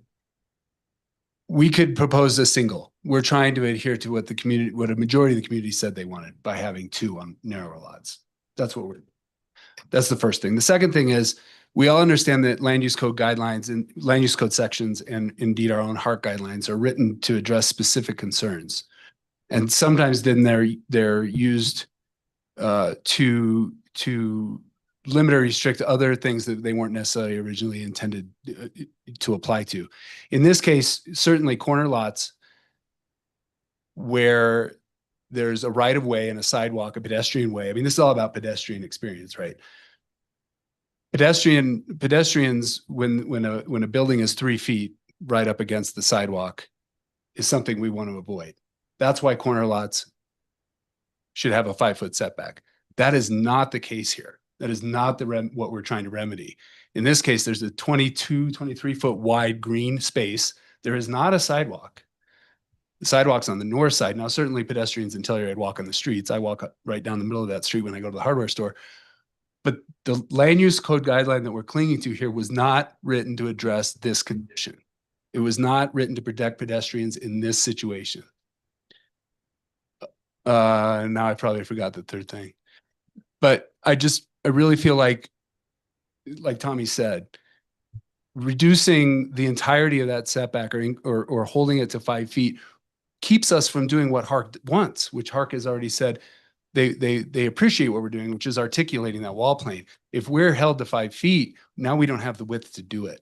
And so we hear HARC, we understand the concern, and that's why we're limiting it to a very specific monumented area. And I do remember now the third thing. The third thing, now I forgot it again. Anyway, I'll stop. Thank you. I'm the owner. Can I speak, Matt? Or co-applicant? I remember the third thing since the work session, and it was the historic shed being relocated. Ben, will you read your name in the mic? Oh, I'm sorry, Ben Jackson, 120 West Galena. Thank you. You know, I remember hearing about the historic shed when the shed, you know, if approved, that was going to be built behind the north home was going to block the historic shed. And it was going to have to be reduced such in size, it was going to be deemed almost non-functional. I mean, you know, sure, as a garage, but most of these sheds, even the ones that aren't historic, you know, they have a bedroom above them or some flex space, you know, and Tommy came up with, I thought was a great idea to let's showcase the historic shed by moving it to this corner. You know, the shed has been moved around the lot. And I don't know what we proposed moving it. I think you just came up with 25, but what we're going to move it for 10 feet. I mean, I think if the math is done, we're really asking them to move it about 15 to 18 feet to the north so it can be prominent and people can enjoy the historic shed visually. Thank you.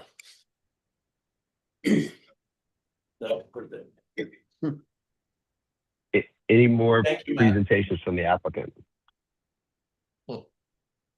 Okay, does the commission have any questions for the applicant? All right, Piper, can we hear from the public? Sure. We've got several members in the room and we've got people online. Who would you like to hear from first? Let's hear the folks who took the trouble to come to the room, unlike me, to speak. Podium and state your name. And remember, everyone gets 3 minutes. And if there are multiple people with repetitive comments, please just say you agree with the previous comment and focus on a new comment. Good evening. My name's Sam Siegel. I've lived on this block for over 50 years, including 8 years that I actually own this property with STIP. As you're aware, this project is located on a corner lot, center of the historic residential area. As we know now, the P&Z meeting for the subdivision of the property was postponed by the applicant and is now scheduled for after HARC.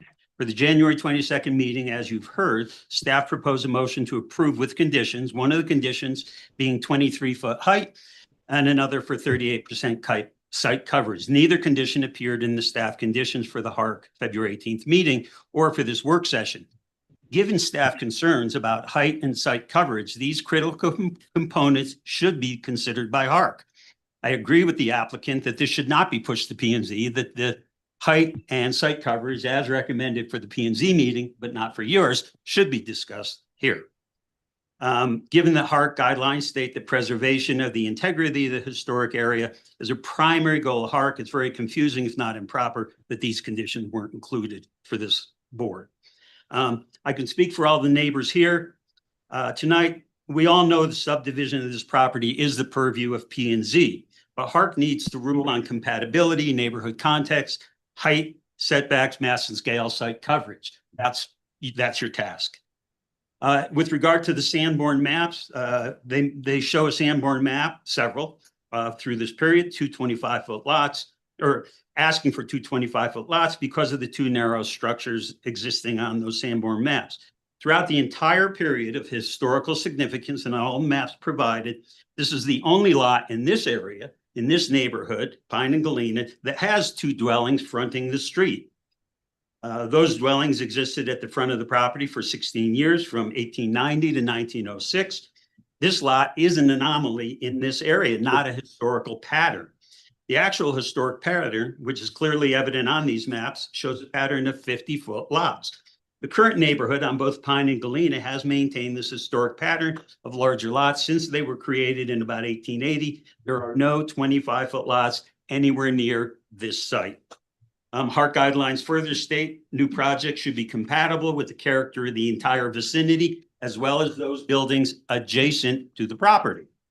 In keeping with the actual historical pattern and neighborhood character, I encourage you to keep the areas of HARC responsibility clearly in mind.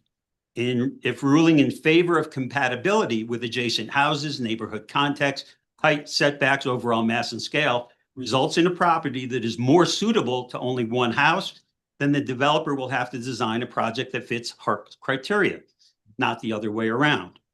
I think I speak for all the neighbors in our desire to see this remain a 50-foot lot for all the reasons I mentioned. Everyone else from the neighborhood comments regarding HARC's purview would apply whether this ends up being a 25-foot or a 50-foot lot. I ask you to please do the right thing, 5 seconds, that by being consistent with your own previous decisions and respect the precedents that you established for the setbacks and heights for the adjacent properties. Thank you for your time. Thank you, Piper. Want to send someone else up in the room? Yep. Go ahead. State your name, please. Hi, good evening. I'm Kathleen Waldrop. I live at 226 North Pine, the lot adjacent to the south of this project. So we are directly impacted by any proposed development. The 3 elements that Sam just mentioned, lot size, building height, and setback. First, lot size. There are no adjacent lots that currently 25 feet wide. Splitting this lot is not compatible with the existing neighborhood pattern or the buildings directly adjacent to the project. Second, building height. In 2021, my husband Art and I submitted plans for our house at 226 North Pine. Our lot is approximately the same size as the applicant's lot, 50 feet by 117 feet.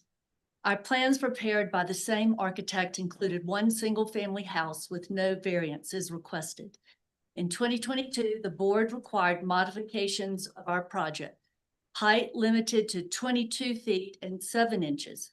Setback along the north side mostly 10 feet and 12-foot portion at 5 feet. Our understanding was that HARC used its guidelines requiring compatibility with the entire vicinity and adjacent properties as the basis for these decisions, which we complied and proceeded with the development of our house. We believe the board should be consistent with that precedent. Limit height to 22 feet, 7 inches, require a minimum of 5 feet setback for a small portion, and provide larger setbacks for most of the structure. Third, setbacks. The plan for lot 18A showed the setback along Galena for 3 feet for most of the development. That is not consistent with what was required of us. We believe minimum setback to be at 5 feet applied to the north side of lot 18A and the south side of lot 18B. In closing, precedent is established by this board and it should be followed in this and future developments. We respectfully ask that the board apply the same standard it required of us, so the process remains consistent in the same level of preservation and integrity. Thank you for your time and consideration. Thank you. My name is Marilyn Siegel, and I've lived on the corner of Columbia and Pine for 45 years. Preservation of the integrity of the historic residential treatment area is a primary goal of HARC. Lot 238 is located in the very heart of this zone.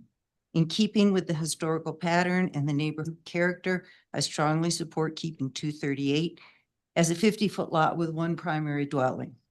With regard to lot 18A, as you are already aware, staff recommendations to P&Z had a motion for approval with conditions. Condition 3 from staff to P&Z states site coverage of lot 18A, a corner lot, must not exceed 38%. The applicant is requesting setback variances on part of the north side and for the entire south side. On what basis is this variance justified? The required site coverage based on the land use code is 1,260 square feet or 42.9%. This applicant requests 1,346 square feet or 45.8%. This does not include what are called allowed increases of 3% and 9.3%, which increases site coverage to 55%. This house is 3,940 square feet. Without the variances, the house is still over 3,700 square feet. Is it the town's responsibility to help developers build more than the land use code and guidelines allow? Is it in the public interest to support bigger is better? The code setbacks restrict site coverage. This impacts mass and scale, sight lines between structures, and maybe most importantly in today's reality, increase fire protection. Shouldn't staff conditions for a maximum 35% site coverage be supported? I'm also concerned that variances allowed for 18A will inevitably be requested for 18B. The height limitation that staff recommended to P&Z is 23 feet. I support Kathleen's comments and ask that HARC be consistent with the restriction it imposed on her adjacent house and restrict the height to 22 feet 7 inches. Our neighborhood, consisting of 8 homes closest to 238 North Pine, is unanimous in its support of all the issues you will hear us speak to tonight. Thank you for your consideration. Thank you.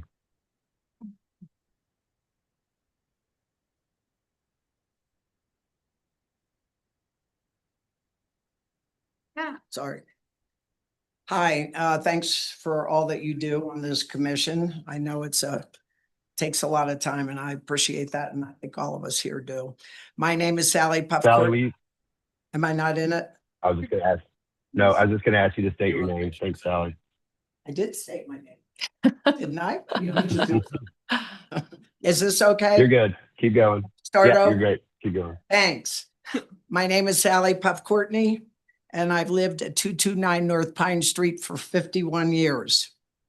First, I would like to say for the record that I'm in full agreement with the neighbors on height and site coverage. I was involved with the precedents that were set by this board on the Waldrop home on 226 North Pine Street with this existing board.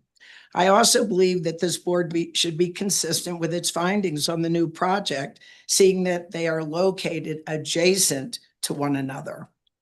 Sam and a lot of us read the same book. I understand that the subdivision of the property falls under the jurisdiction of P&Z. However, HARC must still evaluate the factors such as historic pattern, compatibility, neighborhood content, height, setbacks, and overall mass and scale.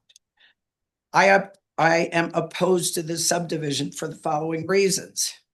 From Columbia Street to Galena Street on Pine, all residential lots except for Codo. I love Codo, but it was a bad move historically. They're 30 feet. Everything on our block is 50 feet or greater. The two lots going up North Pine Street, the one on the west is 75 feet and the one on the east is 60 feet. Both corner lots adjacent to the project. The project should be in keeping with the HARC guidelines, which state preservation of the integrity of this area is the primary goal of the Historic and Architectural Review Commission. The proposal presented to us by the applicant is in direct conflict with the rest of the neighborhood, as it suggests that the lots should be 25 feet wide, which is totally out of character with the rest of the neighborhood.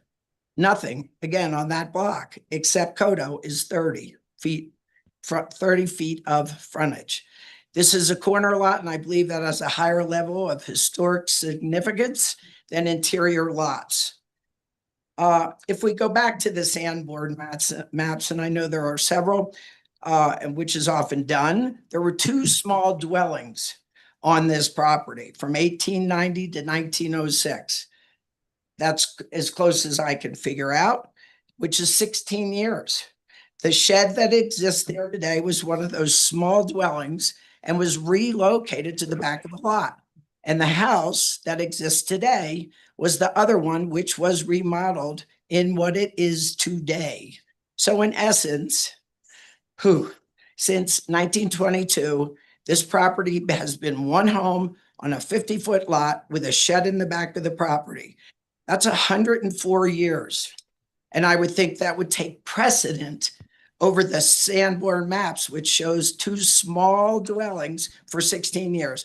After 104 years, a 50-foot lot with one house and one shed, what is the context of this neighborhood after 104 years? I leave that question all to you. I've done some maps that show all of the frontages on our street going all the way up to Pine Street. Thank you.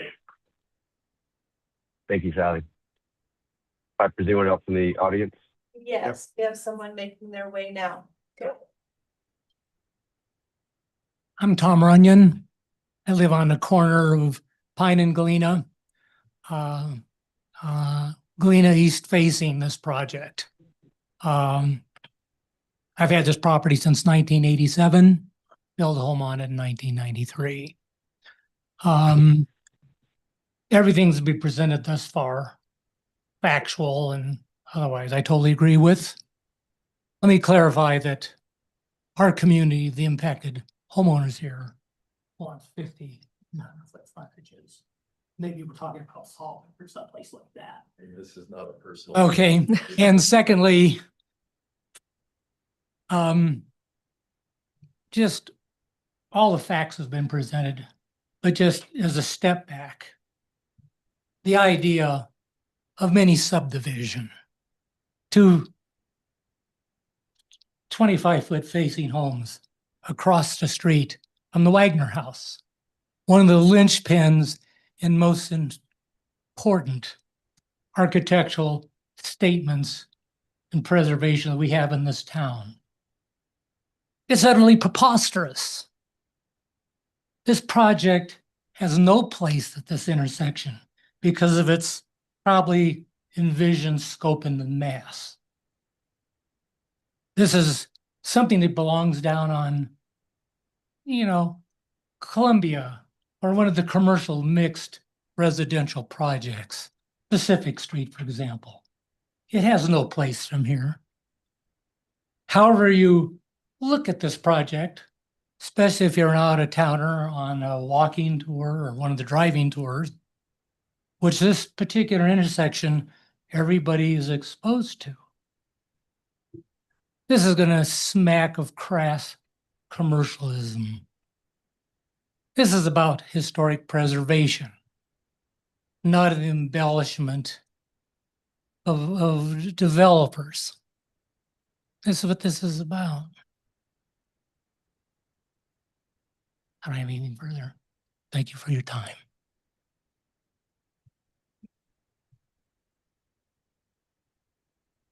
Anybody else here? I'll help you, Matt. Anybody online? You got one more. Oh, we have one more in person. I'm very short. this way and on the mic. I'm Robin Hope. I'm, live in the neighborhood as well. And I agree with all that was said. I just want to be part of the numbers, that care about our neighborhood. And I also want to say that ballot 300 had nothing to do with, the size of lots. It had to do with something completely different. Into the microphone, please, if you Okay. can. Thank you. Yeah, it was off topic. Oh, okay. You have some on, Thank you, Robin. Do we have anyone online? There are no hands raised online. If you're online and you want to speak, Piper, can you tell them what to do? Click the options button and there should be an option to digitally raise your hand.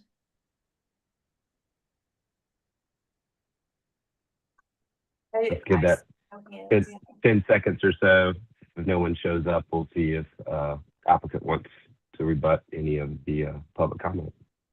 And actually, Matt, before you move to that, if I could just have those who are serving on HARC affirm that you received the written public comments that I distributed in advance of the public hearing. And they are also posted in our document center. So if you could affirm that. yes. Yes, yes. And Matt, you as well. Yes, I received them. Great. Thank you so much.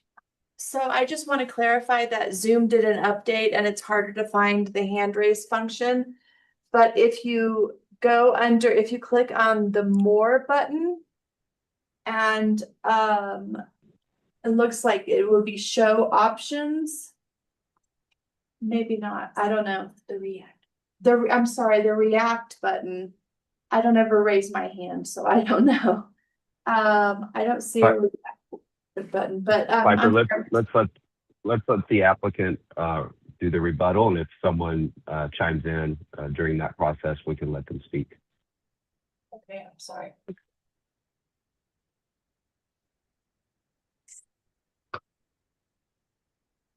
Okay, briefly, just Robert Siegel subdivided two 50-foot wide lots that were originally lot 10 and 12 into parcel C and D back in 1983.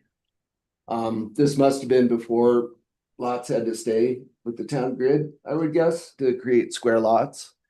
And then subsequent to this, he actually added a third lot on the north side. So subdivisions have occurred here in the area where density was added in. We're not asking for anything different that Mr. Siegel didn't ask for back in the day. So just wanted to point that out. Tommy might have some additional comments, or Ben. Well, I just want to comment that I think this is a matter of the board giving us direction on if this project is contextual. I don't think, quite honestly, I regret this height reduction that we did on the lot to the south of this, because I think it hurt the proportions of the house. I think it's a little bit of a sidebar, but I think HARC needs to be very careful about some of these height reductions and some of these lower pitches I'm seeing in a lot of HARC applications now. I've already brought this pitch down to 11, 12. My preference in town is to see 12, 12s historically.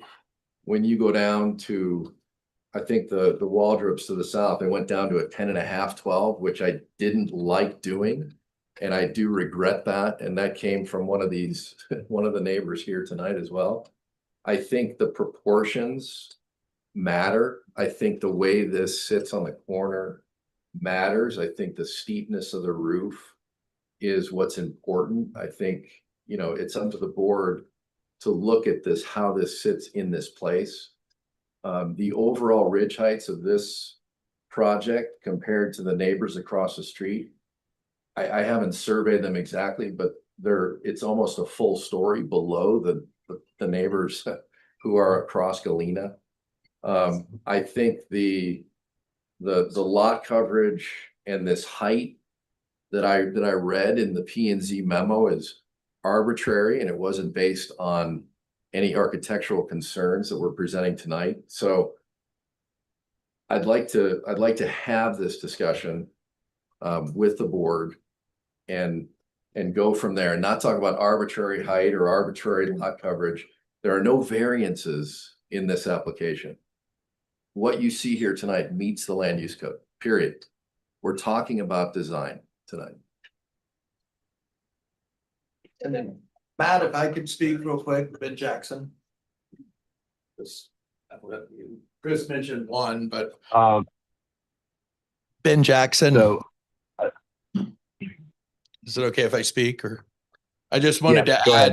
add that saying that there's no 25-foot wide lots in this neighborhood or on this block. I mean, it's just, it's not true. I mean, 100 East Gregory is, 3 houses to the north on the corner. The house right across the street from this home, 238 North Pine along the alley, that's on a 25-foot wide lot. But I don't see, and you mentioned Sam's 3-lot subdivision where that's a narrower lot. Sally mentioned Codo. I mean, that's the character of a historic town is the mixture. So I just want to clarify, there are 25-foot lots surrounding this. Excuse me? Chris, could you blow up the section with Pine and Galena, just, if that's possible? Sure. Yeah. So the lot we're looking at is Right here. And this is the Coda lot right here. I didn't color that one in purple. I missed that one when I was doing this.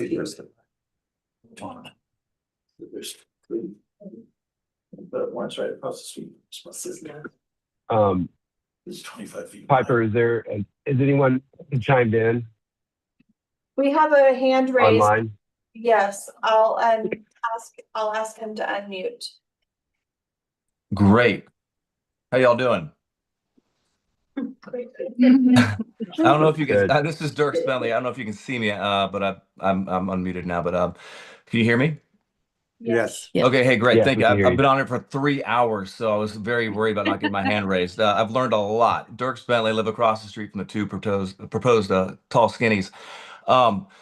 And I just gotta say, this is my first time being on there. I'm so impressed with what you guys do. I mean, the amount of projects coming in and having to have real time knowledge to make these decisions, is incredible. So just thanks for the time here. I would have been there in person. I was there yesterday. My son broke his collarbone and dislocated his shoulder, so I had to come down to Arizona to be with some family and figure out whether we need surgery. But I wish I could have been there in person.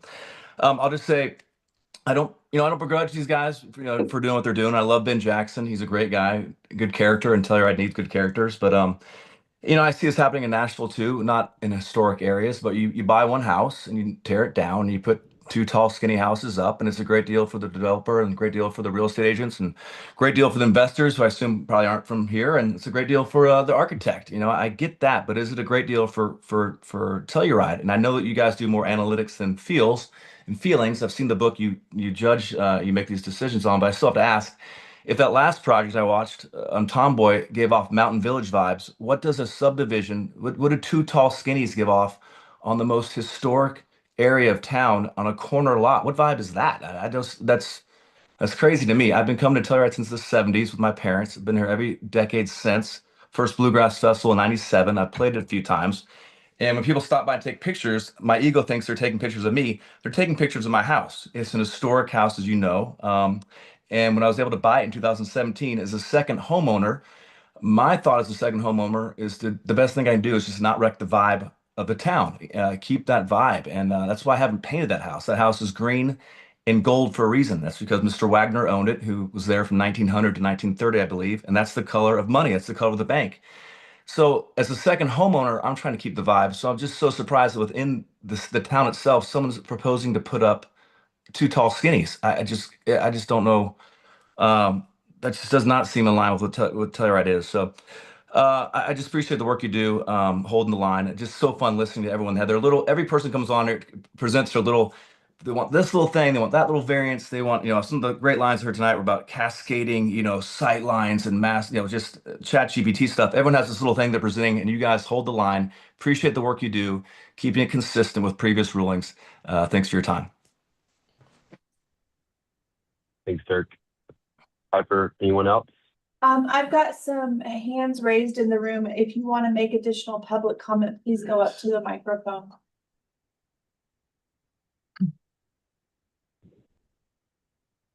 Sam Siegel. The applicant made some reference to my property that was totally not correct. So I would appreciate if they would put my property back up. Here's the first subdivision. So Columbia. Can you put it on the? Oh, sorry, I wasn't sharing anymore. Sorry, sir.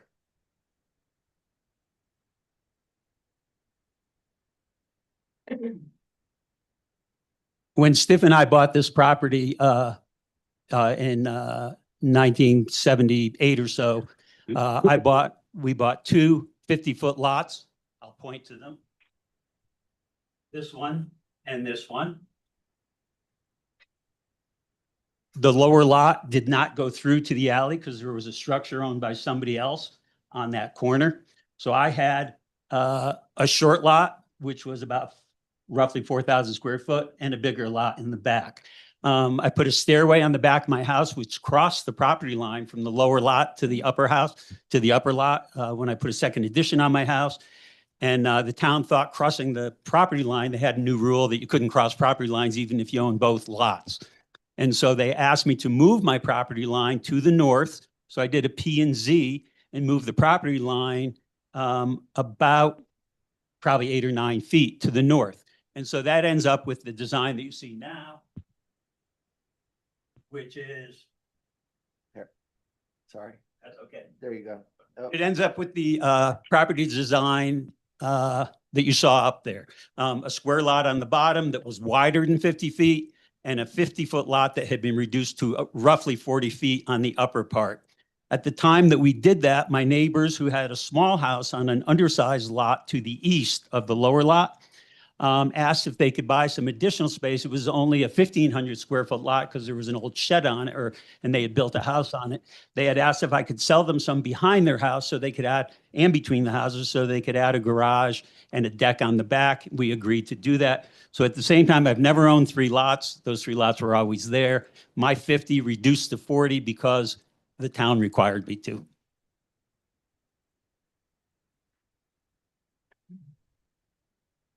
Anyone else in the room, Piper? No, ma'am. No, sir.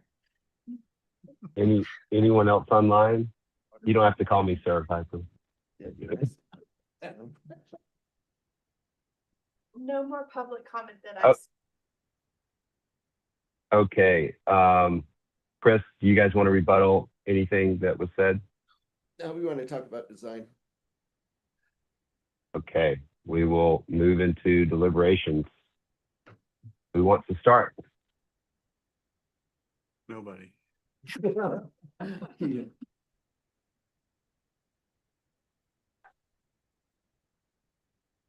Take it, Matt.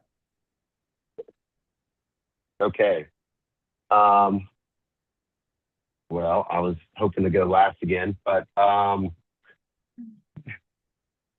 don't want to dive, personally, don't want to dive into details like glazing. I think there's a couple of major issues. The side yard setback reduction request and the relocation of the historic structure. I think the board should focus on those. I don't know if the board wants to reiterate their position about a subdivision so the public can hear it. I would say that for me, I had no issue with the applicant proposing the subdivision. I think they were within their rights to do it. I think 25-foot lots are all over the historic district.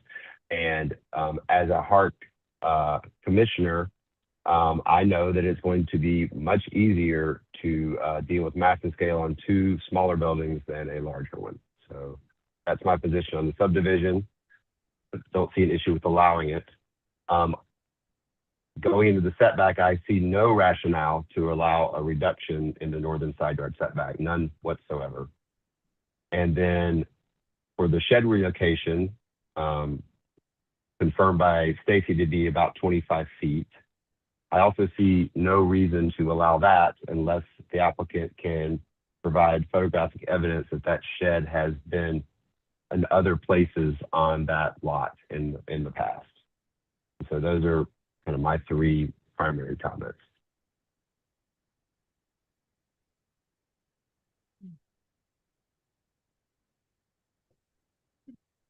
Bob, you want to go next? No.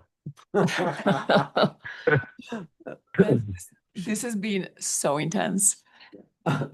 Gosh. And this is a work session too. And this I mean, is this just was a public hearing. work, this is a 1 hour work session. You know, Matt,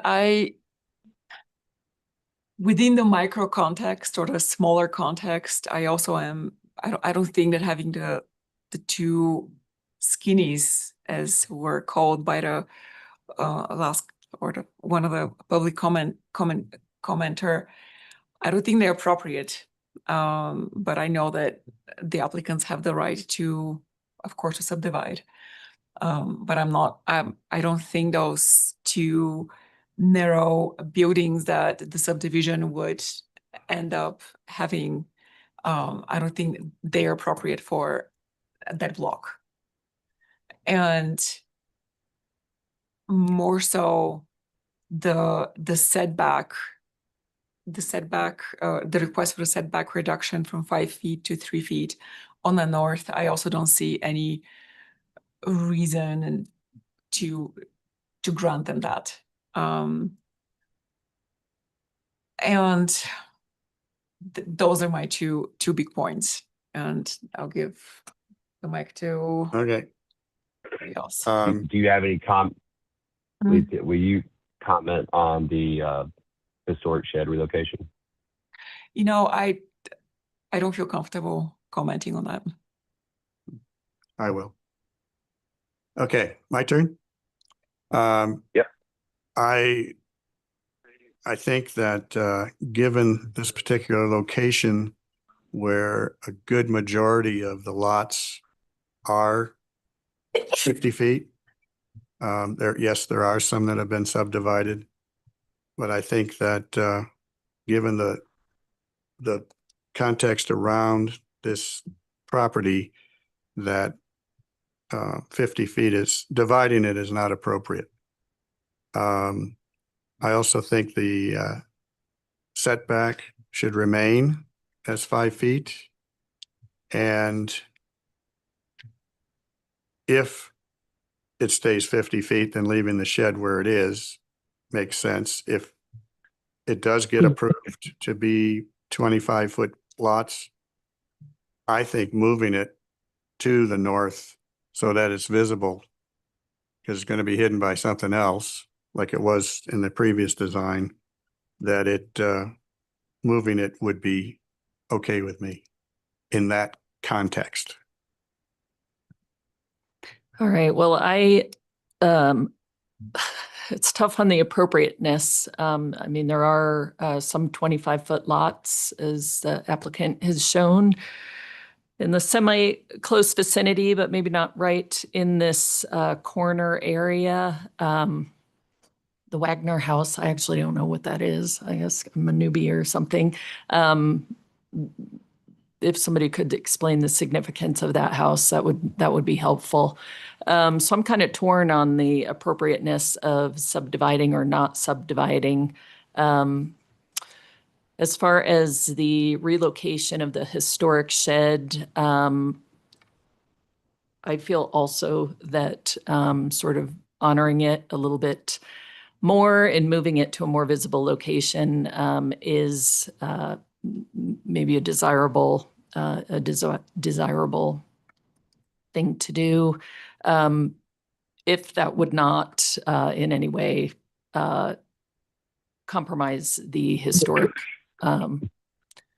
rating of the shed. The shed is kind of bounced around. It looks, the shed, if we call it, might have been this log cabin. It's hard to tell. It's kind of bounced around the site anyway. And so I was concerned previously that it was being hidden by the proposed secondary structure.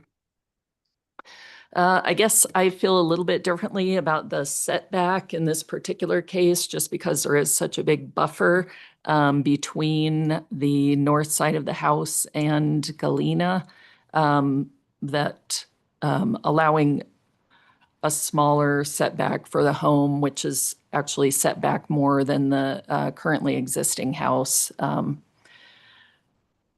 seems not that offensive to me. But I think all of this is basically hinging on the appropriateness of one structure versus two on the lot. So And I just need to step in for a moment, just to remind HARC and the public that the determination on the subdivision is made by the Planning and Zoning Commission following the subdivision criteria of the land use code. So that determination in terms of the subdivision is not made at the HARC level. And I just want to state that for the record. So I guess the question for HARC, is it appropriate to have two houses on that lot rather than one? I think the question for HARC is, do we feel comfortable with potentially approving a project, a mass and scale for two separate projects versus one project? That's the question for us.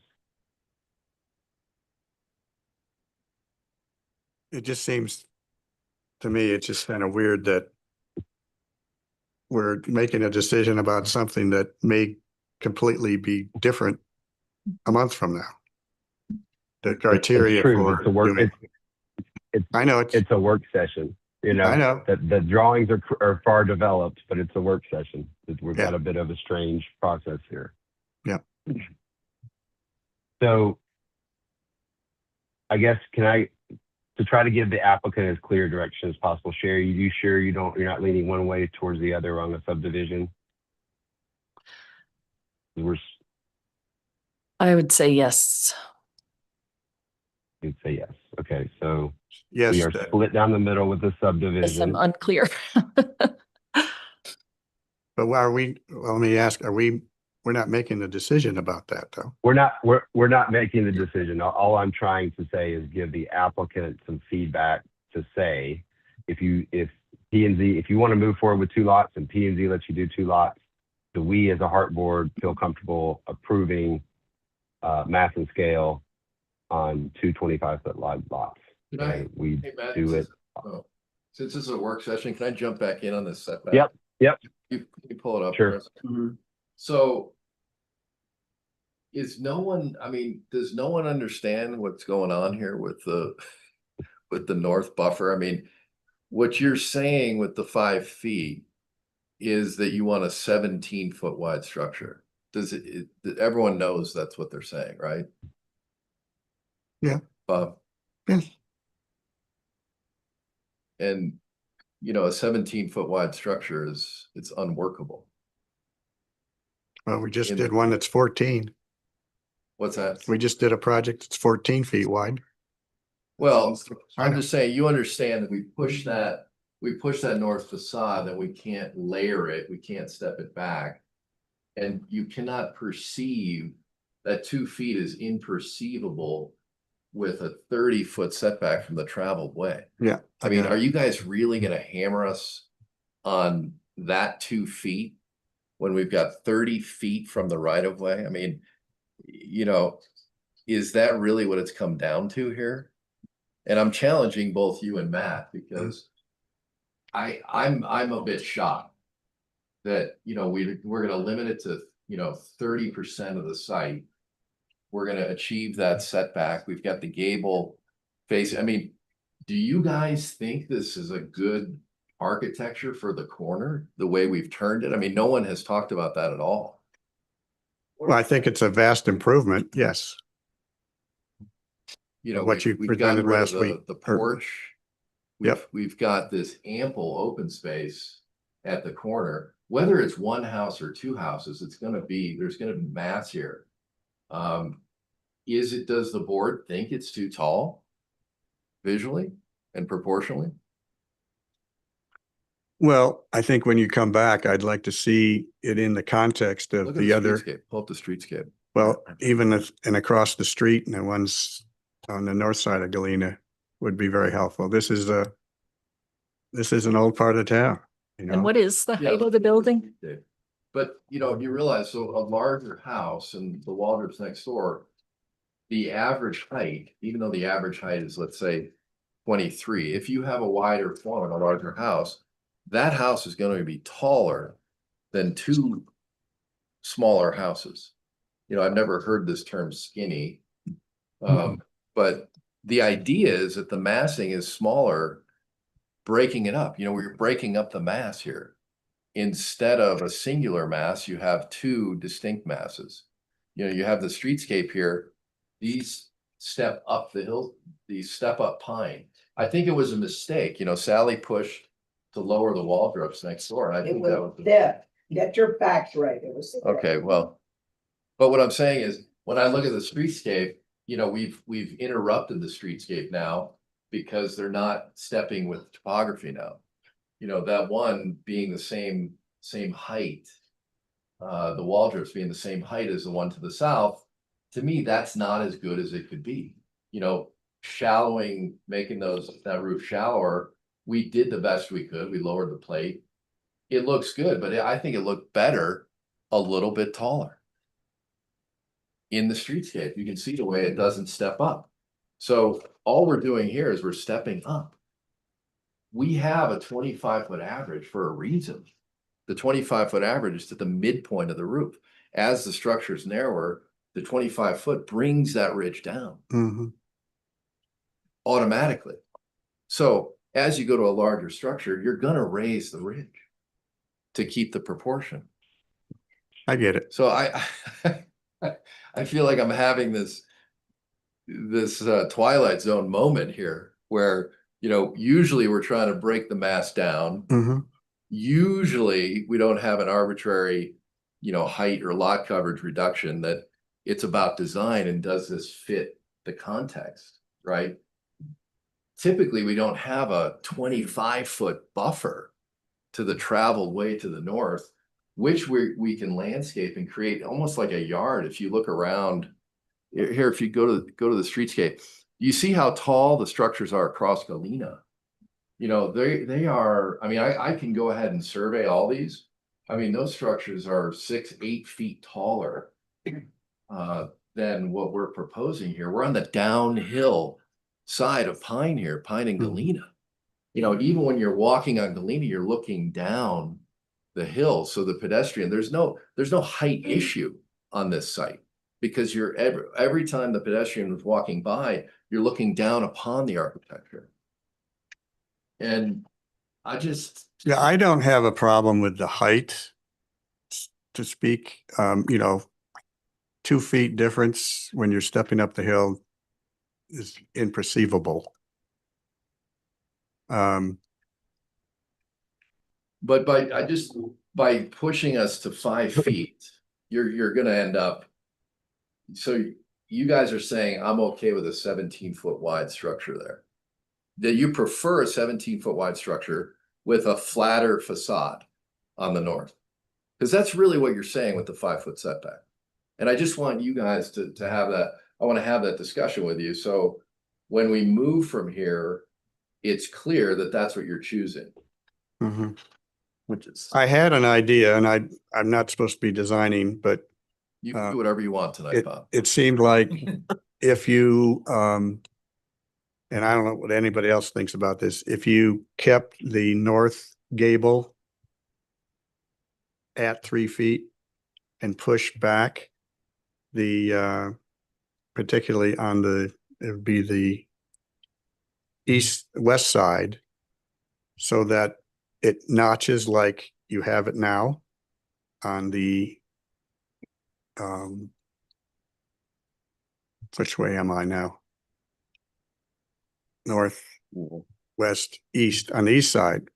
The east? Where it's, you're stepping back another 2 feet, right? Right there? Sure. Yeah, right there. Yeah. If that element down below, the gable element, was, I'm just throwing this out there, kept that piece at 3 feet and stepped back the west side of it, so it clearly was an element, because I think right now it's in this, obviously the same plane. You've got I think you got like 4x4 posts or something on the corners to make So it. you're talking about Well, yeah, I stepping it mean, back. I again here. think, Bob, what you could do is you could step it back at the second floor. But I mean, if you guys give me, otherwise I've got to scrap everything, right?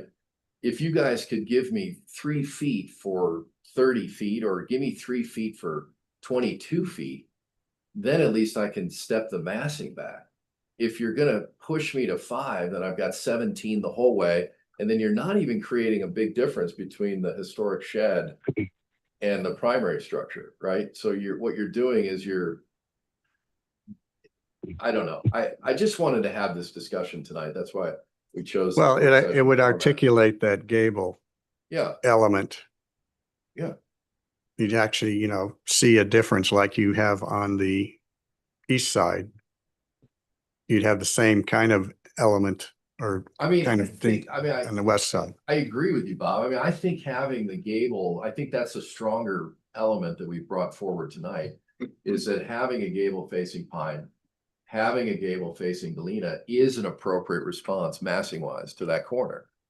No matter whether it's a single house or 2 houses, that's an appropriate massing response. How that gets articulated, give me some flexibility then. Give me some 3-foot area where I can work with the massing. Matt, what do you think? No, I see absolutely no reason to allow reduction in the side yard setback. That's public space that this project will be intruding on. No way, in my opinion. Really? So even though the existing house is 2 feet in the right of way now, Matt, and the whole idea of doing these redevelopments is to improve the condition, which we're improving by 5 feet. I'm not interested in debating this topic. You presented it. We gave you our opinion. My opinion is no. And right now there's 3 no votes to 1 yes. Yeah, I know. I'm trying to sway everybody.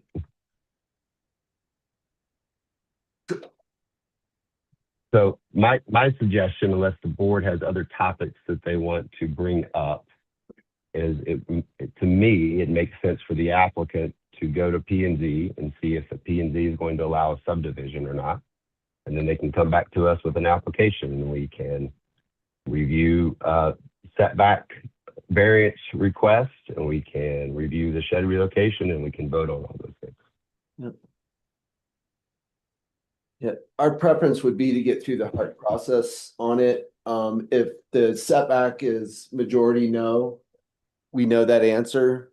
Still not clear on if from a massing perspective, if 2 homes versus 1 home are preferred. Because it seemed split earlier. Well, I think that personally, I preferred it to be 1 house and have the lots, like all the lots around it are 50 feet. But we're not making that decision at this point. That's up to P&Z whether it gets split in half or not. So it seems to me a bit moot to be getting into design issues of the building and when we don't know what you're going to be doing, what you're going to be allowed to do. So everybody, even the neighbors, everybody wants 1 house. Is that what I'm hearing? Yes, loud and And clear. everybody wants 1 house that's 16 feet high. What? We don't run this project in any campaign. Well, This is No, so, turn it into your own. but that would make everybody happy, it sounds like. 1 house with a slight reduction in height. Matt, we have several people in the room who want to make more public comment, and I also see that Mr. Bentley's hand is raised online. However, I think we're getting into a lot of argument I back think- and forth here. So yes, I think I I would think we are- suggest, that we take 1 more public comment, allow 1 more rebuttal, very brief recap from HARC, and then that we close this matter out. I think if there is someone who hasn't spoken yet, they can speak. Otherwise, I do not want to go into more public comment. This is non-productive at this stage. I think Dirk was. Does anyone else have a new person as new public comment? Dirk was gonna answer Sherry's question about the Wagner house, I believe. It's not important at this point. Okay, if it's not important. Just as far as the You did get a context. emoji on the one house that. Art has raised his hand. He would be a new person for public comment. Who has raised their hand? Art Waldrop, I'll ask him to unmute. Art. Yes, thank you.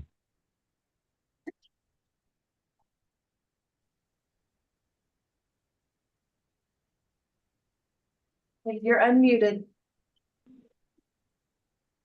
Please state your name and you have 3 minutes.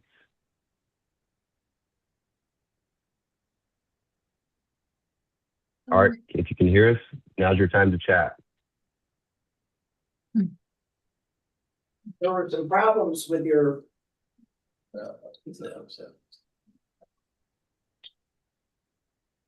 He's unmuted, so that's all I can tell you. Your volume up, Art.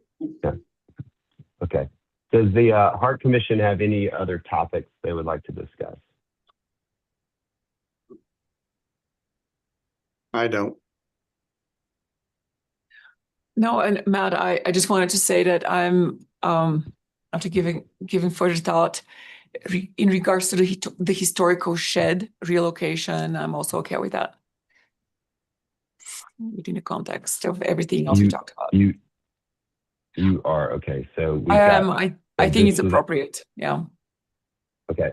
So the applicant is clear. There's 3 yes votes to allow the relocation. Okay. Kristen, I think I'm ready to adjourn this meeting. Unless there's something else we need to go through. Can I just get confirmation it's a split vote on the 2 versus 1? Is that right? Okay. All right. Thank you. Thank you. Thank you, guys. Yeah, I appreciate your time. Thank you, guys. Little Thank testy you, work, Matt. work sessions normally are fun as Bob. That's all right. Thank you. Thank you. Thank you, Kristen. Thank you to the applicants for coming in and having a work session and allowing for this discussion. Matt, I just want to say we were going to have a couple of discussion items, but Mark and I had spoken prior to the meeting. And if this ran past 10 o'clock, we would push those to April. So that is what we're going to do. So you can adjourn the meeting. Okay, thank you, Kristen. I Sure. appreciate it. I'm going to adjourn the meeting at 10:38 p.m. Thank you all. Thank you. Thank you. Thank you. Thanks, everyone. That's what I want.